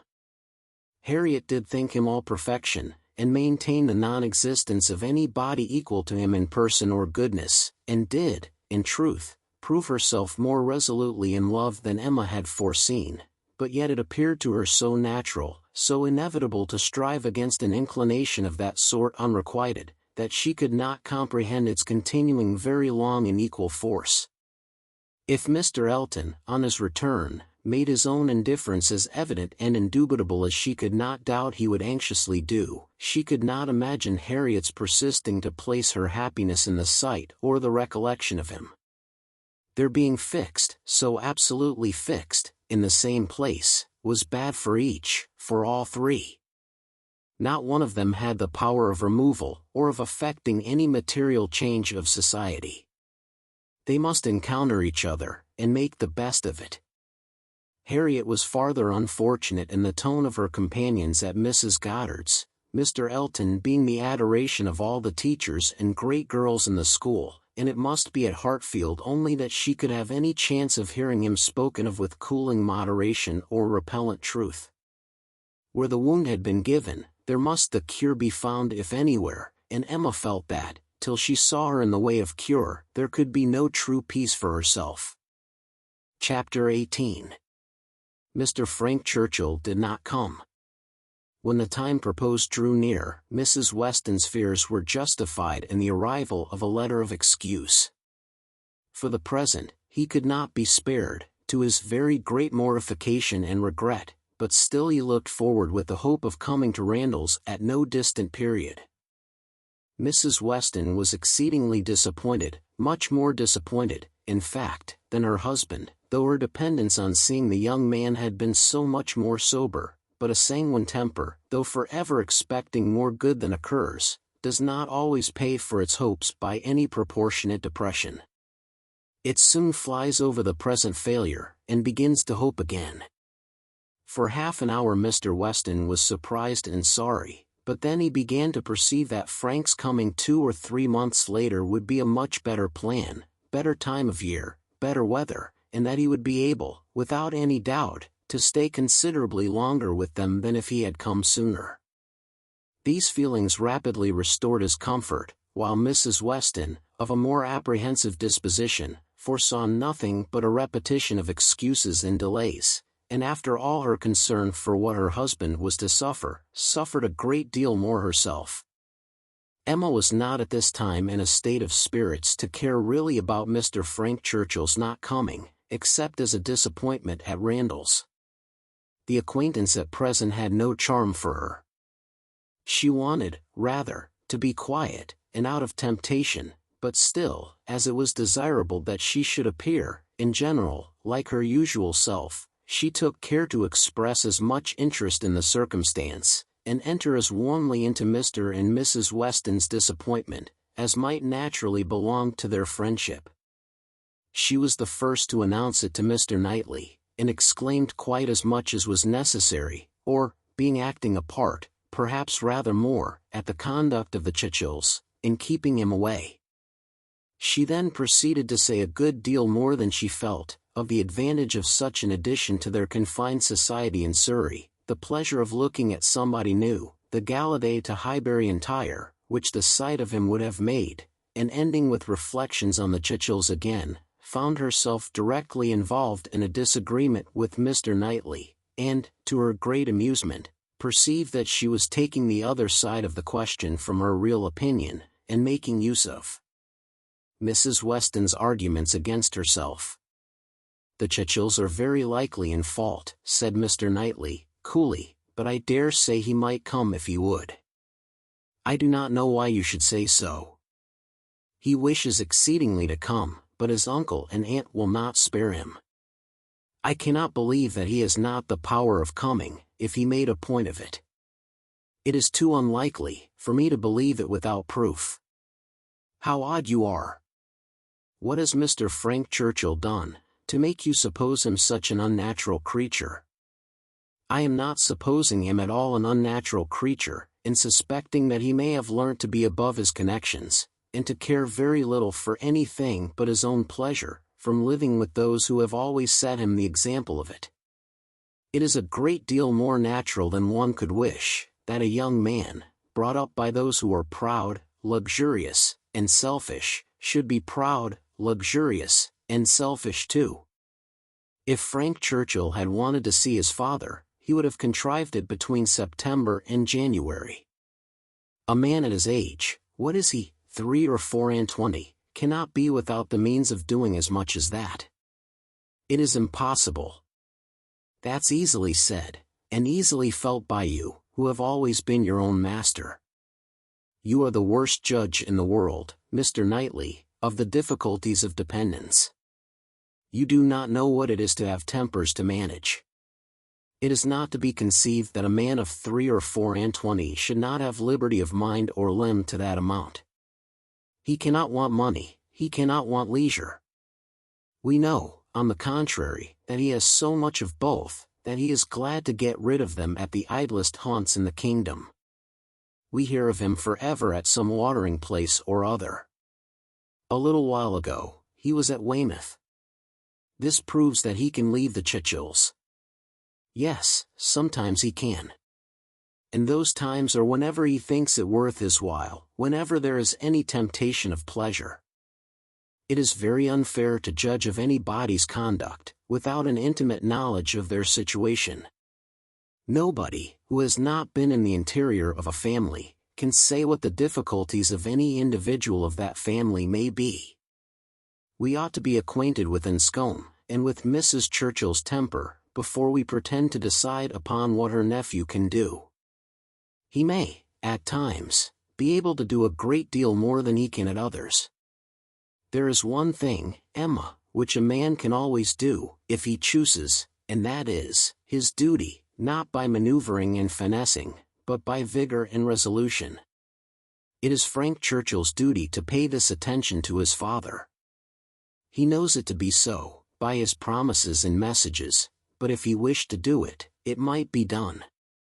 A man who felt rightly would say at once, simply and resolutely, to Mrs. Churchill, every sacrifice of mere pleasure you will always find me ready to make to your convenience, but I must go and see my father immediately.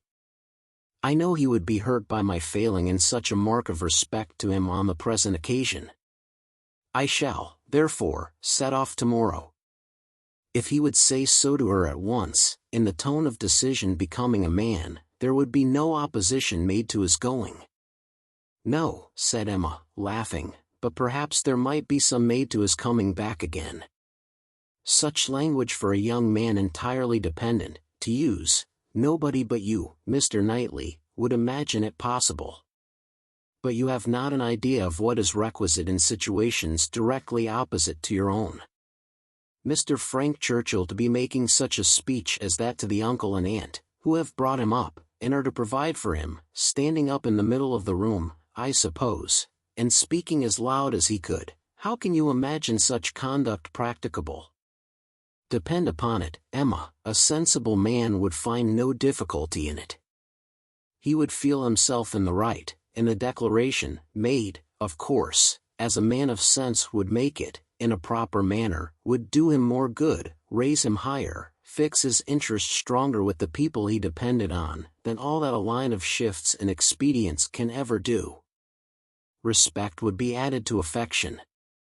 They would feel that they could trust him, that the nephew who had done rightly by his father, would do rightly by them, for they know, as well as he does, as well as all the world must know, that he ought to pay this visit to his father, and while meanly exerting their power to delay it, are in their hearts not thinking the better of him for submitting to their whims.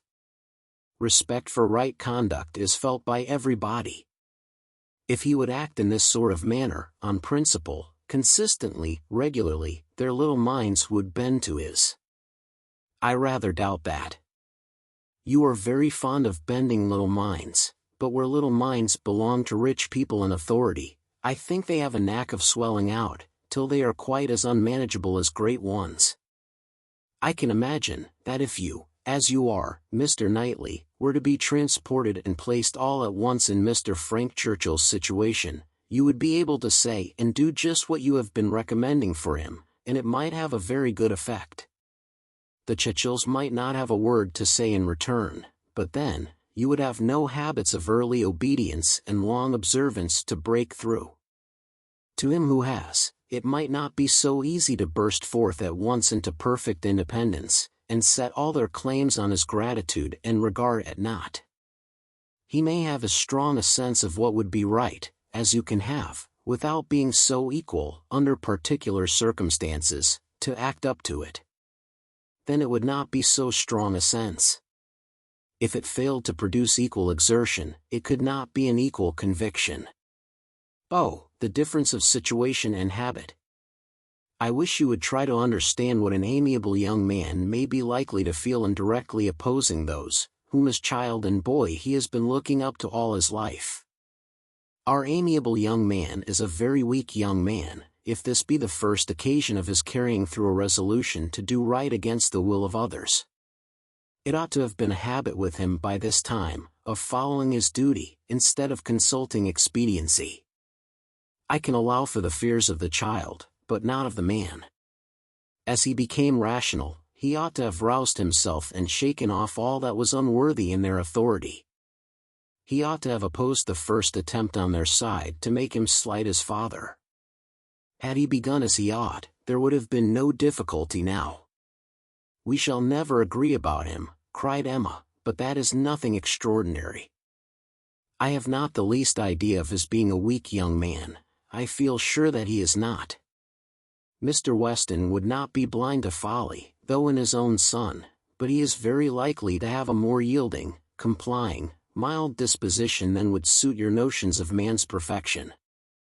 I dare say he has, and though it may cut him off from some advantages, it will secure him many others. Yes, all the advantages of sitting still when he ought to move, and of leading a life of mere idle pleasure, and fancying himself extremely expert in finding excuses for it. He can sit down and write a fine flourishing letter, full of professions and falsehoods, and persuade himself that he has hit upon the very best method in the world of preserving peace at home and preventing his father's having any right to complain. His letters disgust me. Your feelings are singular. They seem to satisfy everybody else. I suspect they do not satisfy Mrs. Weston. They hardly can satisfy a woman of her good sense and quick feelings, standing in a mother's place, but without a mother's affection to blind her. It is on her account that attention to Randalls is doubly due, and she must doubly feel the omission. Had she been a person of consequence herself, he would have come, I dare say, and it would not have signified whether he did or no. Can you think your friend behindhand in these sort of considerations? Do you suppose she does not often say all this to herself? No, Emma, your amiable young man can be amiable only in French, not in English. He may be very amiable, have very good manners, and be very agreeable, but he can have no English delicacy towards the feelings of other people, nothing really amiable about him. You seem determined to think ill of him. Me, not at all, replied Mr. Knightley, rather displeased. I do not want to think ill of him. I should be as ready to acknowledge his merits as any other man, but I hear of none, except what are merely personal, that he is well grown and good-looking, with smooth, plausible manners. Well, if he have nothing else to recommend him, he will be a treasure at Highbury. We do not often look upon fine young men, well-bred and agreeable. We must not be nice and ask for all the virtues into the bargain. Cannot you imagine, Mr. Knightley, what a sensation his coming will produce? There will be but one subject throughout the parishes of Donwell and Highbury, but one interest, one object of curiosity. It will be all Mr. Frank Churchill. We shall think and speak of nobody else. You will excuse my being so much overpowered. If I find him conversable, I shall be glad of his acquaintance, but if he is only a chattering coxcomb, he will not occupy much of my time or thoughts. My idea of him is, that he can adapt his conversation to the taste of everybody, and has the power as well as the wish of being universally agreeable. To you, he will talk of farming, to me, of drawing or music, and so on to everybody, having that general information on all subjects which will enable him to follow the lead, or take the lead, just as propriety may require, and to speak extremely well on each. That is my idea of him. And mine, said Mr. Knightley warmly, is, that if he turn out anything like it, he will be the most insufferable fellow breathing. What? At 23 to be the king of his company, the great man, the practiced politician, who is to read everybody's character, and make everybody's talents conduce to the display of his own superiority, to be dispensing his flatteries around, that he may make all appear like fools compared with himself. My dear Emma, your own good sense could not endure such a puppy when it came to the point. I will say no more about him, cried Emma, you turn everything to evil. We are both prejudiced, you against, I for him, and we have no chance of agreeing till he is really here. Prejudiced. I am not prejudiced. But I am very much, and without being at all ashamed of it. My love for Mr. and Mrs. Weston gives me a decided prejudice in his favor. He is a person I never think of from one month's end to another, said Mr. Knightley, with a degree of vexation, which made Emma immediately talk of something else, though she could not comprehend why he should be angry. To take a dislike to a young man, only because he appeared to be of a different disposition from himself, was unworthy the real liberality of mind which she was always used to acknowledge in him, for with all the high opinion of himself, which she had often laid to his charge, she had never before for a moment supposed it could make him unjust to the merit of another.